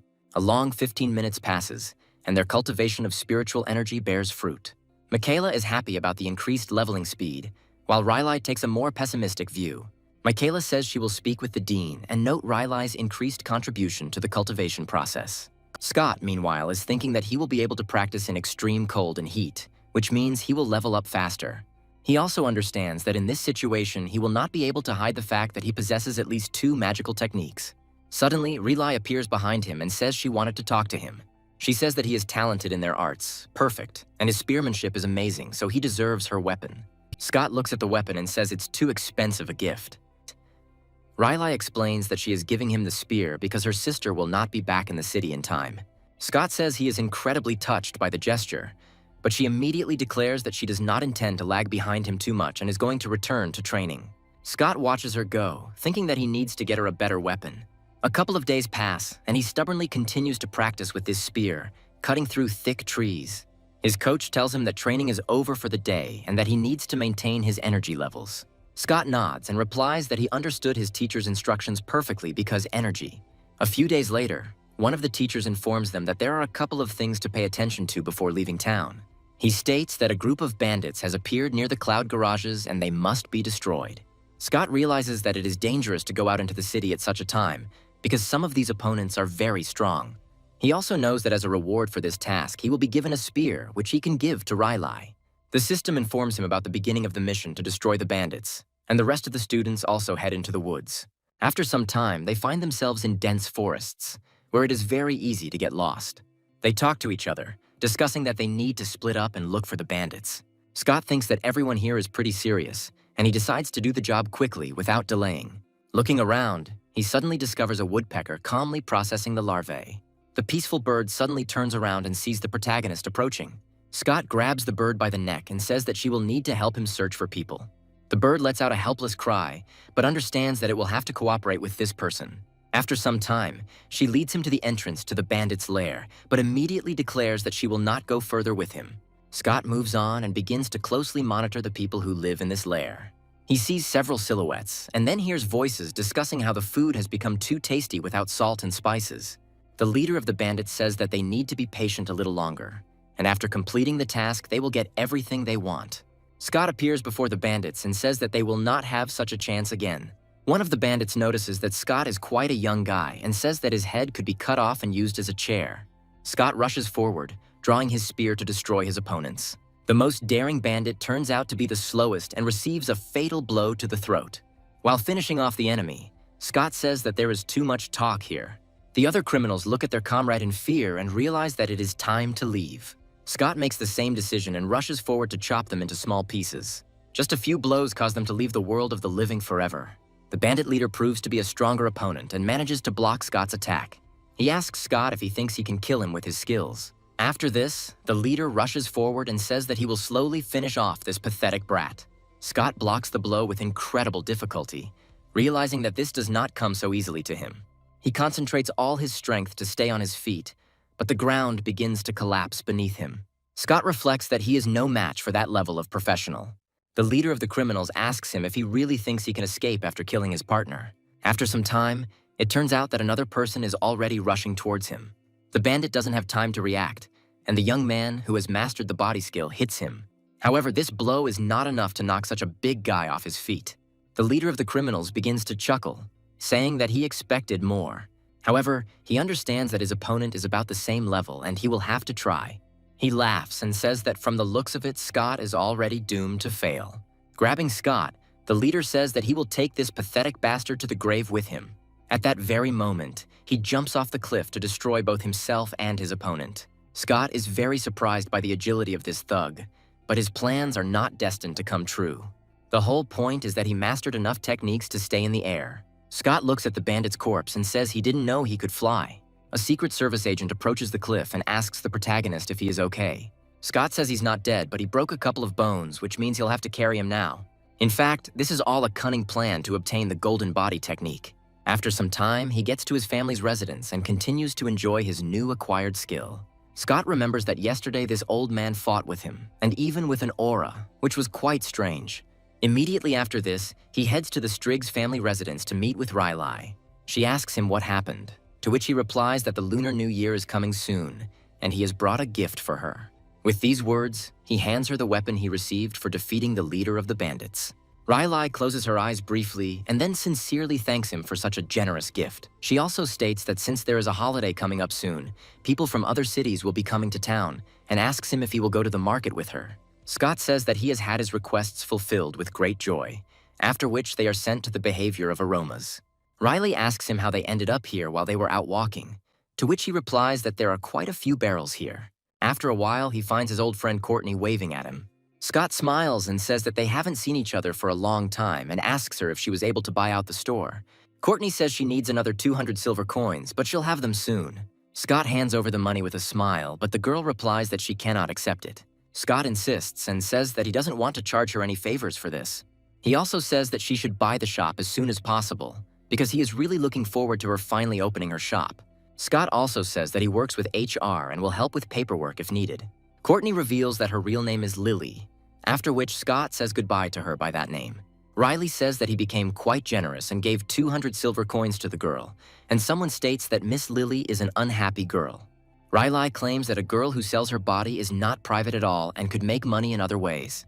Scott speculates that Riley doesn't understand Lily's struggles, as she grew up in a very different environment. After 15 minutes, the happy girl comes to her boss and says that she has saved up money for her ransom. She is asked where she was able to get such a sum, to which she replies that she is not obliged to answer. The caretaker says that it is better for Lily to leave now, while she is still beautiful, so that she can find a worthy husband. She also offers her to take 100 silver coins in order to open a shop and earn a living. Lily thanks her for this, after which she is advised to leave before she changes her mind. Finally, Lily releases the bird that had been sitting next to her for a long time, saying that now she is free. Lily watches her go and says that she is now just as free. As soon as she leaves the establishment of misfortune, a man immediately blocks her way. The man says that today he would like to introduce her to a distinguished guest, and if she serves well, a generous reward awaits her. Lily says she doesn't do that anymore and they should find another woman. The angry men look at her and ask what she means. Lily replies that she no longer sells her body for money, which means she will not do this work. The villain tries to grab her and says that she should not act like an innocent girl. Lily breaks free from their grasp, screaming hysterically that she will never do anything like that again. She also states her real name, after which she rushes towards the gate. Suddenly, she runs headlong into a stone column and falls to the ground dead. The villains immediately lose interest in her and say that they will find prettier girls.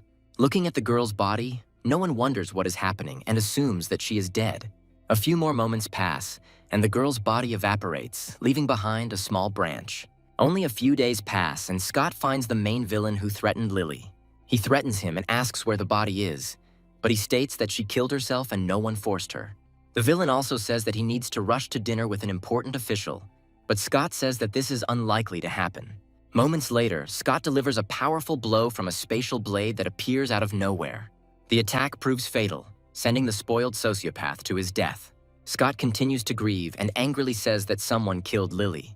A couple of days pass, but he still continues his search, simultaneously killing those who were involved in this tragedy. Scott says he staged the murders to make it look like they were committed by that ghost girl everyone keeps talking about. He also realizes that he only has one person left to deal with, the one who caused Lily's body to disappear. After some time, he decides to visit Felicia, who says that he has been gone for a long time. Scott apologizes to her and says that he has been very busy for a couple of days. Felicia says that he doesn't have to come every day, so he shouldn't apologize for it. She also says that her pet has become very attached to him, and Scott promises to come here every 2 days. The pink tigress looks towards the protagonist and says that she wouldn't say that he is her favorite. Scott says he felt guilty about not showing up, so he brought her 3 bottles of perfume. Felicia says she is very excited about the range of different scents and promises additional trade support. A few more hours pass, and finally it is dark evening, after which Scott returns home. Suddenly he feels the cold of a blade on his back, and the same girl from the legends appears behind him. Scott asks her if she is the one who is known for killing the arrogant Januaries, after which she asks if he is afraid that he is next. Scott says that she wouldn't do that because they are good people and understands that her magical technique would be very useful to him. The girl says that he is really a good person, since all the murders he committed, she would have committed herself. The girl asks why no one is looking for him, to which Scott replies that he used the ice knee to prevent them from finding the weapon. The killer says that even if his words are true, there are still traces left, but she will not cause him problems and reveal secrets. She also asks if he would like to join the Heavenly Path Union, after which she says that everything is falling into place now. Scott replies that he will not join this community, as he has his own methods for helping people. The killers ask him with a grin if he then wants to arrest her for her head, which has a decent reward on it. Scott smiles and replies that, of course, he loves money, but he prefers to get it honestly, and he has enough money to not worry about it. He also adds that he owns the Red Dirt Cellar, to which the killer smiles and notes that Scott does seem to have some excellent wine. The protagonist states that he can show her his cellars, and if she wants to drink, he will gladly provide her with such an opportunity. After some time, he, together with law enforcement agencies, organizes a raid to punish the culprits to the fullest extent. The accomplices in the crime try to resist, but Scott confidently states that they are accused of kidnapping the girl and they have no chance. Scott says that he is friends with the killer and the Skyway Union, so they have nothing to fear. One of the nobles angrily declares that he will definitely complain to Scott's boss. The guards, perplexed, ask if they want to complain about Scott himself. The main character is also surprised and asks with a smile whether he already has complaints or they just want to send them. The nobles quickly realize that they have gotten involved with a serious person from the Ministry of Personnel and decide to remain silent. Scott states that the two kidnapped the girl and broke the law of the Great Kingdom, so now they will have to get what they deserve. At the height of the situation, Eleanor intervenes, asking to spare the brothers for her sake. Immediately after this, she begins to use magic, and Scott is under its influence for some time. But after a couple of seconds, he breaks the illusion, without even noticing that he was under a spell. Irritated, he says that he will not ask for mercy for the criminals, otherwise the guards lose their meaning. Eleanor is very surprised that this man does not succumb to her charms. The next day, Scott recalls what happened and notes that Eleanor's magical technique is very strange and unusual. After thinking for a bit, he decides to ask Chelsea what this girl can actually do. While walking through the Ministry of Personnel, he bumps into a colleague who is hanging up posters. Taking a closer look at one of them, he wonders why the man on the wanted poster looks so familiar. Upon further inspection, it becomes clear that this poster depicts the very same killer he recently met. Scott moves on and discovers a body with Laurie and his colleague standing over it. Laurie explains that the corpse is actually a fake used for a stage play. The detective says that yesterday the killer tried to kill the Duke's son but failed and was wounded herself. Laurie adds that rumors were first spread that the Earl's son had killed the commoner in order to lure the killer into a trap. Scott wonders in his mind who could have come up with such a cunning and evil plan. Meanwhile, the action moves to the gates of the residence of that very count. A fight ensues between several people, resulting in the killer falling into the street. Landing on the hard floor, she looks at her clothes and realizes that they are badly damaged. The guard asks her threateningly how she dares to come here, pointing out the snow, which makes it easy to find her. Grabbing his sword, he declares that he will now carry out justice and finish her off. The killer understands that he cannot escape this attack. It is too weak. An icy blade, carrying death, is rapidly approaching her. But the omnipresent Scott manages to save the girl from the clutches of death at the very last moment. The guard watches in amazement, not believing that Scott saved his victim. He asks the killer if she had an accomplice who was watching her the whole time. Scott starts to run, but the guard starts to pursue him, wanting to get the reward. At some point, they jump to the ground to rest, but the guard continues to pursue. Pointing his sword at Scott, he hears that he does not want to kill him and suggests that he just leave.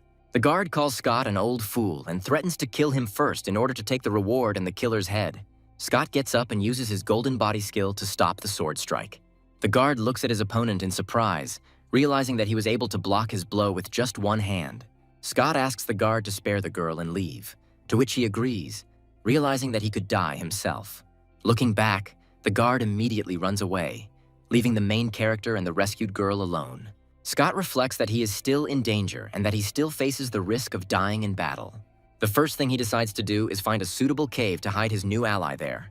Looking at her, he realizes that she is seriously injured and will have to use the crystal to heal. Realizing that the girl is unconscious, he understands that he has freedom of action, but he controls himself. He realizes that he wants to save her, but he is running out of healing crystals. This leads him to a fairly effective but awkward and not very convenient method of treatment. He also manages to copy her skills, after which he goes home and finally falls into a peaceful sleep. The next day, he finds himself at the theater, where Ashley asks him why he came so early. Scott sits down in a chair and reflects that he spent all his energy last night, but now he can finally rest. Ashley continues to walk around, noticing that he is fast asleep. Following her heart, she carefully leans down and kisses him tenderly, trying not to wake him. After a while, night falls and Scott calmly walks home, strolling through the city streets. He wonders why he is so thirsty, suggesting that it is because of the dreams he is having. Scott smiles and realizes that this dream was just amazing, and he still remembers it perfectly. The same killer named Evelyn suddenly materializes nearby and asks him what kind of dream it was. Scott is initially scared, but she quickly states that she respects him for saving his past that night. He asks her how she knows this, since she fainted yesterday and couldn't seem to see anything. Evelyn explains that she couldn't speak, but she saw everything. How he fought with the guard and used several magical techniques. Scott says he changed his clothes to remain unnoticed and avoid attracting attention. Evelyn claims that she recognized him by his smell, as members of her clan are very sensitive to smells and immediately detect something familiar. Scott says she needs to get more rest and immediately asks why she came to him in the first place. Evelyn says that the magical technique he used to treat her yesterday removes scars and marks on the body. After this, she states that she wants him to help her get rid of all the other wounds that she still has. Scott says, frightened, that for such treatment she would have to undress, and they can't do such things. Evelyn laughs and says that martial artists don't worry about such trifles, and it's nothing at all. Then she adds that he already saw her body at night, so now he definitely shouldn't be embarrassed. After 2 hours of intense treatment, Evelyn says that all the scars have indeed disappeared from her body, as if by magic. Scott is surprised because he didn't expect Evelyn, with her profession, to have such impressive curves. Evelyn notices Scott looking at her and asks if he's tired of this review after 2 hours. Then she decides to ask why he saved her after all, if he was looking at her like that. Scott replies that he knows she is a good person, and so he decided to do a good deed without asking any questions. In order not to disturb each other, they decide to lie down on different beds, but both of them cannot fall asleep. Scott asks if there is any news from her allies, and she replies that everyone is most likely away for the holidays. He wonders why she hates playboys and loose men so much. Evelyn doesn't know what to say and simply declares that it's time to sleep so as not to fill her head with nonsense. Scott closes his eyes and thinks that it's hard to disagree with her, because sometimes it's better to just relax. He is a little surprised that this girl trusts him so much, since she agreed to sleep next to him and did not run away. After a while, he suddenly gets up from the bed and apologizes to Riley for accidentally looking at someone's chest. Looking around, he realizes that he is left alone. Evelyn has long since left without saying goodbye. He touches his head and thinks that she is gone, but he still dreams as if she is nearby. Stepping out into the courtyard, Scott realizes that today is the first day of the new year, and he can't stay home. The first thing he decides to do is visit the Riley family to bring them his New Year's gifts. He congratulates them on the holiday, saying that he brought several gifts and some perfume from the cellar. Ril's younger brother looks at Scott and says he's not good enough and should be kicked out right now. The girl immediately hits her brother and asks him to behave more politely. Because he is her future brother-in-law, he must be respected. The brother looking at them is happy that finally his sister will return and they will be able to get married. After some time, the imperial decree is spread through the streets, which everyone tries to follow without exception. The text of the decree states that Scott and Liara are the perfect couple and it is high time for them to get married. The emperor promises them a luxurious wedding, a house in the east, 20 maids and servants, as well as all sorts of additional benefits. Scott curses the emperor, wondering why there is such a rush to this marriage. The chief steward declares that the emperor wants to be personally present at their wedding so that everything will be at the highest level. Scott sees off the manager and realizes that the emperor is really starting to get on his nerves. Meanwhile, a mysterious girl returns to the city with an umbrella to protect herself from the snow. This girl is Liara. She smiles and says that she has finally returned to the capital after a long absence. Meanwhile, Scott visits a warehouse containing perfume and various other substances that he produces himself. He asks his friend why he doesn't want to go home and gets the answer that it's simple. He loves his job very much. Scott realizes that his friend is simply hiding from his wife and says that he readily believes this explanation. Scott then asks Chelsea if everything is ready for the ceremony, to which she replies that it's time to open the doors and begin. With a smile on his face, Scott opens the door and says that his perfume pavilion will finally be open to everyone. A huge crowd of people immediately appears in front of him, and he wonders why so many people have come here. Ordinary people are breaking into the pavilion in huge numbers and asking to sell them perfume as soon as possible. Scott asks them not to crowd and stand in line, assuring them that there is enough perfume for everyone. While Bernard, meanwhile, anticipates a big score. He realizes that the amount of gold that can be earned by selling all this is simply incredible. After a while, the working day ends, and Scott happily says that they now have a fortune. He is informed that they have earned a whopping 50,000 silver today, and Scott declares that he was the one who made the perfume. Chelsea smiles, laughs, and says that now it's time to go home, rest, and gain strength. As they leave the pavilion, they begin to discuss what is about to happen and share their expectations. Scott realizes that after the wedding announcement, he's not allowed to see his wife, and he does not even know what she looks like. After a while, he notices that Relai is walking right in front of him, holding her sister's arm. The girl confesses to her sister that her mastery of the spear has become much better thanks to Scott's training. Scott realizes that standing in front of him is his future bride and wonders if he should say hello to her. Finally, he decides that it is better to go home and quickly changes his course so as not to linger on the street doing nothing. Liara asks her sister why she knows so much about Scott, but she only jokes it off so as not to reveal her true feelings and plans. She also says that tomorrow is her wedding, which means she can eat well and rest to be in shape for the celebration. February 11th is coming, which means that the amazing day for the wedding ceremony that everyone has been waiting for has arrived. People say that the time has come for the bride and groom to officially enter the marital home where a new life awaits them. According to tradition, the groom must survive the ordeal of the brazier so that his life and marriage can prosper and grow. Once in the special room, the newlyweds bow to the sky and the earth, and also bow to their parents, expressing respect and gratitude. Finally, they bow to each other to symbolically seal their union and promise to be together no matter what. Liara's father asks Scott to take care of his daughter, who is sometimes wayward, but deep down is very kind and devoted. Bernard wishes everyone a wonderful night, after which Scott realizes that he now has to take care of his wife and protect her. Michaela asks him how he can leave his friends after marriage and expect to continue training, since it is an important part of his life. Riley also approaches him and advises him to become more serious, after which he asks why she drinks so much, trying to understand her mood. Meanwhile, Michaela and Bernard decide to watch the fireworks, leaving the young couple alone with each other for important conversations. Riley asks him not to flirt with other girls anymore, otherwise she will be forced to use force and break his legs. Ashley watches from her tower and hopes that her beloved will be happy in his new marriage and life. Chelsea is also watching all these celebrations, but her heart is starting to break into pieces because she knows that the bride is not her, and Scott's heart belongs to someone else. Much to Chelsea's chagrin, she realizes that she won't be the one, despite all her feelings and hopes. The crown prince reflects on the fact that the man he hates the most has married the woman he loves, and he certainly won't let that go unanswered. After a while, it's time to head to the newlyweds' room, where a new chapter in their lives will begin. Scott prepares for tonight, knowing he's a little nervous despite the excitement and anticipation of what's to come.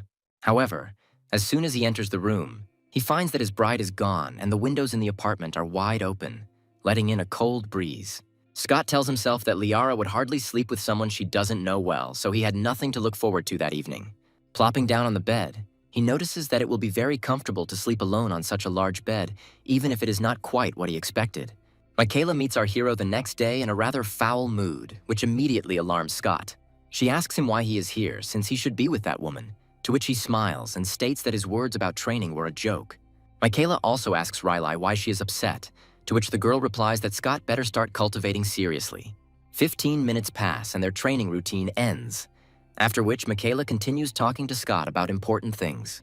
Riley waits until they are far away and apologizes to him, causing Scott to ask what exactly she means. Riley is silent for a moment, immersed in the disturbing memories associated with the previous night, and tries to find the words. Liara decides to stay in Riley's room, saying that they will sleep together tonight to support each other. They say that they now understand that this marriage should not have existed. Scott puts his hand on Riley's shoulder to provide moral support and to calm her down a little, to show that he is there. He says that he understands her feelings perfectly, because Liara is a genius for whom all the forces of this world will fight. Smiling, he admits that he treats the situation with understanding and acceptance, despite all the difficulties. Riley looks at him excitedly and says that she did not expect such depth of thought and understanding from him. After some time, he reaches the western chamber where Liara is currently located to talk to her. As soon as he enters the room, she apologizes for last night and asks what he wanted to tell her, worried and waiting for an answer. At that moment, she snaps her fingers using her psychokinesis skill, and the chair smoothly rises into the air, hovering next to them. Scott watches carefully as the chair obediently follows Liara's will and lands neatly next to him, adding to the mystery of the moment. He says that she doesn't need to apologize to him, but he came here to explain and clarify something to her. He said that even though they were married, it was best to clear everything up, since this marriage was against their will. Liara replies that she won't bother him if he doesn't bother her, because right now she only wants to practice her magical techniques. Scott smiles, thinking that he didn't expect to be so free after marriage, which even surprises him a little. Liara also analyzes her husband and thinks that he probably didn't want this marriage either, but now she has to accept the situation. Having dealt with these matters, he goes out into the street and tells himself that he is now free again and can go look at other girls. He also realizes that he can't live in this house anymore, because if people find out that he forced Liara to live in the Western Chamber, they will simply ridicule him.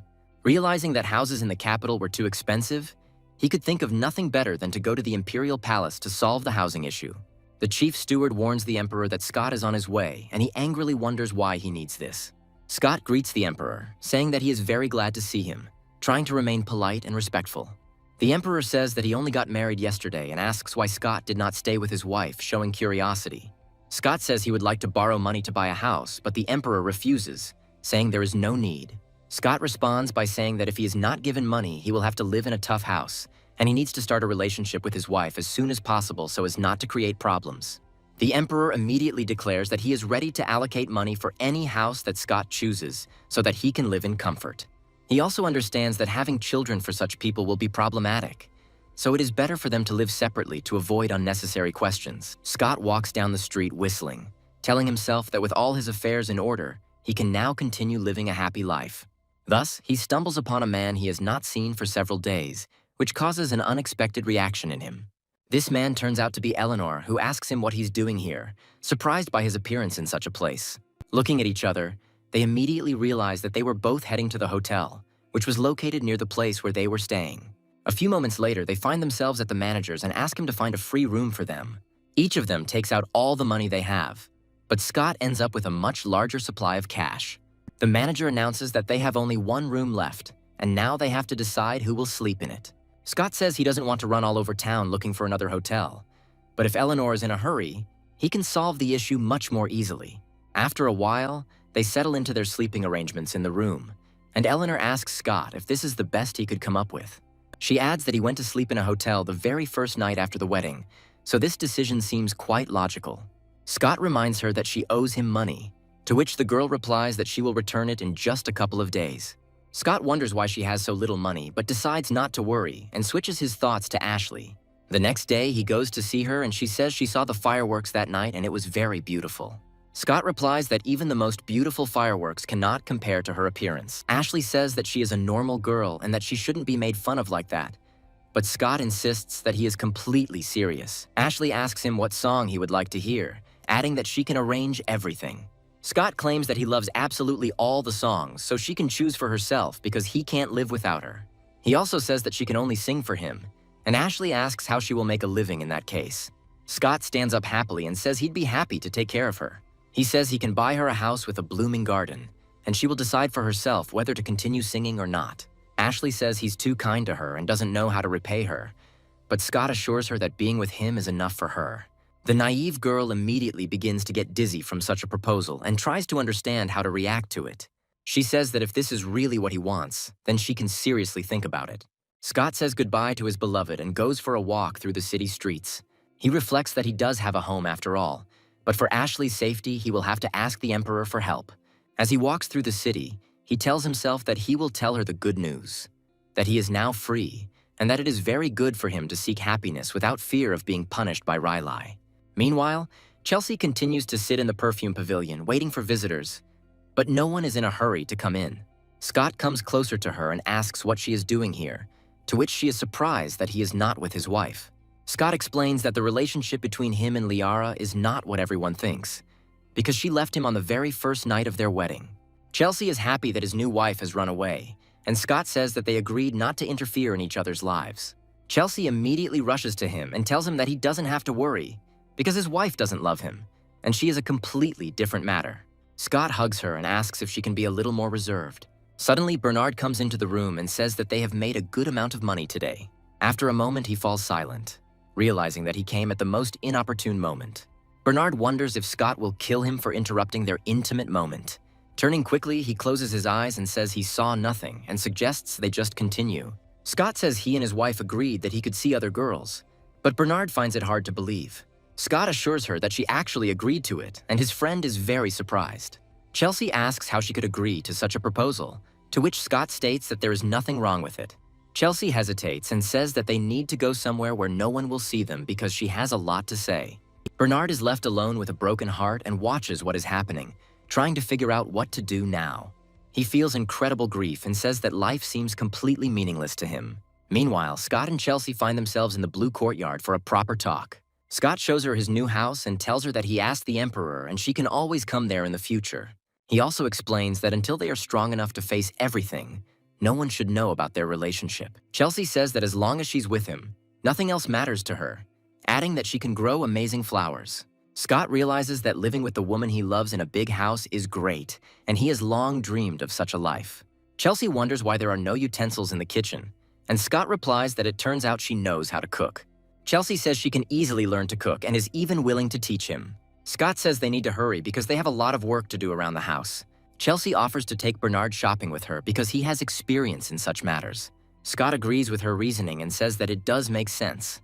Bernard, unfortunately, declares that he will not go with them, no matter how hard they try to persuade him. He says he has seen too much already and asks not to go too far. Scott explains that Chelsea wanted to introduce him to her friends, and he can't refuse his friends such a request. After a while, Bernard hoists a huge bag of things onto his back, and Chelsea asks if he needs help. Bernard happily replies that friends always help each other and asks when she will introduce him to her friends.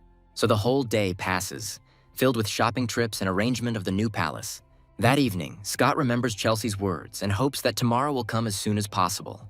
Walking down the street, he suddenly discovers Eleanor sitting on the steps.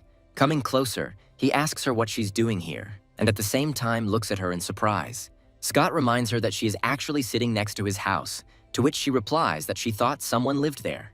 Scott opens the door with a key and says that the house is now officially declared habitable.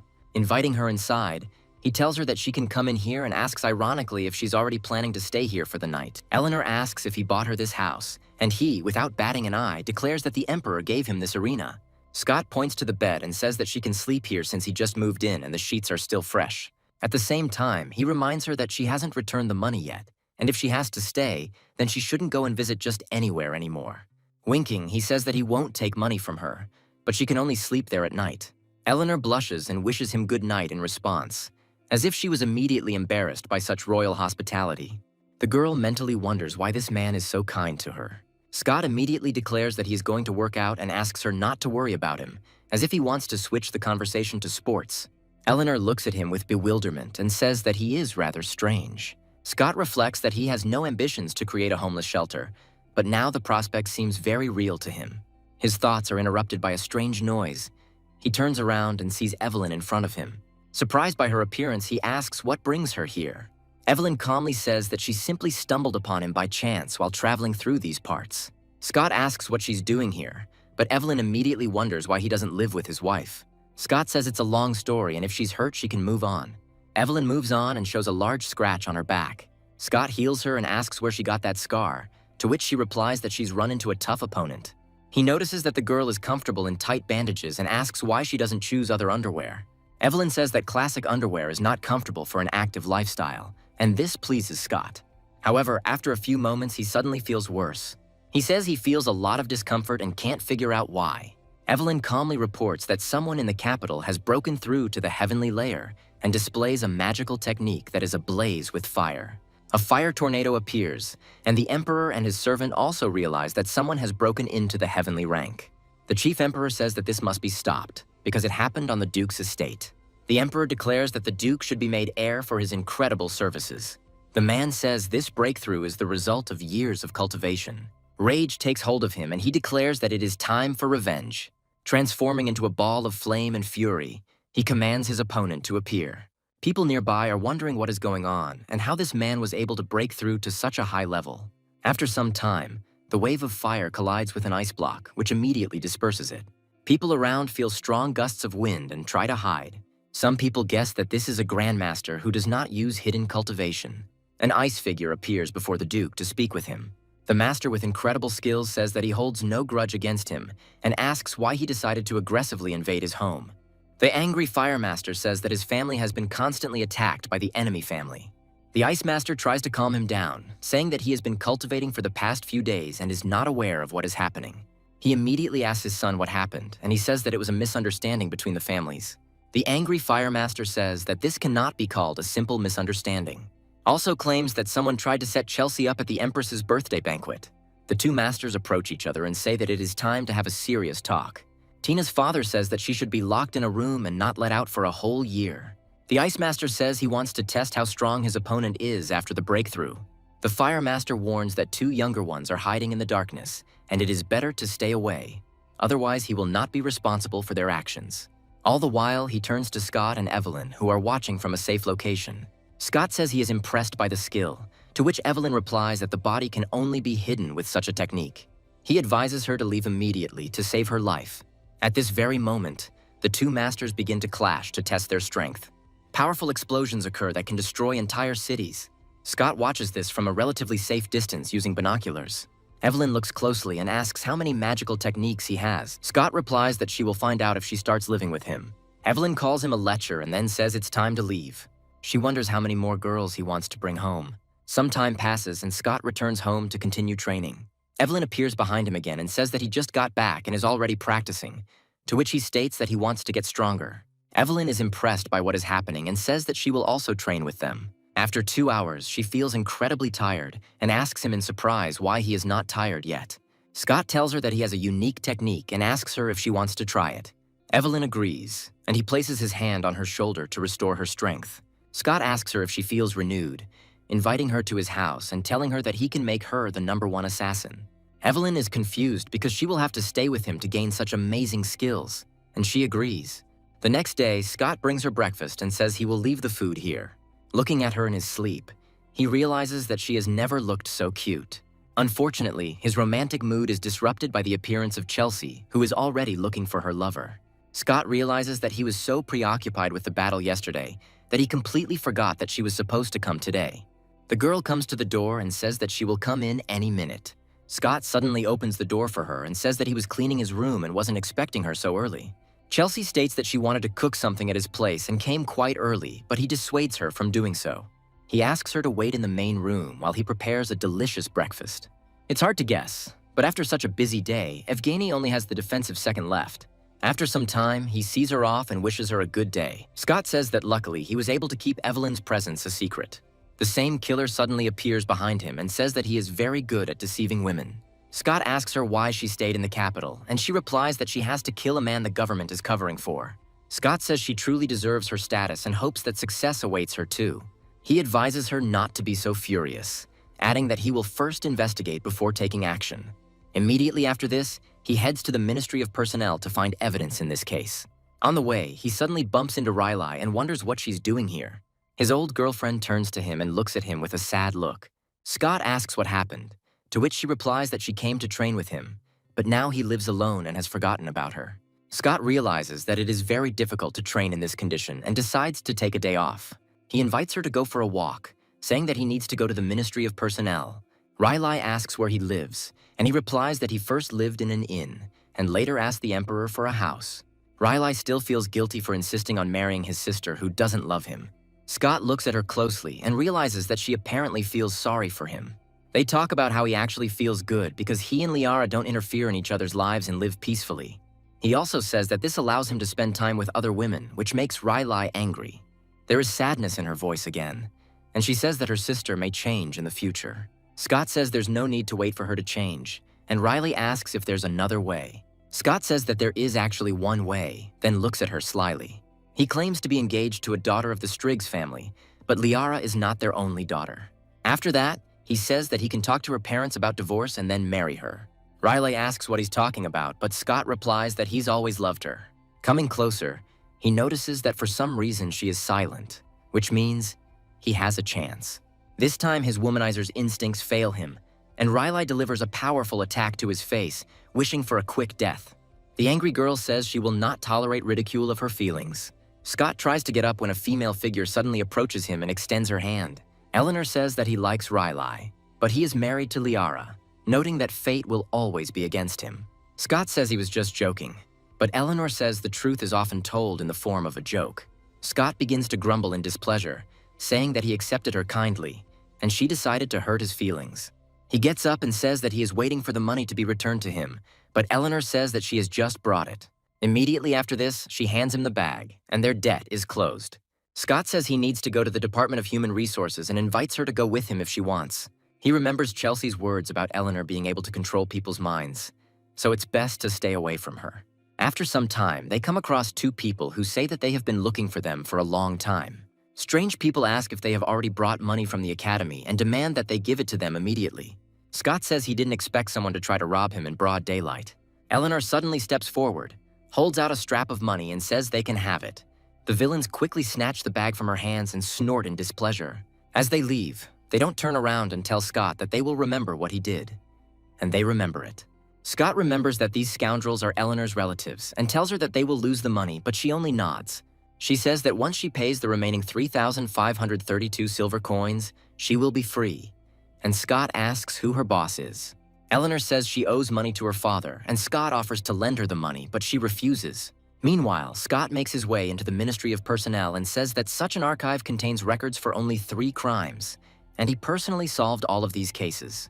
He understands that he cannot rely on his position during the investigation, which means he needs to come up with some kind of trick. After some time, he remembers that he has a technique known as one of the 3 modern evil techniques. After awakening the technique for the 3rd time, he decides to try it on someone else and returns home. Evelyn asks him if this is possible, to which Scott replies that she shouldn't worry. Taking her face in his hands, he begins to use the magical technique of embodiment to change her appearance. Some more time passes and they go out into the street, attracting the attention of a large number of people. Of course, they decided to create the most interesting appearance for themselves in order to attract more attention. A huge number of rich people and ordinary citizens pay attention to their refined figures. Evelyn wonders why everyone is looking at them like that, to which he replies that he gave them pretty faces. He also recommends that she go to Northern City and deal with this problem as quickly as possible. Scott takes a few steps forward when he suddenly freezes and senses danger passing by him. This danger is Riley, who did not recognize his face, but felt something familiar in him. Scott realizes that he has changed his appearance, but he shouldn't meet people he knows because it's too dangerous. After a while, they reach a small cafe where they can take a good look around and make their next plan. Scott looks around and then tells his partner that their target is coming out here. A nasty scoundrel comes out of the gate, saying that the girls in this place are incredibly unpleasant. Looking up, he suddenly discovers an incredible beauty and wonders what she is doing there. Naturally, his gaze falls on the disguised Evelyn, who lures him with her innocent appearance. However, he decides not to tempt fate and turns around, but Scott orders him to stop. A certain idea freezes in place and asks if he is really telling this to him. Scott asks him why he looked at the girl, after which the man replies that he did not look at her. Scott asks how dare he deny it and lie to his face. The man says that he really did nothing of the sort, but Scott doesn't let him finish. Before the man can say another word, he receives a powerful punch right in the face. Scott says he was looking at his girlfriend, and the man immediately apologizes, asking him not to finish him off. Nearby bandits say that it appears that an attack has taken place on their territory. The man asks why he hits him so hard when he just glanced at his girlfriend.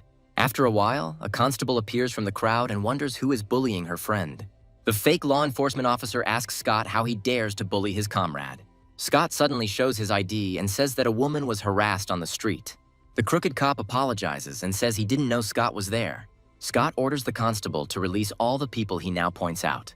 The constable draws his sword and says that Scott's orders will be carried out. After a while, Evelyn says that it was a good way, but these people are unlikely to get punished. Scott states that all of these culprits will be executed in 3 days, and now she can come to his house whenever she has problems fighting evil.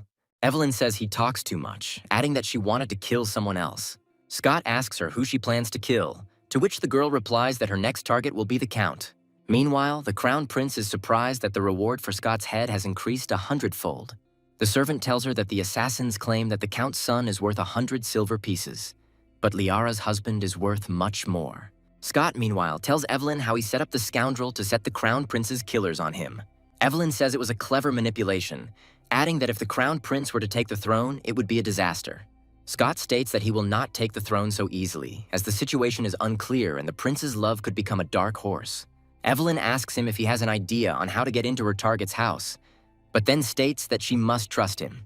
After some time, the action moves to the Imperial Academy of Medicine. Scott greets Betty, who says she hasn't seen him in a while. Scott says he's been very busy with training, but will come to her more often once he finishes work. He also asks her if she has any sleep medication as he needs to fall asleep faster. Betty says she can offer a special massage to help a person fall asleep faster, since the drugs will always be toxic. Scott is very excited about this prospect and says he would be happy to take advantage of it. After a while, he lies down on the bed and Betty asks him to close his eyes. As soon as she begins the massage technique, the protagonist almost instantly falls into a deep sleep. After some time, he reflects that Betty gives such a good massage that he will trust her anyway. After some time, the scene moves to the mansion of a count who eats a lot of food in order to conceive a son. The amount of protein he absorbs is incredibly high, but it does him no good. Feeling acutely unwell, at a certain moment he falls onto the table and loses consciousness. Scott and Evelyn appear before him, and the protagonist says that she can hide him somewhere for a couple of days. The next day, a man resembling the Duke comes out into the street and is greeted by a servant. Scott, who copied the Count's appearance, enjoys the fact that he managed to fool everyone and impress those around him. As soon as he steps out of the mansion, several concubines immediately run up to him, declaring that they want to go with him. Scott explains that he has things to do, but the girls don't calm down and ask what could be more important than them. Scott asks them to stop asking questions and go back to their place, promising that they will have fun when he gets back. Immediately after this, he walks away and quietly admits to himself that this is one of the most wonderful feelings he has ever experienced. He realizes that it is time to walk around the area around the prince's mansion and asks to prepare a map. Meanwhile, the servant of the crown prince reports that the murderer has compromised and now they need to make a deposit of 5,000 silver coins. The prince promises to make a deposit, but only after he sees a murder committed using the ice technique, to which the servant reminds him that the previous murder was unnecessary. The crown prince declares that the victim was some count's pathetic son, so no one will care. The prince also says that he recently saw a man with ice technique, but now he must be killed. He goes out for a walk around the city, choosing a place where he would like to bury Scott. He walks calmly through the streets, unaware that he is already being followed. The prince says that when they return, they will throw a magnificent feast here. Suddenly, his carriage collides with another, and he feels a strange chill on his neck. The tension in the prince's body grows. He tries to look around to understand what is happening. The prince asks the servant why he suddenly decided to use his water technique. He then orders to find out who is sitting in the carriage next to him. The servant reports that in that carriage was the count whose son he had recently killed, and the prince realizes that he was not mistaken in declaring that this count must now be killed. Scott hears this conversation perfectly well and understands that the trap has worked. The scene changes to the mansion of the count, who must be killed. The man doesn't even have time to come to his senses before the killer appears and instantly eliminates him. The assassin reports that the mission is complete and the next target is Scott. Meanwhile, the emperor receives news that the count has gone out into the street after intense lovemaking, probably due to exhaustion. The emperor is surprised and wonders what the Ministry of Secret Services has discovered. The chief servant reports that after a thorough examination of the count's body, traces of a rare poison were found. The emperor assumes that the girl everyone fears is behind this. The chief servant disappoints. Things are different. He states that over the past couple of years, everyone in the capital who possessed ice magic techniques except Scott and Riley have been killed. The Emperor understands who they are talking about and hits the table hard. He says he's heard enough, but the ice technique is too valuable a resource to be lost. The Emperor orders his chief servant to go to the Crown Prince and tell him that he must stop messing around. After some time, the chief servant goes to the prince, who is glad that the killer has done the job. Chief Steward Lee enters and the conversation changes dramatically. The steward says that the crown is working hard and the Emperor will be glad to know about it. He also reports that the Emperor has asked for an important message to be conveyed and asks everyone to leave the room. Lee looks at his interlocutor and asks what the rush is. The chief steward wears a serious expression, trying to cool his father's ardor. The angry boy looks at the manager and says that he will not leave this just like that. Lee states that the Emperor will turn a blind eye to the past, but if there are any more reckless actions, the consequences will not be long in coming. He asks not to blame him, because he was carrying out the will of the Emperor and striking a blow at the crowned prince. The prince turns around and says that it was his father's will, so he can leave if he has said everything he wanted. As soon as the chief servant leaves the prince's chambers, he mentally promises to cut him into pieces as soon as he ascends the throne. Immediately after this, he turns to his servants and asks the killer to deal with Scott right now. This information is heard by a bird, the protagonist's informant, and immediately takes off into the air. As the bird heads towards Scott, it thinks that the guy is up to something again and that it needs to go back. Once on site, she fully informs the owner that an assassination attempt is being prepared against him. Scott and Evelyn discuss how the Emperor gave the order and the Crown Prince still wants to kill him. Scott asks Evelyn if she wants to stay here even though her target has already been killed. The agile assassin hesitates for a moment, and Scott tells her that the world is a big place, and if she gets bored, he's always happy to see her. Suddenly, a dark figure appears in front of them and asks what they are doing here. Scott smiles and says that they have been waiting for him for a long time and are already starting to miss him. The creepy man states that he doesn't care that they have revealed his identity because their fate has already been sealed. Evelyn rushes forward and says that since he came here, he must stay. The mysterious killer smiles as he waits for his victim to approach.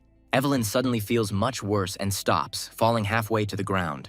Her consciousness begins to fail her, but she understands that the problem is some strange poison. The killer says he covered the place with special poisons before they arrived. Scott says that if Evelyn continues to act so recklessly, he will never be able to sleep peacefully. The killer grins and says that both of them have already been poisoned, so it will soon be the end for both of them. Moments later, a powerful beam of energy pierces the killer's body. Scott remarks with a slight chuckle that the killer talks too much for his profession. The dying killer asks with a barely perceptible creaking sound why Scott was not poisoned along with them. Scott smiles as if he knows some secret and replies that he has a healing technique, which means he is immune to any poison. Sometime later, Scott finds himself in the Imperial Palace and reflects on the fact that Evelyn left anyway because she belongs to her mysterious organization.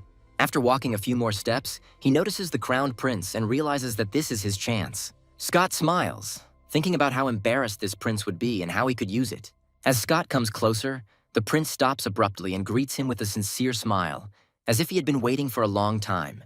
The Crowned Prince immediately becomes nervous and suspiciously asks what Scott is doing here. Scott explains that he came to the palace to visit the Empress, and the prince sheepishly admits that he was also going there. Once Scott reaches the palace, he decides to visit Felicia and asks her if she and her pet are behaving well. Felicia blushes slightly and admits that she really behaved very well in Greece. Scott says this is great news because she has to pay a lot of attention to her pet. That's important. Felicia reflects that when Scott talks about boundaries, she feels like he's referring to her personally. After some time, a bird flies through the air and announces that the Crown Prince has left the palace. The bird lands on Felicia's table, and she says that she's been seeing it in the yard a lot lately, and the bird says that it needs to go home. Meanwhile, the Crowned Prince, angry, walks down the street and wonders why the murderer did not finish his job. Suddenly, Scott appears on his way and says that they are lucky to meet again by a happy coincidence. The prince turns around and says that he needs to talk to his father now, and Scott says goodbye as if there was no conflict between them. Scott smiles, knowing that he will have plenty of time to embarrass this noble but annoying man. He immediately takes out 2 gold coins and begins to toss them in his hand like a true magician. Looking around, he notices that his wife has left and realizes that he will now have to live alone. So he decides to go to the tofu shop. One of the townspeople tells him that if he wants to buy tofu, the store is at the end of this street. Scott thanks him for his help and heads to the store, saying he wants to buy a piece of tofu. A beautiful girl comes towards him, who is eerily reminiscent of the recently deceased Lily. Scott stares at her in surprise and calls her by her real name, which surprises the girl herself. She looks away, embarrassed. and says that he must be confusing someone because her name is completely different. Scott recalls that the girl's body was never found, meaning it's entirely possible that she ran away. After some time, a man approaches him and asks why his wife is not serving customers. The young man replies that his wife is not feeling well today and asks what kind of tofu he wants. Scott tries to figure out what's going on and ends up ordering spicy tofu. The chef is surprised and says that such tofu will not taste good, but Scott stubbornly insists on his own. Approaching his wife, the cook whispers that this man is most likely crazy, but he does not seriously believe it. After some time, the girl gives him his order, and he asks how she got there. The girl replies that the heroine brought her here, and Scott says that the heroine also recommended buying tofu here. The girl asks if he knows this heroine, and he replies that he knows her personally, and they laugh loudly together. Scott muses that he'll come back here and have a heart-to-heart with her once they meet again. He understands that this girl needs to remain anonymous for a while, and then he will free her and show his face. In his thoughts, he suddenly stumbles upon Rilai at night, who drills him with her usual piercing gaze. Scott asks what she's doing here, and she asks without ceremony who the woman is at the house. Scott insists that there is no woman here and does not understand what this is all about. Rilai turns her gaze to Eleanor and advises Scott to stop pretending he doesn't know her. Scott realizes that it's best to remain silent and not interfere now. But after a while, he decides to join the conversation and explains that Eleanor had nowhere to go, so she flew to him. The girl begins to argue that someone should live with Scott, noting that they plan to stay at his place overnight. She is a warrior with formidable abilities, but no one needs to fight among themselves. Scott suggests that they both can stay at his place, but first they need to go inside and calm down. It takes a long time for girls to calm down and start a normal conversation.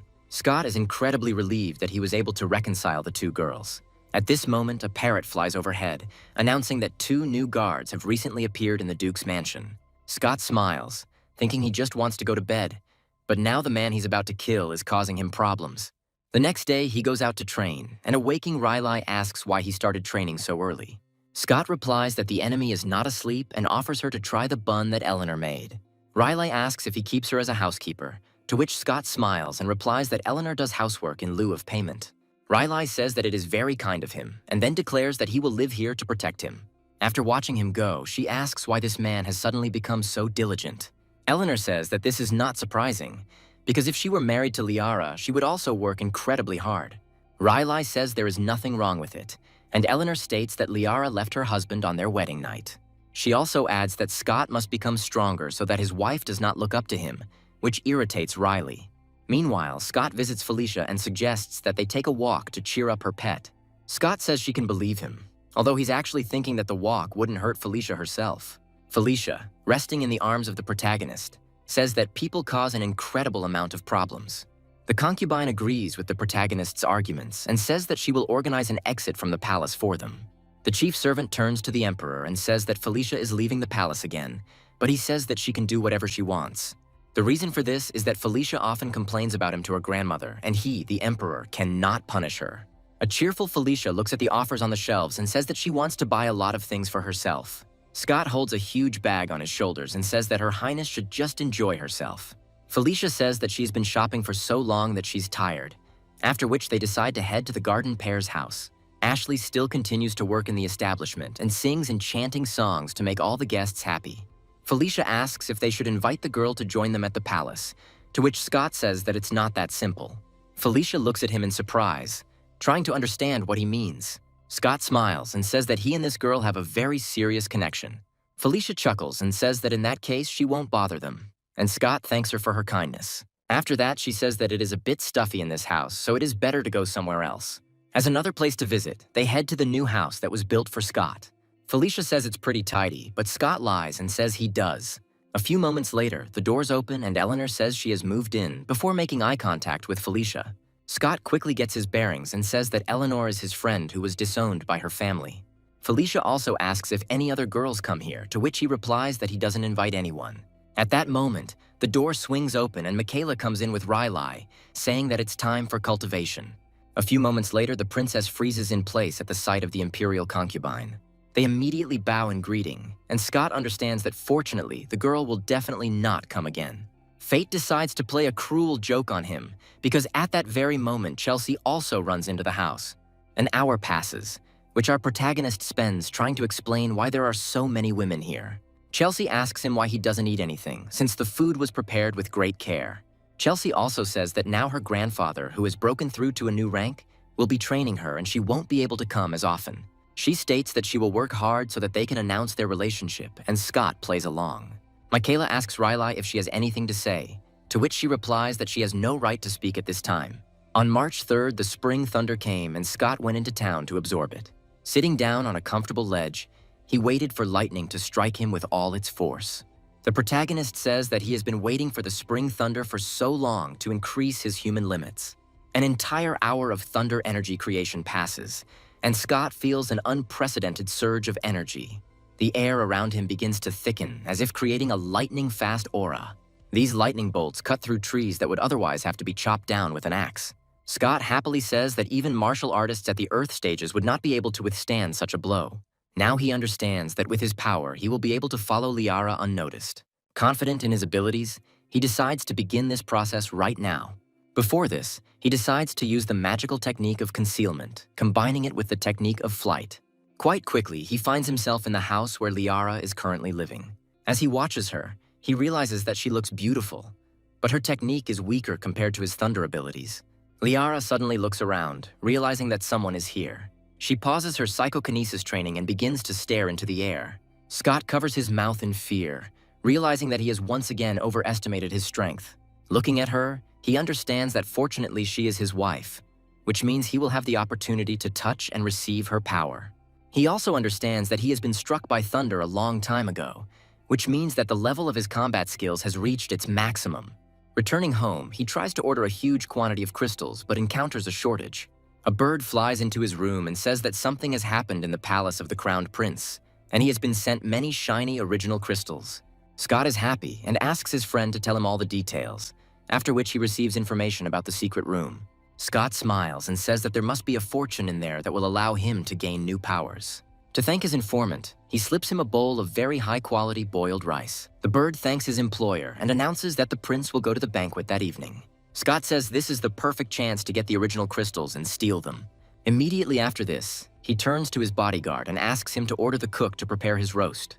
Evening falls and Scott finds himself at the residence of the crown prince to monitor the situation. Hearing his conversation, he realizes that the crystals were bought for him by his uncle, who is probably just trying to sponsor his approach to the throne. After this, he lands softly on the wooden floor and tries to explore the room that was just occupied. He notices that it is in a very visible place, and this might mislead other people but not him.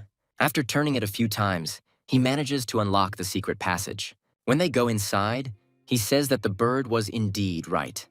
There is a secret passage through which one can pass. Once inside, he rejoices at the huge number of crystals that now belong to him. Holding the original level 5 crystals in his hands, he realizes that he can now break through to the Earth rank.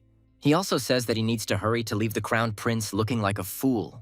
Later that evening, the tipsy prince returns home, not feeling very well. He recalls the words of his father, who asked him to focus on training and not to waste time on nonsense. He also understands that training should be a priority now, and is happy that a whole bunch of crystals awaits him. However, as soon as he enters his secret dungeon, he discovers that it is completely empty. His face immediately distorts with surprise and anger, and he says that he has been robbed. He shouts angrily, shaking the air, saying that he will catch the thief and punish him to the fullest extent. After a while, the action moves to the mountain forests, where a thick silence reigns. However, this silence does not last long. Soon, a bright flame flares up in the dense treetops. It grows quite quickly, after which it turns into a powerful explosion. Scott finally lives to the upper stage of the dark rank by absorbing the original level 4 crystals. Scott also wonders if he can defeat Liara, but decides not to tempt fate. As a reward for his efforts, he goes to Ashley to have her sing him a song. He also tells her that he will soon tell his wife about her and they can live together, to which she replies that she is very happy about this. Scott receives a system notification that he has not yet copied her technique, but realizes that it doesn't matter now. Looking into her eyes, he says that they will be together forever, which causes a storm to rage in Ashley's heart. Scott puts his arm around her and tells her that they should save it for their wedding night. The girl agrees with him, after which Scott suddenly begins to hear a huge number of voices. He looks up, wondering why he can hear them so clearly. Quickly analyzing his surroundings, he realizes that this is the effect of the awakened technique that he finally copied. Scott also realizes that he has 3 more empty skill bars, one of which he must leave for a magical technique. Finally, he remembers one more person whose technology could be very useful to him and decides to return for it. Meanwhile, Riley asks Eleanor how long she will work here, but for some reason he asks her with a hint of distrust. Riley says she was just really curious, so she decided to ask. Eleanor advises her to mind her own business and not to worry because everything will be fine with her. Scott approaches Eleanor and tells her that she really needs his help. Riley looks at his comrade in surprise and tries to understand why his voice began to sound so good. Eleanor asks her if she is worried that he has changed, which clearly indicates some concern. Riley replies that it is none of her business and that she was simply curious about it. Right after that, she comes up to him and asks what happened because he looks mysterious. Scott asks her what his new magical technique is in order to learn as much as possible.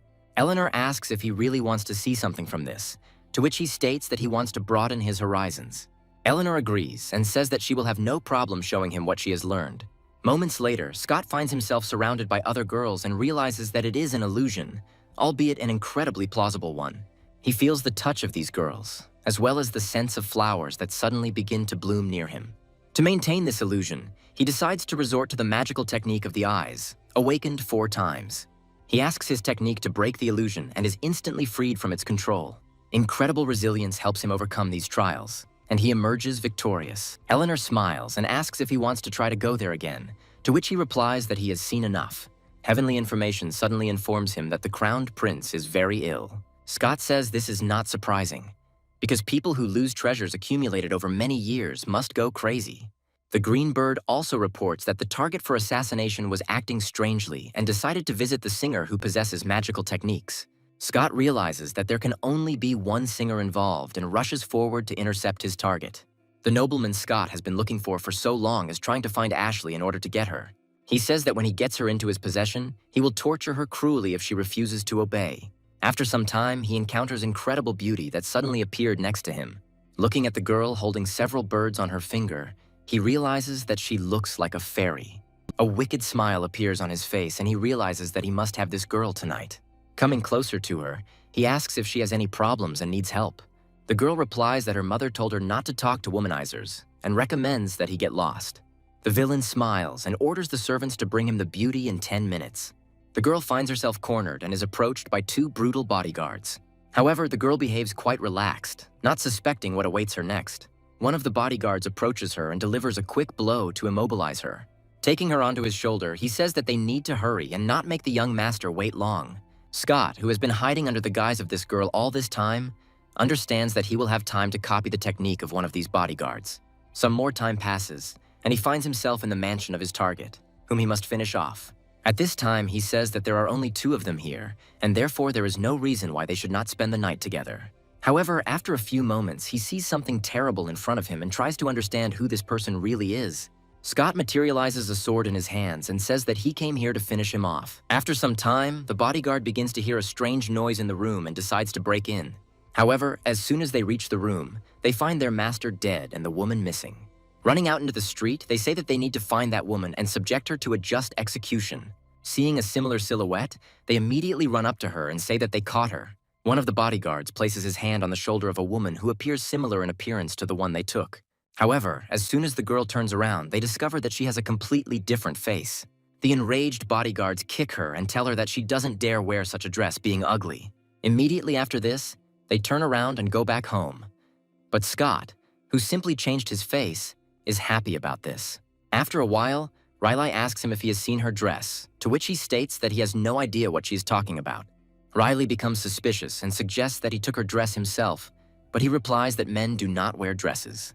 Scott says he wants to visit Liara, which immediately makes her more cheerful. Scott says he hasn't visited his wife's parents in a long time and therefore doesn't want them to doubt his relationship. Finally, he smiles, realizing that he killed the villain and accidentally received Earth's technology. After some time, he reunites with his wife and goes to her parents to visit them. One of the concubines says that Liara is indifferent to everything. He is probably being treated unfairly, but Scott says that he has a lot of fun with her. Riley watches them and realizes that he is watching a performance by 2 actors.